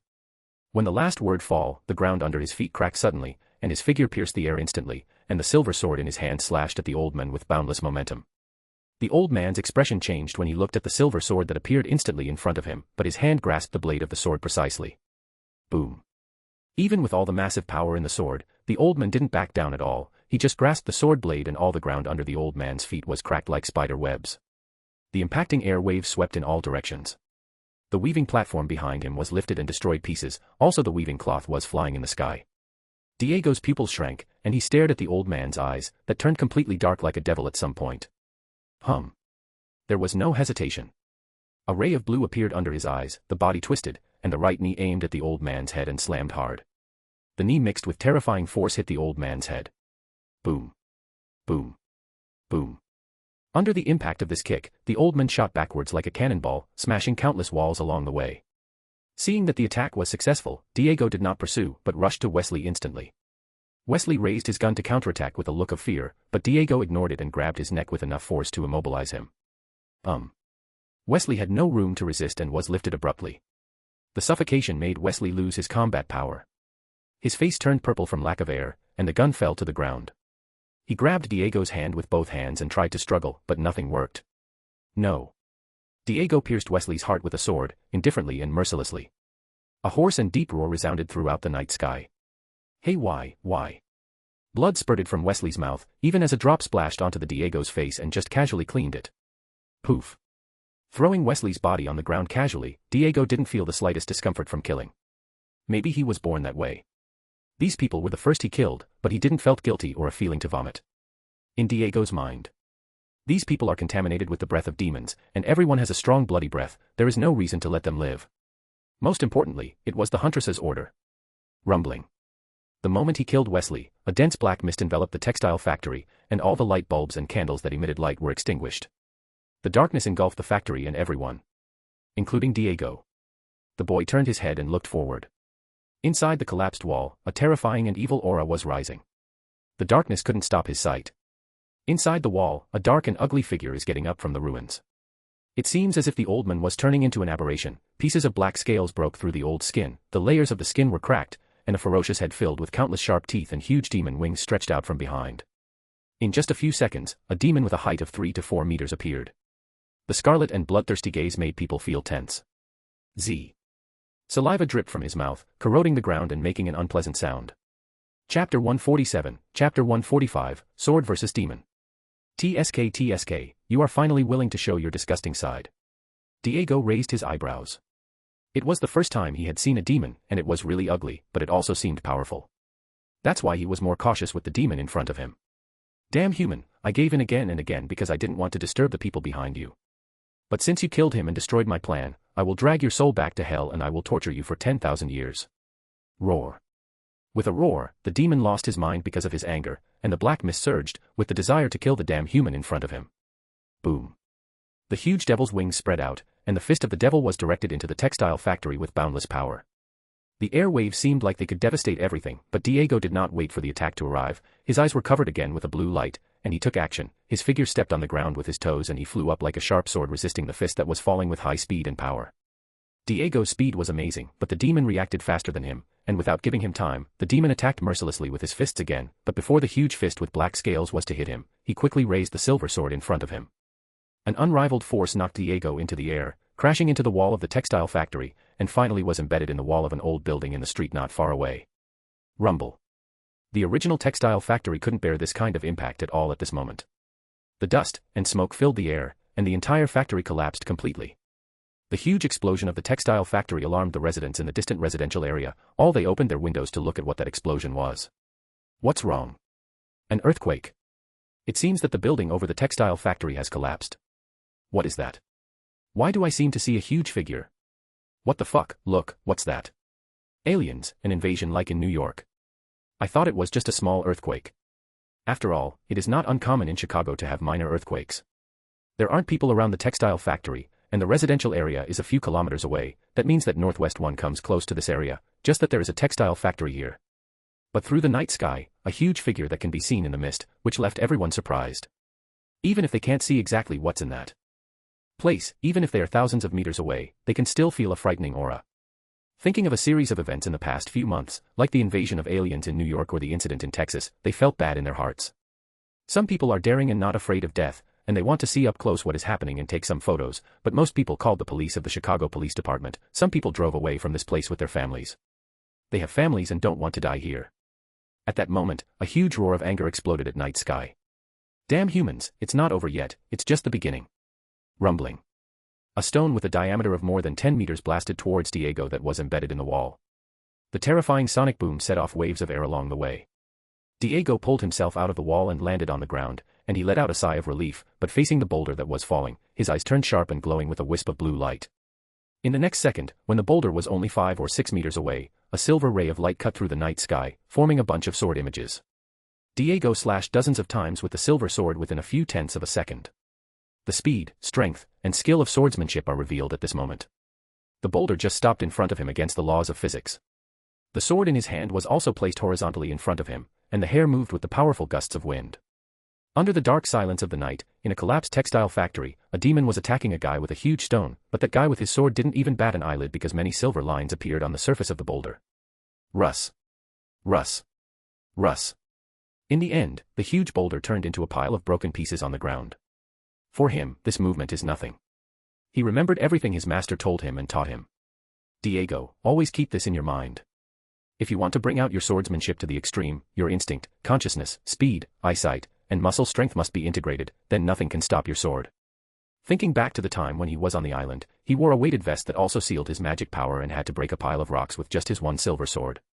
He was like a machine in that place, and he couldn't even take a breath for constant training, just chopping all the stones one after another. He didn't know how many serious injuries he suffered, how many times he had bruises on his body, forehead, and arms, and he was even knocked unconscious a few times. For this reason, this stone with a diameter of more than 10 meters is nothing to be proud of, just another rock in the pile he already destroyed. Boom. Diego stomped hard on the ground with his right foot, and the power shook the ground to cracks, and a silver light pierced the night sky. Boom. Boom. Boom. Roars, collisions, 2 figures were involved in a fierce fight, one large and one small collided in the dark night. It's a battle of speed against the strength of the demon. And in the ruins of the textile factory, at some point, a figure slowly stood up, and looked at those 2 figures who were fighting with a mocking and sinister smile. Chapter 148, Chapter 146 You again. In the collapsed ruins, Wesley, who was supposed to die, returned from the dead. His face was pale, and his black eyes seemed to overflow with malice and greed. It's an unforgettable scent. Tisk, it's a shame that the body I had a hard time finding was so damaged. He touched his pierced chest with an arrogant wave and saw gray light balls floating in the ruins not far away from him, and in each one, a sleeping transparent figure can be faintly seen. The quality is flawed. The corners of Wesley's mouth slightly raised, but there was no movement. The off-white balls of light were caught and thrown into his mouth one by one. Although he was a little dissatisfied with these souls, he looked at the boy who was fighting in the distance with insatiable greed. But the soul of that human seems delicious and nutritious. It makes me remember the soul of that woman, if I could capture his soul. Wesley's face became distorted and the greedy expression grew. But an indifferent female voice broke Wesley's fantasy. "TSK, I was wondering who it was. I didn't expect to find you here causing problems again." Wesley turned his head suddenly and looked around, and saw a beautiful figure standing on the top of a broken load-bearing beam, in the ruins, dressed black shorts, black leather high boots, and a black jacket, with her blonde hair tied in a ponytail. "As the majestic king of demons, it seems inappropriate for you to do all these sneaky things, right? Or is this the nature of demons?" the girl sarcastically said. Sure enough, this trip was indeed correct. Bella didn't expect that Mefisto had already been summoned on the earth. The Brotherhood, with a history of hundreds of years, were being manipulated by Mefisto, with many lies and false promises. He deceived them so that they would summon him on Earth. He is truly the king of demons. Bella believes the Brotherhood is just one of Mefisto's plans. With how cunning he is and with the thousands of years he has had to plan, there may be more places like this secretly being manipulated. Mefisto was not angry at the girl's sarcasm. Instead, he smiled and said, "I'm not the only one who covets the Earth. I believe you understand the significance of the Chitauri invasion last time. When Sorcerer Supreme and Odin pass away, who can protect the Earth? At that time, there will definitely be conquests and massacres here. You and those human beings will end up dead or turned into slaves. Think about it, Huntress, join hell. You will become one person under me and all the other people will be under you." As a devil, Mefisto is extremely skilled in speech. First, he showed their cards and stated his purpose, showing that the Earth has no future, and finally began to persuade. The words and metaphors are full of sincerity. If she were someone else she could be seduced by his sweet words, but Bella snorted, "Don't think about it, Mefisto, even if you weren't stopped by me, someone else would stop you, idiot. Besides, I just want to kill you." The last sentence was kept in her heart, and she didn't say it. Bella refused repeatedly, and Mefisto's expression be ugly. Besides, he was ridiculed again and again. As the Lord of Hell, no one dared to ridicule him like she did. This girl has a strong-willed and is unable to be seduced, and the most important thing, she's powerful. Last time, his projection couldn't deal with this woman at all. At the cost of the soul projection being burned, he pulled a meteorite from space, but she still crushed it. Now the strength does not know how much she has increased. It is a tough opponent. It's just a pity that the fate of Sorcerer Supreme and Odin is uncertain, so what if she grows up faster? So easy to grow to level Skyfather. Do you think of level Skyfather as a small character? Mefisto decided that the moment the gates of hell were opened, he would severely torture this woman, making her his most loyal slave. When he sits on the throne of hell, he would have her lick his feet to humiliate her. The heart is full of malice, and the surface is very well disguised. It's a pity that Bella has learned soul magic in Camartage, can see through the malice generated by him, no matter how he pretends. He is like a bonfire in the dark. At this moment, there was a roar in the sky. Bella's eyes flickered slightly, and she glanced at the sky lightly. A red and gold figure flew through the night clouds and was coming towards this side at high speed. Inside the high-speed flight's red golden armor, the voice of Jarvis was transmitted to Tony's ears. "Sir, we are only 2 kilometers away from the destination of the energy source." "Jarvis, what have you found?" "Sir, according to the monitoring, it was found that a 4-meter-tall demon was fighting with a guy holding a silver sword. From the aftermath of the collision and the shattered traces on the scene, the strength of both the demon and the guy was at least a ton." "Wow, it looks like another superhero has appeared. What is his identity?" "The teenager is named Diego, Hispanic and Oceanian descendants, living in Arizona. When he returned home 2 months ago, a huge explosion occurred in his home. Suspected of ability awakening, he was wanted for a month after the incident, and then disappeared after reappeared in New York a month, 3 days ago. It is worth mentioning that SHIELD came forward and released the arrest warrant." "Interesting." Stopping not far above the battlefield, Tony watched the fierce collision, and the strength and speed that surpassed the limits of ordinary humans. The visual impact of the battle between demons and teenagers is much better than Hollywood action blockbusters. This is especially true when watching the battle live. But the strange thing is that Bella and Mefisto were not found, even if they were not far away. Tony's sudden appearance caught the attention of Demon and Diego, but they continued fighting. The unparalleled strength of the knees hit the demon's head, causing the latter to stagger and tilt his head. Diego then prepared to pierce his head with a sword, but the demon's fighting consciousness was not weak. Chapter 149, Chapter 147, Frost Magic. The demon hit him with a punch. Diego could only hastily block the front with the sword, was blown away, and stopped his body by sliding his feet on the ground for over 10 meters. However, that didn't hurt him much. He looked up at the red gold and steel battle armor floating in midair. This familiar armor, he knew the identity of the owner. After all, as a superhero, Iron Man's popularity is quite high all over the world, and it can be regarded as one of the most popular superheroes after the Huntress. Nice job, boy, leave it to me. Tony landed next to the boy, and through the mask, Tony's voice spread out to be metallic and cold. Tony is confident in the anti-dark armor that he developed for fighting against the demons. After he built this armor, he basically didn't use it. Now that he finally meets a demon, he wants to try the function. However, just as he was about to fight, he was blocked by the sword of the boy. Tony looked down at the sword lying in front of him, and turned his head to look, but the boy didn't even look at Tony. His eyes remained fixed on the demon in front of him, and said indifferently, "This is my trial task, don't interfere, Iron Man." Trial mission. Tony froze. Diego doesn't want to talk too much nonsense. For some reason, he always has feel being spied on, with strong malice and greed. He suspects that the demon in front of him is not the only one here. It must resolve as soon as possible. Boom. Diego's pupils are rendered in aqua blue, and the powerful force surged in the body. The blue radiance produced waves out of thin air, and the air waves surged crazily. It forced Tony back a few steps by the blast. Looking around in astonishment, he saw the boy holding a sword in his right hand, and drew a series of runes in front of his face with his left hand. Instantly, he released a type of icy magic from his wrist. A ray of icy wind passed by, and under the horrified expressions of Tony and the demon, they saw a frost field had reached out and covered a radius of 1 kilometer instantly. Snowflakes appeared and fell all over the sky and spread all over the ground and piled up like snow. Tony even spit out a frosty airflow from his mouth, and then gave a clear drink. It seems that this place has fallen into the frosty world, and the blizzard that freezes everything is surging. With the sound of creaking, it covered the surface of the demon with a layer of frost. Is this frost magic? The devil shouted in horror. He was completely unwilling to believe that the human in front of him could use magic. And the power displayed is so great. Not only him, the surface of Tony's steel armor is also condensed with frost. Fortunately, his armor has a low-temperature treatment plan built in, and special metals can insulate the low temperature of tens of degrees below zero. Where did he get his magic? Tony's eyes stared at the magic circle wrapped around the boy's wrist. And a beautiful figure involuntarily appeared in his mind. Sir, the temperature around the target has reached -269 degrees Celsius, which is close to absolute zero at its maximum.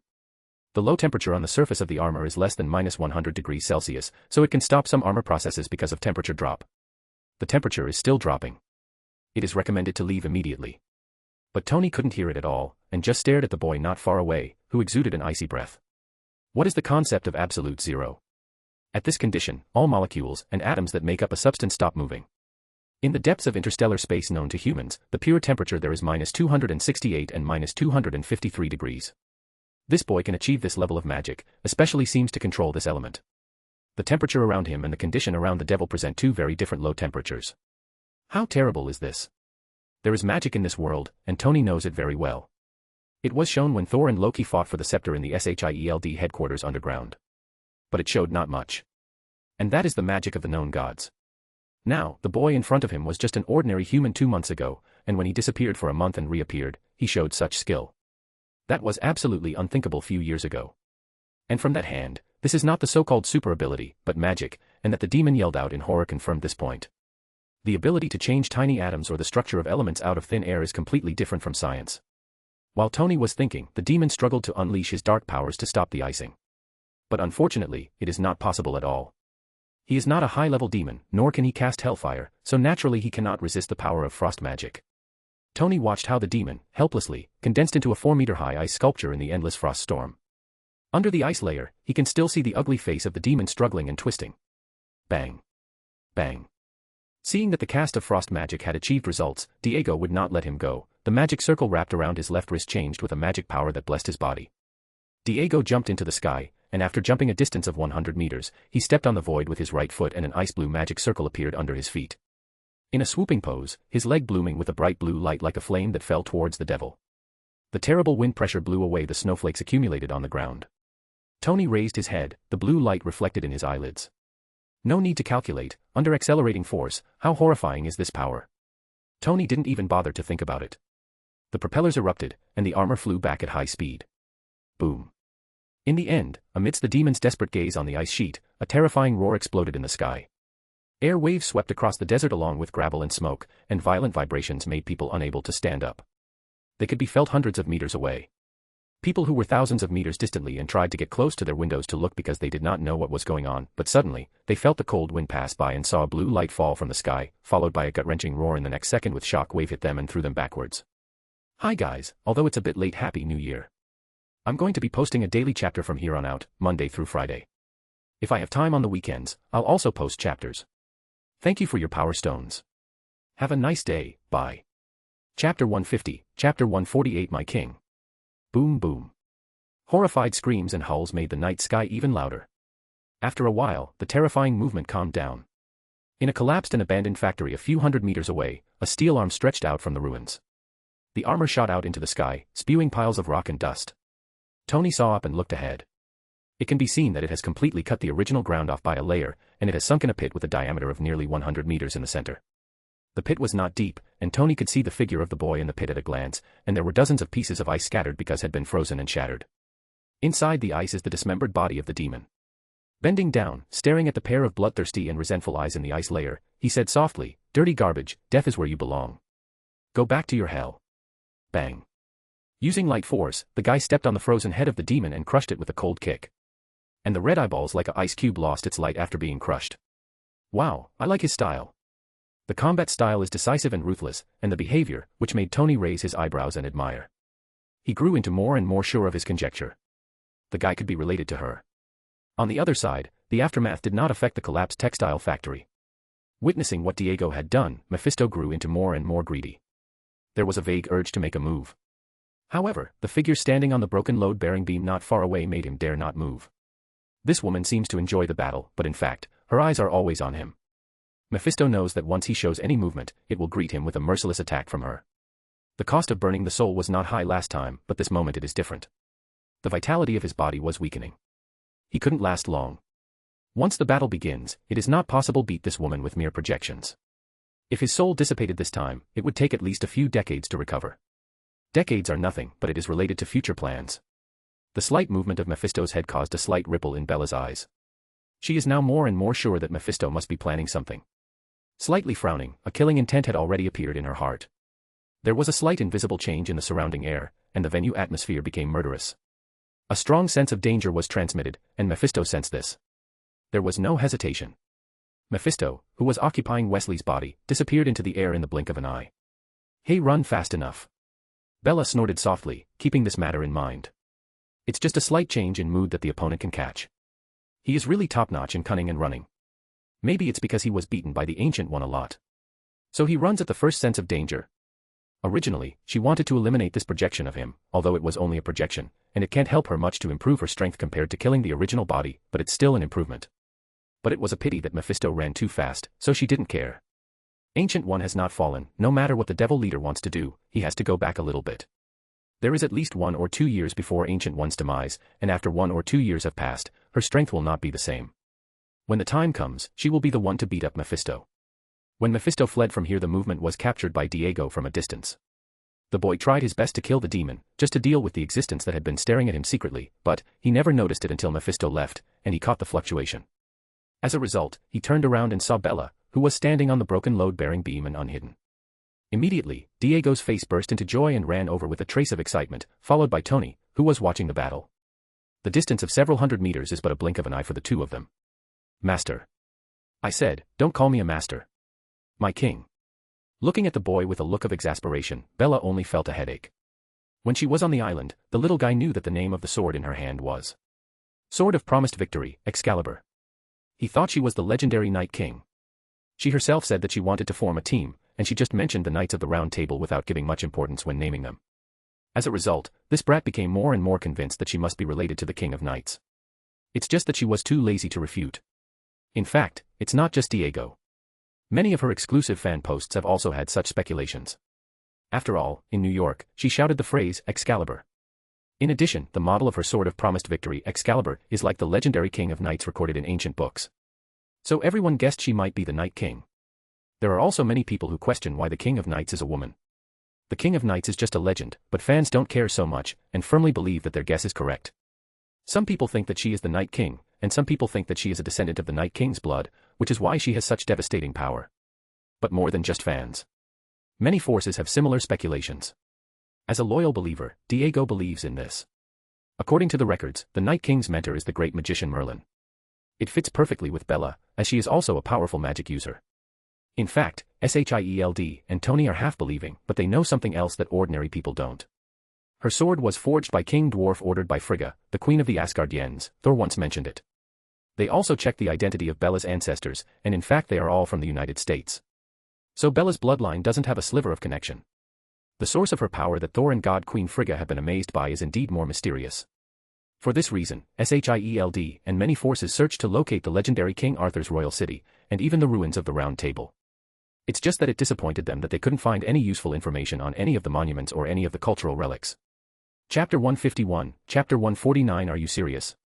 After the Battle of New York, many forces became more and more frantic in their search for this information. Shield, on the contrary, did not pursue it, and maintained an implicit understanding with Bella. Fury doesn't want to offend Bella because of this. Isn't it good to maintain a positive tacit relationship? Although he understands the Huntress doesn't like Shield, at least it's better not to be hostile. Bella doesn't care much. She considers always disliked these twists and turns, and her personality is also the same. She has always disliked these conspiracies and tricks.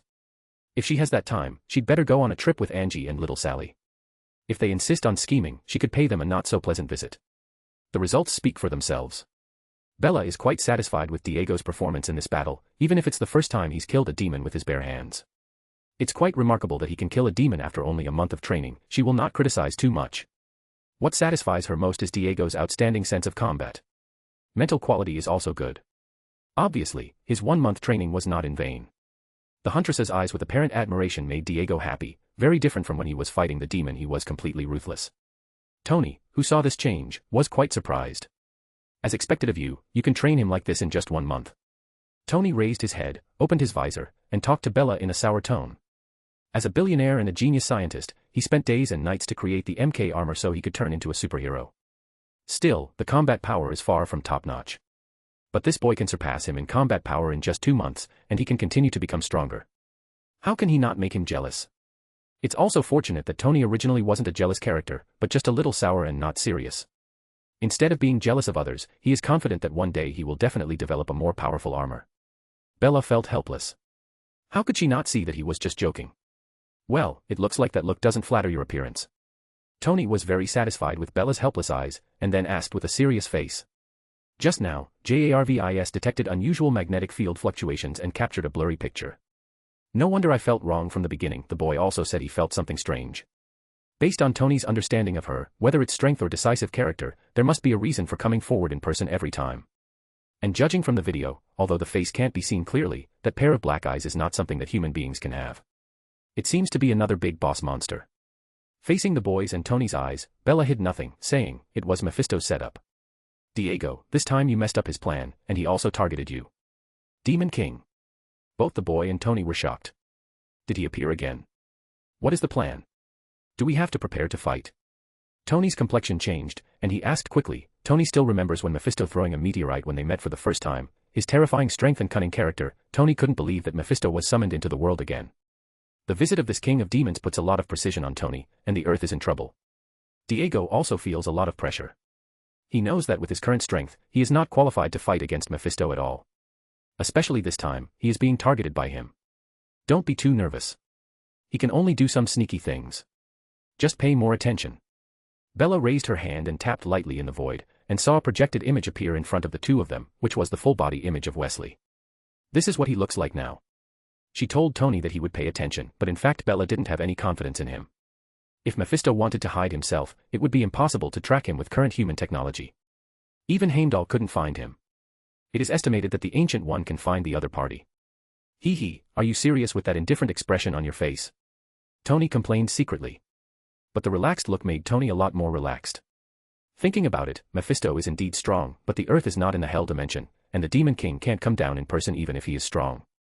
With Bella, Mefisto probably can't do anything. Diego, you did a good job this time. Bella thought for a while, glanced at the boy, her eyes flickered, and then continued. Follow me. You continue to track Mefisto and find him. The sudden responsibility made the boy stunned for a moment, and then he nodded solemnly. Tracking the Demon King, this important task not only did not make the boy afraid, but was full of excitement in his heart. Are you serious? Tony raised his eyebrows. Diego is indeed strong, but compared to Mefisto, it's just not on the same level. Bella has her ideas. Mefisto has nothing to do with her, but with the malice and greed he showed towards Diego, it is impossible for Mefisto not to capture him. In this case, it is better to let Diego pursue him. If you want to fish, you must have bait. Then she stretched out her hand and saw 2 red and white double guns appearing in front of the boy. The gun is straight and simple, with a rectangular front body and 3 slender slash lines on both sides, like a pattern. The caliber is 12.7 mm, and the large body is like a hammer, unambiguously reflecting the cold light of metal. The appearance of the 2 guns is full of a sense of technology, and you can feel the cold edge and dominance in them. It was the bloody rose and the goddess of war. Holy, domineering, exuding a halo of red blood and pure white, it seems to see the wailing of countless dead souls in it. Chapter 152, Chapter 150 Avengers Reunion. Just looking at the 2 guns, both Tony and Diego felt a pressure coming from them. The voice of Jarvis came from the ear. Sir, these 2 guns are surrounded by a strange magnetic field, which is like that of Mjolnir and the Excalibur. Hearing what Jarvis said, Tony thought about what Thor mentioned. Apparently there is a dwarf forging master capable of creating these types of weapons in Asgard. Apart from other things, Tony built these 2 guns. What was it like before? What is it like now? The difference is heaven and earth. If this technology can apply to his MK armor, it will strengthen his combat power. Well, Tony had an idea. He must go to Asgard to learn this technique. Bella didn't care about Tony's hot eyes, and said, the red is the bloody rose and the pure white is the goddess of war. Created from the material of holy light stone, which is used to deal with dark creatures such as demons and blood clan. Afterward, it was added by the dwarf king, and URU metal was used to enchant it with spells. The power isn't much, but it's better than ordinary objects. Can turn your magic power into bullets, and one more thing, once a demon approaches, it will automatically warn. Understood. Bella nodded, her eyes swept slightly the sky. With everything ready, all that's left is to wait for Mefisto to take the bait, so she left. Blue clouds emerged, and her figure disappeared. After Bella left, Diego's gaze was fixed on the weapons floating in front of his eyes. He retracted the silver sword and grabbed the handle of the weapons with both hands, but the red-colored weapon had a violent reaction as it was touched. Boom. At the moment of contact, Diego's eyes were in a trance, as if a mountain of corpses and a pond of blood appeared in face of him. Countless undead floating in the pond of blood waved their hands and howled. The bloody world made Diego's spirit a little unbearable. Fortunately, his will was enough to resist, and this terrifying killing intent did not turn into a fool him. After taking down the double guns, a hand grabbed his shoulder, and the boy looked back and saw Tony raising his eyebrows. Diego, maybe we can talk. Stark building, the Avengers have all arrived. Everyone sat in front of the glass table. Captain America, Thor, Dr. Bruce Banner, Natasha, Hawkeye. Diego was also present. At that moment, they heard a couple of footsteps in that silence. They were Nick Fury in his classic black windbreaker, and Tony, who was wearing a blue t-shirt with jeans, and they were having a serious conversation when they entered. Tony saw them all sitting down and got straight to the point and said, Jarvis, show them the files. Drop. A holographic projection appeared in front of the glass table, and the screen showed Wesley's full-body photo and some data. His name is Wesley and should be called Mefisto now. Apart from Natasha Romanoff and Barton, the others should have never dealt with him. Mefisto. I know this man. He comes from the hell dimension, rules this hell world, and once fought against my father. Thor, who was sitting, said this when Tony mentioned that name. Then he asked, he's staring at the earth. That's right, his son, Blackheart, tried to make a crack between earth and hell, but was killed by the Huntress. Tony explained, and then continued, guys, this time we've gathered to find Mefisto and stop him. No matter what he came to do, it's not a good thing for the earth and humans. Shield will also support, and I will call Ghost Rider for this. Fury said. A new round of war is about to start. Tony slammed his fist on the table with a straight face. 3 days passed quickly. Avengers and Diego are all over the world looking for the Demon Lord. Bella took little Sally and Angie to travel together on vacation.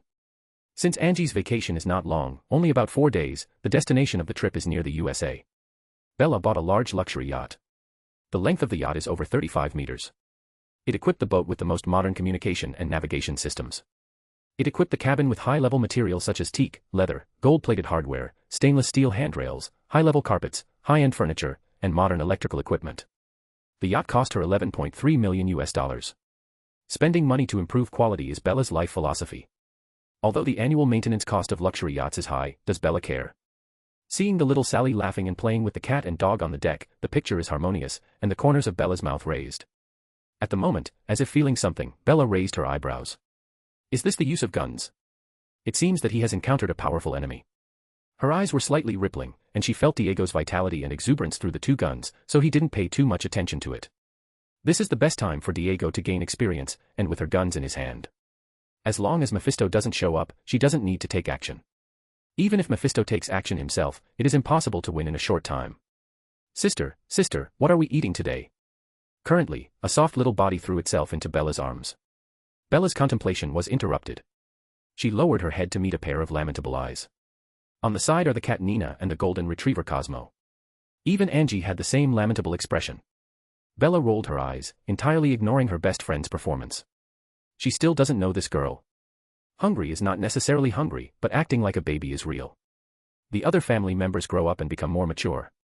The older this girl grows up, the more she likes to act coquettishly with her, and whenever she finds an opportunity, she will put on a show. She is too dramatic. As a result, the little Sally also liked to act like a baby. Chapter 153, Chapter 151 Celine. At night, in a place unknown to people. In the depths of the jungle stands an ancient castle. The foyer, the grand gate, the combination of white plaster walls with light red roof tiles, continuous arches and corridors, and a living room with tall and large windows, exquisite candlesticks, flickering candles, a warm fireplace, and silver tableware. All in the style of an antique English castle. In this huge ancient castle, a 17th century themed party is taking place. The host of this party was a man in a suit. He enjoys luxurious wines accompanied by melodious songs. Currently, someone violently pushed the gate of the old castle open, breaking the harmonious party. Bang. The men and women who were immersed in the party were awakened, turned their heads to look, and saw a woman in tight black leather armor accompanied by a windbreak over her suit. She entered with a weapon in her hands, and 7 or 8 men who were also wearing uniforms with windbreakers followed her. Celine and other death dealers. Could it be that something happened that caused her to come back? Could it be those damned werewolves again? Those dirty idiots should be killed. It's not peaceful recently. There was a lot of discussion. However, Celine entirely ignored these clansmen, who had been corrupted by peace and comfort. She glanced around, and she saw her target was on the sofa with his arms around a woman's waist. She walked up to the men with all the death dealer behind her. Craven, we're in trouble. What? You're not talking about those puppies who were driven to the sewers again? As far as I know, they are lingering in the sewers, relying on those rats and insects to survive. The man hugged the woman with one arm and his blue pupils flashed a trace of disapproval, and he shook the bloody liquid in the goblet, with a voice with a tone of contempt. Hearing his words, the other vampire who had gathered around, both male and female, all agreed with him. However, Celine's words made everyone's expressions change. The crisis does not come from the wolves, but from the demons. Demon. That's right, since yesterday, Death Dealer has discovered that the vampire in the territory has disappeared on a large scale. After our investigation, we found that a mysterious demon bewitched them and formed an army. The key is: the Avengers have also come to London. According to informing the high-level human beings, it is this demon that is being hunted down. The demon escaped from the hands of the Huntress. They thought little it before, but when they heard the word Huntress, everyone got scared. Even Craven stood up from the sofa in shock, and the wineglass in his hand fell on the expensive red carpet. What? Escaping from the Huntress? Craven looked in disbelief. The meaning of the word Huntress in the dark underground has become greater. They recognized her as the strongest superhero of humanity, the protector of the earth. On the contrary, she is undoubtedly like Death God in the dark world. Some years ago, the Huntress massacred vampire, dark creatures, which once shook the dark world. Even some vampires belonging to Victor's faction were killed by her, and Craven was angry and wanted to take revenge. After all, as the temporary leader, after all this kind of provocation could destabilize his potion and he had to make the culprit pay, otherwise, he could not convince the crowd. However, the result was that all the soldiers sent to the USA were gone and never returned. Subsequently, as the power displayed by the Huntress became stronger and stronger, all the forces that were about to move around in the dark world all died down. After all, they don't want to die. The same is true for Craven, who even panicked for a while, fearing that the Huntress would arrive in London to kill everyone.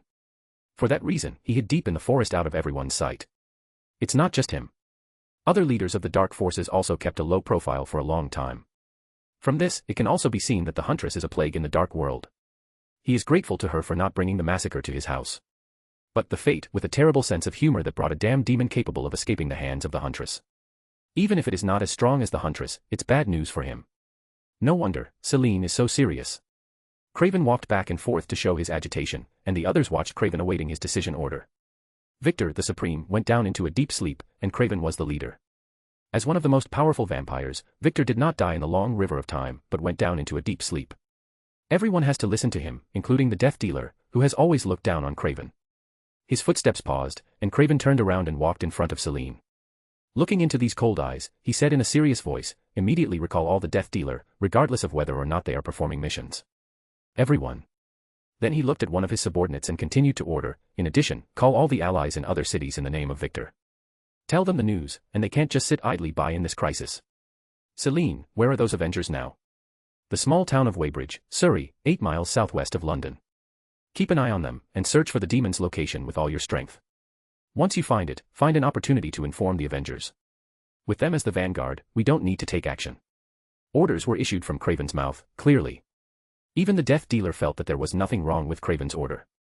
Celine nodded and felt that this man didn't seem so unbearable for the first time. Sorry for not updating chapters this month. I had to work overtime and I didn't have time for the novel. Chapter 154, Chapter 152, Cooperation. JARVIS. The artificial intelligence, with SHIELD, worked to track Mefisto. All devices with cameras were used, such as mobile phones, security cameras, ATMs, even military satellites were mobilized. After much effort, they found a trace of him, and he was in London, Weybridge. Tony and the Avengers, upon learning where Mefisto was located, flew in a Quinjet to the town, but they didn't enter the town. Instead, they settled on a farm near to the town. Everyone looked serious, obviously worried about the upcoming battle. Know that they are facing Mefisto, the Demon King. Only with a small part of his soul that was summoned last time could he summon a meteorite comparable to 20 nuclear bombs, and the harm caused by him far exceeded that of Loki. Also, they have already received news. Mefisto controls many local vampires. At that farm, the Avengers had a short meeting before beginning the assault against Mefisto. Based on the information we collect, he should be in the small town, and he controls many vampires. Could it be that he wants to form a vampire army? But this is too simple. Natasha Romanoff supported her chin with her hands. Yes, he should have another purpose. The vampire is indeed powerful, but its weakness is not small. SHIELD will send several weapons capable of killing the vampires, and they will arrive here at a maximum of 1 hour. The problem is how to deal with Mefisto. So we must formulate a perfect battle plan. Rogers proposed. The others also nodded in agreement. This was the reason they were here, but didn't attack directly. Mefisto's escaping ability is one of the best. Once something alert the opponent, he will definitely run away. Mefisto will be more vigilant, and it may take more time to find him next time. Step, step. At that moment, sounds of footsteps were heard going up the stairs, which aroused people's vigilance. The weapons appeared in their hands and aimed at the stairs with nervousness.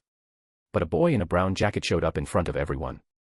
Seeing that familiar face, everyone lowered their weapons because they recognized the person who arrived, and it was Diego, but the woman behind Diego's caught everyone's attention. She was wearing a black, tight-fitting leather armor. She was tall, with a pale and beautiful face and her hair that was not too long, just slightly messy. Tony couldn't help but be impressed by such a sight, but he quickly lost motivation because JARVIS notification sound came from the headset to let him know the woman's identity. Did it turn out to be a vampire? What a pity. Tony smacked his lips secretly. His taste was quite normal, he didn't want to be bitten on the neck at a certain romantic moment, and now that he had Pepper, he looked away after a little appreciation. Because everyone is wearing earbuds, everyone already understands the reminder of JARVIS. Facing the doubtful crowd, Diego led the woman to the table and said, her name is Celine, and she is a death dealer from the Victor's faction. She brought an order from the leader of the current Victor family, saying she was here to help. You decide. After speaking in an indifferent tone, Diego sat down at the table and ate food. He searched for Mefisto all over London, so he didn't eat all day. He met these vampires on the way to London. If it wasn't because the main purpose this time was to find Mefisto, then the vampire who dared to appear in front of him would meet his most ruthless killing attack. Perhaps it can be said that, under the influence of Bella, he has no good feelings for vampires, dark creatures, or demons. Celine, with the help of death dealer forces, found the boy named Diego. Although she seemed to have no expression on her face, there was a trace of shock in her eyes when she met him. There was a chill down her spine. As one of the strongest fighters between the vampires, her senses were acute. She discovered that there was a huge amount of power in the boy's body. This was a power that she loathes. Sometimes it's hot, sometimes it's cold, and she can't help but feel the danger just by standing in front of it. But now, she felt the danger again. The few people in front of her were strong. Celine's heart trembled, and she sighed that it was indeed a team composed of superheroes. Fortunately, neither Tony nor anyone else's attitude is antagonistic, but a little habitual vigilance. Celine had a decisive character and directly stated her purpose. I know you are looking for that demon, we can cooperate. How to cooperate? Rogers and Tony looked at each other, and the captain talks as a representative of all of them. We can help you surround the town of Weybridge before that demon escapes. In addition, we know that he controls several vampires, we don't know the exact number. Hearing Celine's words, several people frowned. An unknown number of vampires? After looking at each other for a while, Rogers nodded and said, "Miss Selina, we agree. You can act now." Selina nodded and left after speaking. This decisive and capable temperament reminds everyone of Hill and Shield. The two are very similar in some respects. After Selene left, several people sat down again. Tony looked at Diego, who was eating leisurely, and said, "Isn't she going to show up?" Everyone knows who she is referring to. Diego shook his head. "This time is the task my king gave me, and she doesn't need to take action." Chapter 155, Chapter 153, Mefisto, Lord of Temptation. Seeing this, Tony shrugged and said nothing. In fact, Tony and the other Avengers know that when a crisis arises that they cannot solve, she will help. Just like the current situation, generally speaking, with the presence of the Huntress, everyone may be more confident. This is the confidence brought by the strong. In times of crisis, whether it is Tony or another Avenger, they all have the spirit of sacrifice, but if they can complete the task in a safe situation, who wants to sacrifice? Okay, then, prepare for action according to the previous plan. A euro. Roars, explosions, and screams made the originally peaceful town noisy. The town was engulfed in the flames of war. Rumbling. A thunderclap pierced the sky. Doors and windows of a building in the center of the small town were shattered suddenly, shattered glass scattered all over the ground, and humanoid figures fell to the lawn like cannonballs and their bodies began to burn and eventually turned into dust. Thor, with a terrible electric light in his eyes, fell from the 10-meter-high building with his Mjolnir and glanced around when he no longer saw anything. He opened his mouth and said. The number 1 place was destroyed, but he wasn't found. Roger's voice was heard. "Go and support Natasha Romanoff, she's on Swain Street." Roar. A terrifying roar interrupted Roger's words, and then Thor vaguely heard his helpless voice. "Hulk, don't smash it, move to another place." Hulk. Thor smiled, and waved the Mjolnir in his hand and flew to support instantly. At this moment, Iron Man kept flying in the sky, looking at the whole town. The dense red dots appeared on the complete screen in front of him, which made his teeth grit. That damned Mefisto, he turned the entire town into vampires. The town has a population of tens of thousands, which means that tens of thousands of ordinary residents have become vampires. It can be said that it is not significant whether the Avengers will come today or not, the small town will be completely wiped off the map because of the high risk that comes with leaving all those vampires free. Rumbling. A euro. At that moment, Diego's sharp gaze scanned the surroundings, and finally landed on this lake in the small town. The water of the lake is clear, reflecting a waning moon. The withered grass danced over the lake. From time to time, 1 or 2 animals could be heard flapping their wings in the distance. Light raindrops fell on the lake, creating ripples, making the lake a perfect place to rest. But Diego didn't have time to appreciate it at all. His eyes narrowed slightly. He was holding his sword and looking extremely vigilant. His instinct made him feel that this place was dangerous. Clatter. Currently, the lake water seemed to be driven by an invisible force, and the lake water began to be divided, and a pitch-black figure slowly floated up from it. The figure was pitch black, except for a pair of bloodthirsty red eyes. With it, he looks extremely weird. But Diego frowned, and he saw a trace of Wesley's face from the almost completely rotted face of this figure, and his face was suddenly full of consternation. "Thanks to you, child, this body has suffered a fatal attack and the ceremony is not completed. Even if I use more souls to repair it, that will not be able to bear the erosion of my soul." Gently raising his hand, showing it the disgusting and rotten arm, Mefisto showed a horrifying smile. "But fortunately, you are here." Greed and desire were revealed in the hoarse voice. Diego felt that something was wrong, frowned, and said in a low voice, "Thor, I found Mefisto." Thor. Upon receiving no response, Diego's face sank. Does this place actually block the signal? Thoughts raced. His heart sinks more and more. He is stupid, and now he realizes that this is a trap aimed at him, especially when he thinks of what the king said to him back then. It is more and more confirmed. "It seems that you have realized." "Yes, this is a trap for you. Your body and soul are very similar to that woman. Although it is not comparable, it is extremely rare. Your companions are being held back by that group of dirty and lowly creatures. This place is covered by my enchantment. Even if there is a big movement, she can't feel it." Mefisto laughed smugly. His plan finally succeeded. How could it not excite him? "Boy, you know my identity, but your mentor, which you respect so much, personally sent you to me. Is such a person really worth following? It's better to let go of your soul and throw yourself into the arms of hell. You will get eternal life and power. With great power, at that time, you can personally step on that woman, humiliate her, and torture her." The hoarse and deep voice revealed the power of demagoguery, trying to continuously corrode the boy's will. But Mefisto underestimated the boy's tenacity. Also underestimated the boy's faith. Even if he is in a dangerous situation, although there is a trace of fear in his heart, the firm belief makes this trace of fear be erased, and a ray of blue makes the eyes brighter and brighter. Boom. The majestic power erupted instantly, and the passionate roar resounded through the calm lake. I am my king's knight, damn demon, you can never convince a knight of the round table. Clatter. The powerful force made the lake surface explode with jets of water sputtering. The consequences of his power caused the waters of the lake to be thrown into the sky like waves, and his figure appeared in front of Mefisto in the blink of an eye with his silver sword in his hand, followed by the waves of the lake water. The terrifying wave burst instantly. With a shocking roar, the silver cross sword mixed with tons of power and surging holy magic power collided with a rotten hand. The lines on the blade shine with a holy blue light. It seems to be an epic battle between warriors fighting against demons. The knight holding a sharp blade, and the demon king with a pair of evil, bloodthirsty, firm and fearless eyes. Update time will be approximately 9 p.m. New York. 1 chapter per day. Chapter 156, Chapter 154, Hecate's Elegy. The entire lake was shaken by the battle between the knight and the devil. Weird and domineering abilities emerge endlessly. The terrifying wave swept away in all directions, one after another, and the houses built by the lake were washed away, which shows the fierce battle in the center. Boom. A ray of flames flashed across the battlefield. Then Diego fell into the bottom of the lake like a cannonball. He rolled in the mud of the bottom of the lake, and that made the water of the lake look turbid. Grunt. Diego gritted his teeth, and a trace of blood overflowed from the corner of his mouth. Obviously, he got some injuries. But he didn't care about those injuries because it didn't affect his mobility. He was just rejoicing that those flames didn't touch him. He knew the horror of this fire. Once he is contaminated, it is the soul that burns, and as long as there is a little soul left, the fire of hell will not be extinguished. It was close. Diego had lingering fears. The tyranny of this flame is terrifying. Fortunately, Diego has always been on guard. Otherwise, he would already be a corpse. Now he understands why Mefisto is called the king of demons. At this time, Diego admired his king more and more. To scare the opponent away with one's own strength, what a demeanor and courage this is. Diego's attention and energy were in the battle. The opponent will directly overwhelm every minute and every second to it, if him is not careful. But he was already exhausted after fighting for less than a few minutes. It was also fortunate that Mefisto thought the ending was certain and played with him like a prey, otherwise he might have died long ago. Gollum. Diego smiled painfully, and his figure slowly floated up from the bottom of the lake. When the surface of the lake had gradually calmed down, he stepped on the surface and looked at the floating Wesley in front of him. There was a hint of playfulness in those blood-colored pupils. Seeing the boy floating up, Mefisto opened his hands as if embracing the whole world, and his hoarse voice resounded through the night sky, full of passion. This is my power, but it is only 1/10,000th of the power of the great demon king.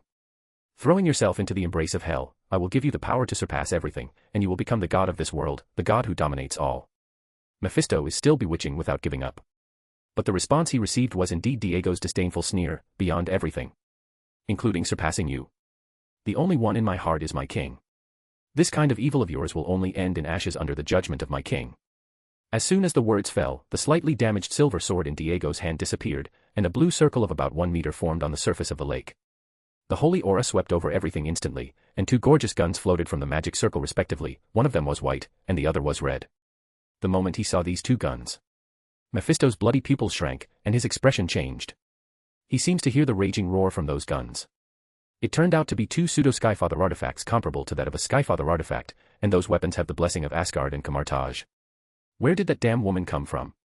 At this moment, he felt a strong and dangerous atmosphere from these 2 pseudo-Skyfather artifacts. In his heart, as long as it is related to that woman, he won't underestimate that again. Without hesitation, Mefisto's lips undulated slightly, and he shouted in a demonic language that humans could not understand. Rumbling. Instantly, the color of the world changed, and it overturned the water on the lake towards Diego like a tsunami. The bottom of the lake seemed to be connected to the dimension of hell, and cracks appeared one after another. A set of killer moves has proved that Mefisto is not joking. And from the crack, the chains composed of blazing hellfire pierced through the lake and attacked Diego. Facing millions of liters of water and hundreds of chains of hellfire, Diego gritted his teeth, and gathered the magic power of the whole body, including countless tiny golden particles of magic from the lake, the jungle, trees, flowers, and plants inside the 2 guns. Diego's face became a little distorted because of the pain caused by the instant draining of magic power. Blue veins popped up on his forehead and a blue light completely covered his pupils, but the 2 guns pointed at the Demon King, who was showing his murderous intent in front of him. The 2 guns he held trembled, but his eyes showed incomparable firmness, and his vigorous roar overwhelmed everything. Hecate's Elegy. The red and white circular magic circle wrapped around the muzzle of the gun, rotating and expanding, and finally, 2 dazzling energies erupted like a torrent. The attack surged like a volcanic eruption, heading towards Mefisto, the Demon King. And the hem of the coat and the hair danced wildly in the strong wind. The white and crimson lights illuminated the night sky. The destructive power that destroys everything smashed the lake and the chains of hellfire. The blood-colored pupils reflected the two attacks of different colors, red and white. Finally the face of Mefisto froze in shock. Rumbling. The huge amounts of magic exploded instantly, the ground trembled, the lake evaporated, the strong wind swept everything, and the terrible air waves and aftermath destroyed nearby trees and houses. The complete scene is like the end of the world. A euro. On a rooftop, Barton, wearing a black combat uniform, held a bow and arrow and turned a vampire raiding into ashes. Damn it, these things will never end. Seeing the dense crowd of vampires in the street below, he couldn't help complaining, and he threw a blast grenade down casually. The sky was full of silver steel armors, and hundreds of vampires were killed, and Tony's voice came from the earphones. Johnny and the child can't see anyone, and they can't be contacted. They should have found something. Even Dash. However, before he finished speaking, he was interrupted by a thunderous roar, and the complete town seemed to be shaken violently like a magnitude 7 earthquake. The wind was raging, and the air waves swept across. Somewhere, the night sky was illuminated with red and white light. This sudden change shocked everyone, even the vampires, all turned their heads to look in one direction of the town. That's Dash. That light. On a street, Rogers, who was surrounded by vampires, changed his face when he saw the familiar light, and shouted, "Thor, Hulk, go." Chapter 157, Chapter 155. What next time? Tony and the others ran towards the origin of the light. However, when Tony was still flying in the air, he looked at a figure flashing across the corner of his eyes, and it seemed like it was going to beat him. Fortunately, Jarvis controlled the combat function of the armor and made him tilt his body, so the figure didn't hit him. And he saw the figure smash a building in the small town. Boom. Boom. Boom. The upper part of the building collapsed, including a couple of houses on its sides. The figure didn't stop and continued to slide some meters down the street, crashing countless vampires along the way. Remnants and blood flew across, and the shrill screams made the town even more creepy. In the end, it sank a big hole in the ground when the figure stopped sliding. When Tony saw this, zoomed the picture in, and what appeared at the bottom of the pit was Diego's body. His situation was awful, it covered his whole body with scars and blood. Furthermore, the vampires surrounded him with greedy eyes. Diego's flowing blood seemed to contain some magical power, which kept attracting them, making them want to pounce on him immediately. Diego was lying in the pit, seriously injured. Fortunately, he hadn't lost consciousness. He wouldn't be killed by a bunch of vampires recently converted. He looked at those bloodthirsty red eyes and he growled. "Get out." The incomparable murderous aura made all the vampires hesitate and feel the urge to flee. Boom. At the same time, when Tony was near Diego, he saw Ghost Rider, who was riding a Harley at a high speed in the same direction as him. And the place where the motorcycle passed there was a trail of flames, and it wiped the vampire along the way out under the burning tires. In the end, Ghost Rider stopped in front of the pit quickly. Tony and Thor also landed at the same moment. TSSS. Thor was the first to slide down from the edge of the pit towards the bottom, even if the place was almost impossible to walk, because of the destruction of the impact, but he didn't care. Thor appreciates the warriors, and Diego being able to fight against Mefisto has his respect as a warrior. This courage and strength are obviously recognized by him. Thor looked at the young man's tired eyes but still bright with a smile on his face, and he shook his hand to help him and asked, "How's it going?" Tony also said, "That kicked your ass, mate. That damn demon shouldn't feel any better than that, right?" Diego gritted his teeth and stretched out his right hand to grab Thor's hand, and stood up with his help. Seeing everyone in the pit, Diego nodded and grinned, ignoring the constant pain in his body, definitely. "Well, where is Mefisto? He probably should have run. I smell the devil's breath." Boom. Everyone heard Ghost Rider's hoarse and low whisper, and they looked him drive out of the hole instantly. When they saw this, everyone went in the same direction as him. On farmland dozens of kilometers from the city, the body of the Demon King Mefisto lay, charred and split in half, and was decomposing at a terrifying speed. Damn, this body can't hold on for too long, and I have to find a suitable body again. Damn brat, and that damn girl. The failure of his plan again made Mefisto annoyed. The most important thing is that he lost to a little brat. If it weren't because the barrier was broken and the body was seriously injured, he was afraid that Kamartaj or Asgard would notice him and came to kill him. He must let that damn child know what torture is. For ruining his plans. Mefisto made up his mind to find a body first, and then when he has a chance, he will look for him to subject him to the worst torture. However, when he was about to leave, he suddenly felt a familiar and strong sense of danger. He raised the remaining half of his head with only one eye showing an expression of surprise. He saw a woman standing over 10 meters ahead with a hint of indifference in her eyes. The weapons that Diego had are his property, therefore those weapons have a positioning function apart from self-defense. Looking down at the Demon King with a broken body below, the damage the boy caused to the Mefisto was beyond her expectations, but it didn't stop her from mocking, and jokingly said, "TSK TSK TSK, it seems that your plan has not gone as you expected, Mefisto." Seeing Bella, Mefisto didn't seem angry on the surface, but deep down, his anger was reaching unimaginable levels. And he answered with a smile. People who are targeted by the devil will not be spared. Whether it is you or that child, angering the devil will only make you suffer thousands of times in the future. Maybe, but now. Bella raised her eyebrows and said with a cute smile, please die for me. Boom. With the explosion of the sonic boom, Bella's figure appeared in front of Mefisto in the blink of an eye, holding a white gun in her hand. It is one of her guns called the Goddess of War. Facing the gun, Mefisto didn't struggle. This woman's strength surpassed that boy's by an unknown number of times. He just looked at the cold eyes of the girl in front of him, along with the powerful white light that came out of her weapon. The power displayed by this pseudo-sacred weapon in the hands of this girl does not differ from that of a divine weapon. He simply cannot escape. Next time. Bang. Mefisto also tried to say something, but it was a pity that Bella didn't give it a chance at all. As she pulled the trigger, the dazzling white beam instantly pierced through half of his head and wiped out this trace of soul along with it. Poof. Losing the soul of the Demon King, that body fell to the ground. Next time what? Bella raised her eyebrows. Chapter 158, Chapter 156, The Well-Behaved Hulk. Isabella Catherine. Strength, A+. Stamina, A+. Agility, A+. Magic release, A+. Mental power, A+. Lucky, A. Writing, A+. Intuition, A+. Temperament, A+. Noble phantasm. Bloody Rose, false. Goddess of War, false. Black Excalibur, true. Black light armor, true. The moment she killed Mefisto, a familiar feeling flooded Bella's heart. The mental power improved again, and she opened her statistics to check the changes. This time, except for luck, all other attributes have reached A+, and luck, which is the most difficult to improve, has also been upgraded from B- to A, even though she has expected that the gains from killing Mefisto will be enormous. She didn't expect it to be such a big improvement. It's a pleasant surprise.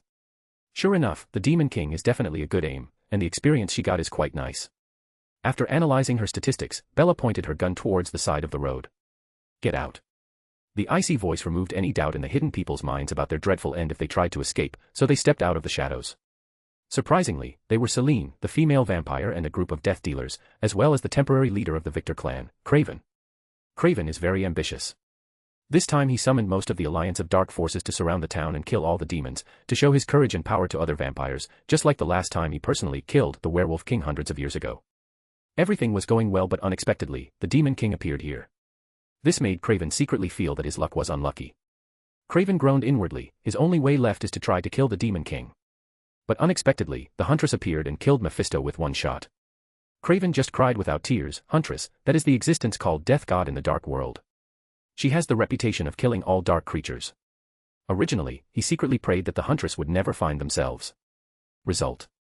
She's targeting them right now. Craven's mouth twitched, but there was nothing he could do now, he could only bite the bullet and show up. On the other hand, the moment Bella saw Selene, her eyes lit up. It has to be said that although this woman is a vampire, she is really good looking. Among all the women Bella knows, there are few who can compare to her. White skin, cool temperament, mysterious, and iceberg beauty.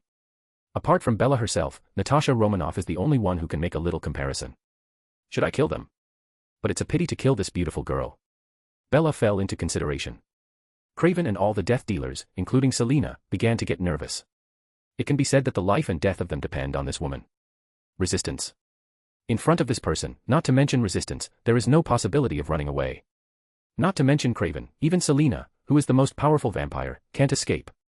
Even the Demon King just now, everyone looked at how she killed him without blinking. Rumbling.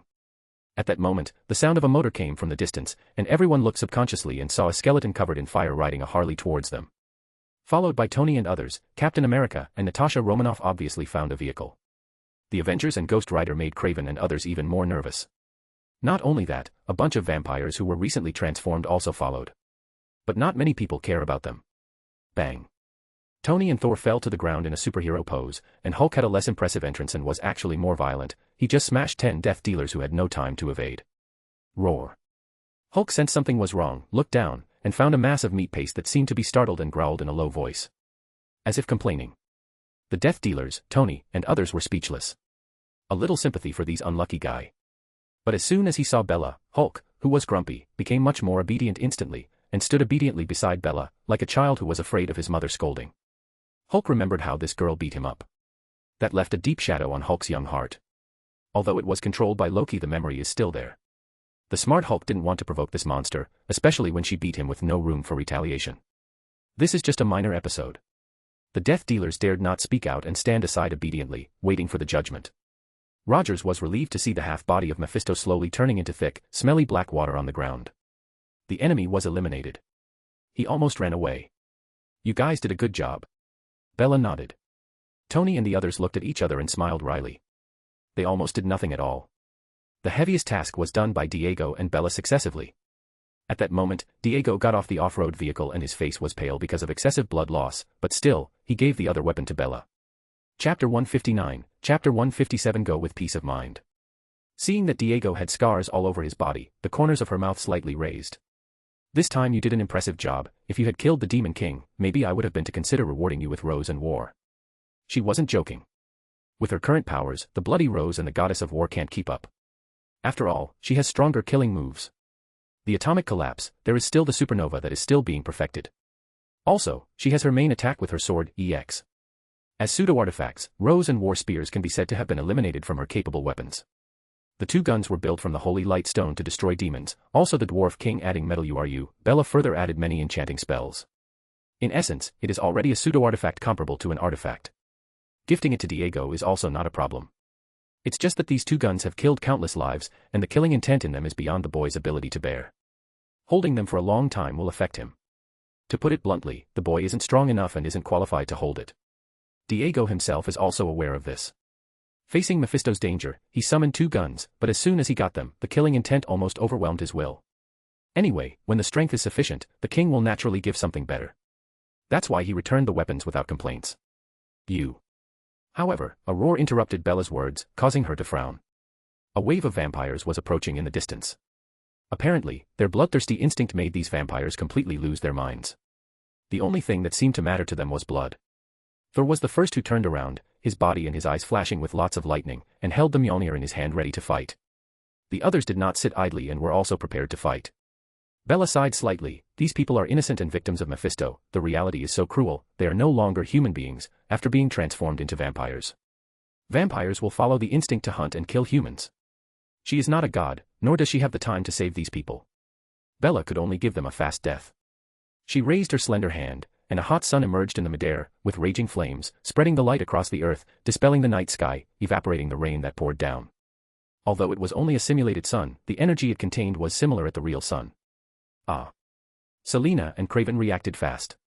The moment they saw the sun, they immediately took off their windbreakers and squatted down, curling up under the windbreakers to block the rays of light. The death dealers reacted a beat slower, and all of them ignited into ashes. Bella appreciated the smartness of Selene and Craven. Mefisto will be buried with you. Go with peace of mind. Rumbling. Like a sentence from the gods, the hot sun hanging in the sky turned into a meteorite and fell, dragging a long tail under the desperate eyes of all the vampires. Sunlight is the natural enemy of the vampire, the end has come. Accompanied by amounts of roaring, a mushroom cloud formed instantly, the earth shook, and terrifying air waves swept in all directions. The dazzling white light made everyone close their eyes. Over 10,000 transformed vampires were wiped out under this powerful attack. They didn't even have an opportunity to let out a desperate scream. The temperature in the vicinity rose instantly. Thor blocked the front with one hand, and the raging wind made him unable to open his eyes. At the same time, he felt his beloved golden hair was scorched and curled up. Thor bent his body slightly, resisting the raging wind, and sighed. Although the range of power seemed small, the violent energy contained in it shocked him. She has become a lot stronger. He knew the gap between himself and Bella when they fought in the Asgard arena. Therefore, Thor trained a lot, and he felt his strength had increased a lot and thought that the gap would be narrowed, but he didn't expect it to become bigger and bigger. He understood that Bella, it's like an insurmountable mountain. Looking at Bella's relaxed look, it was obvious that she didn't use all her strength. If she really tries her best. Thor couldn't even imagine it. The disaster did not last too long, just a few tens of seconds, but the consequences were severe, and the road ahead had been destroyed. Also a huge deep pit with a diameter of hundreds of meters appeared, and the surrounding ground was crystallized by the high temperature. Furthermore, 10,000 vampires had been totally wiped out. TSK, recreating the sun through your power. It's not your strength that makes people admire, but your wisdom. If you want to take the path of science, you will become someone with a great legacy in human history. Bella didn't pay much attention to Tony's admiration, but the others couldn't help but nod. Chapter 160, Chapter 158, She is really strong. Bella smiled and said, I leave the rest to you. After finishing speaking, without waiting for someone to say something, she opened the portal and left. She still has to go back to travel on the boat. If it wasn't for Mefisto, she wouldn't have come at all. Wouldn't it be better to take the cute little Sally to play with her pets, eat delicious food, chat with her best friend and watch the night view? As for the consequences, when was she concerned? Bella naturally has no time to care about the follow-up matters anyway, her goal has been achieved. Isn't that why SHIELD still exists? Bella's departure made the remaining people shrug their shoulders helplessly. Meanwhile, Selena and Craven, who survived by luck, took off their windbreakers after discovering that the sun had dissipated and Bella left. It's just that it has severely burned the skin of the two of them at this moment. Thanks to the innate ability of vampires, it helped them to recover in a short time. Craven said nothing, he was stunned. Although he survived by chance, they deeply imprinted the figure in their mind. A lingering shadow that can never be forgotten. Perhaps anyone mentioning the Huntress in front of him in the future will bring this moment to his mind. Selena gasped and breathed a sigh of relief with fearful eyes. That woman. Although she would rather not admit it, she wasn't afraid of death, but of this woman. Fear of the strong. But she yearned to be such a strong person. She didn't want to experience the kind of impotence that was ignored and slaughtered at any time again. Okay, this time the task was completed perfectly. If you want to go for supper at this point, I know an excellent hamburger store. Tony suggested. However, Ghost Rider refused. This matter is not that simple. It is impossible for Mefisto to appear in the world so easily, there must be other conspiracies. I have to keep searching. The deep voice was full of solemnity. This time he did almost nothing, but Ghost Rider was pragmatic. He didn't care who killed the Demon King, as long as was killed, but he still has doubts in his heart, so he plans to continue the search. Okay, you can contact SHIELD and us, and we will give you support. Ghost Rider nodded. With the roar of the engine and a line of fire, he disappeared into the dark night. Watching Ghost Rider disappear, Captain America looked at Selena and Craven with some hesitation. You dash. We'll deal with the follow-up. Craven was so frightened that he didn't hear Captain America's words at all, and Selene had no choice but to answer for them. The faction of Victor is not low in power. They can take care of this small town as a favor to the Avengers.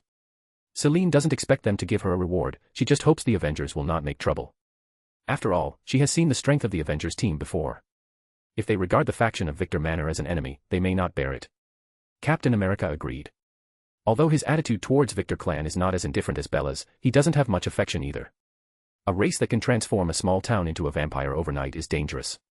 The trip was not long, but they had a good time. Therefore, they returned to the following days. Angie went to the hospital to continue her internship, but according to her, the internship period should come to an end soon. Bella continued to stay in the villa leisurely, taking Sally out for a walk occasionally to play. About a month later, Bella and Angie took Sally and the pets back to Forks Town because of Angie's father's birthday. Angie's dad didn't want to be troublesome, but since the 50th birthday is meaningful, and he really misses Angie, he decided to throw a celebration. The birthday party was lively, many relatives and friends had a barbecue, turkey, and so on were full of delicacies. Bella gave him as a gift a Colt Python revolver made of a gold version. The Colt Python revolver is a double-action percussion pistol. It was once hailed as the best revolver in the world. The price of the regular version was only $1,000. The gold version costs around $80,000. Although Angie's father was very tempted at first, he was still unwilling to accept it. After all, the price was too expensive, and he agreed to it only after Angie and Bella persuaded him. If it was a gold customized version, it would be at least $200,000, for that Bella didn't buy this one, and Angie's dad reluctantly accepted the gold version. If it were the customized version, he definitely wouldn't accept it. It is worth mentioning that Bella met Jacob at the birthday party and talked for a while. Apparently, he has also become stronger. The power hidden in this guy's body was at least 5 times stronger than what she had seen before, and his aura was estimated to be much stronger than ordinary extraordinary creatures. He is not far behind Selene in terms of strength. After the birthday part, Bella drove away that night. Chapter 161, Chapter 159, Leaving Earth Again. Bella's current strength has reached a bottleneck, and almost all attributes have reached A+.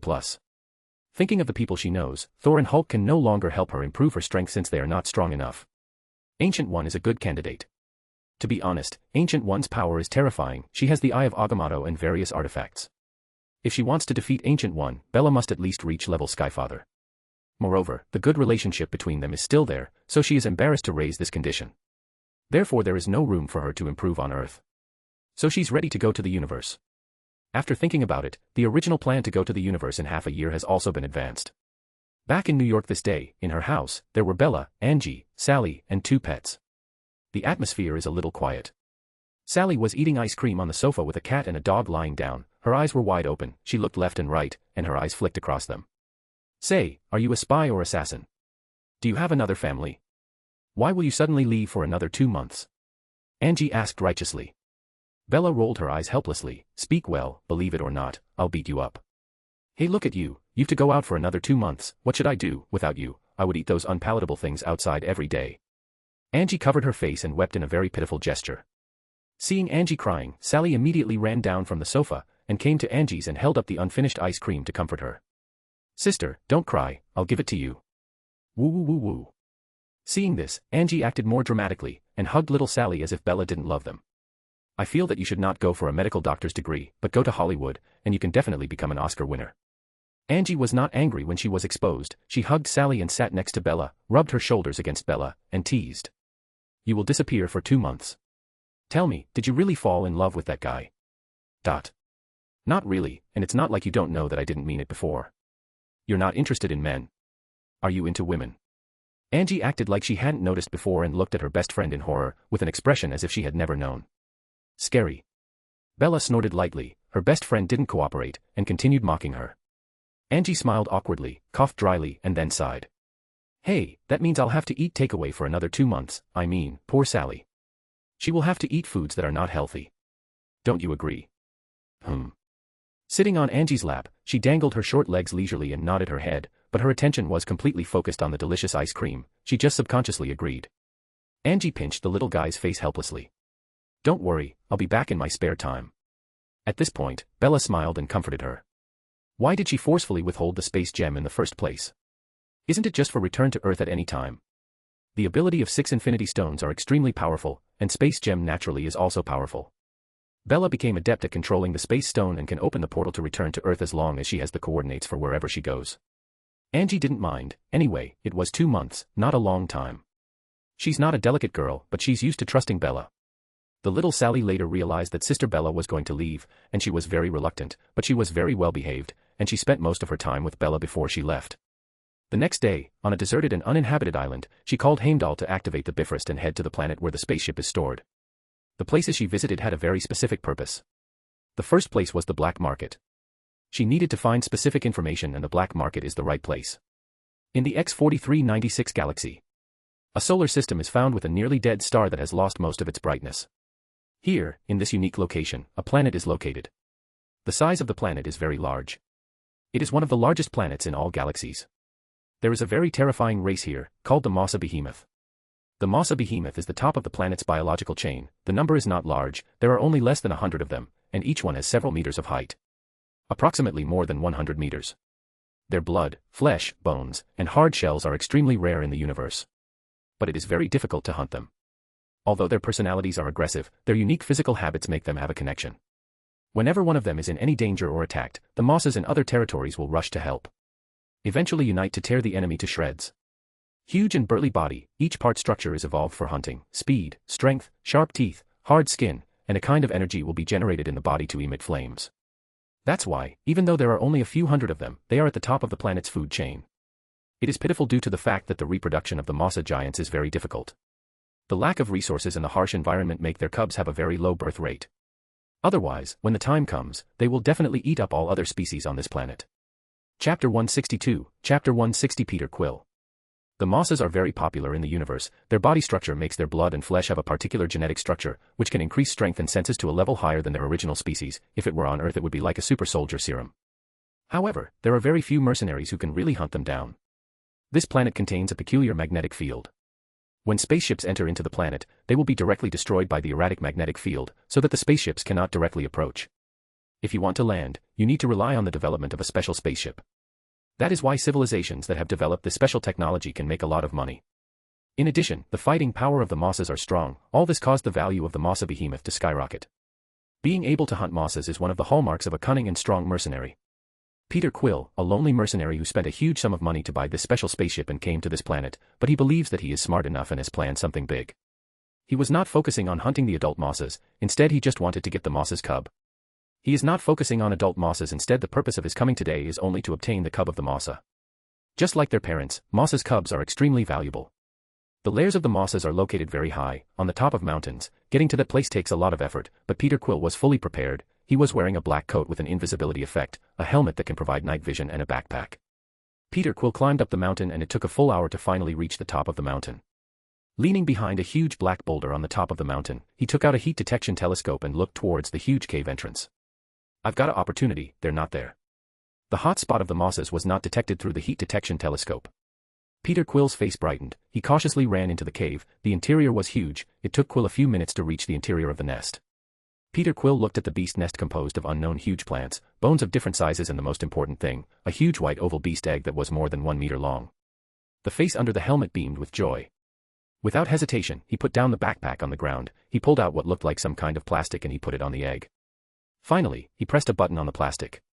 Tilde operator. With the sound of inflation, the plastic began to expand, and a cape was formed. The egg was surrounded by the inner plastic, and there was a layer of shock isolation of at least 10 centimeters between the inside and the outside, preventing the egg from breaking due to shaking. After finishing everything, Quill pushed the plastic and he took it out of the nest. Finally, when Quill was about to push it straight down, there was a sudden bang. Rumbling.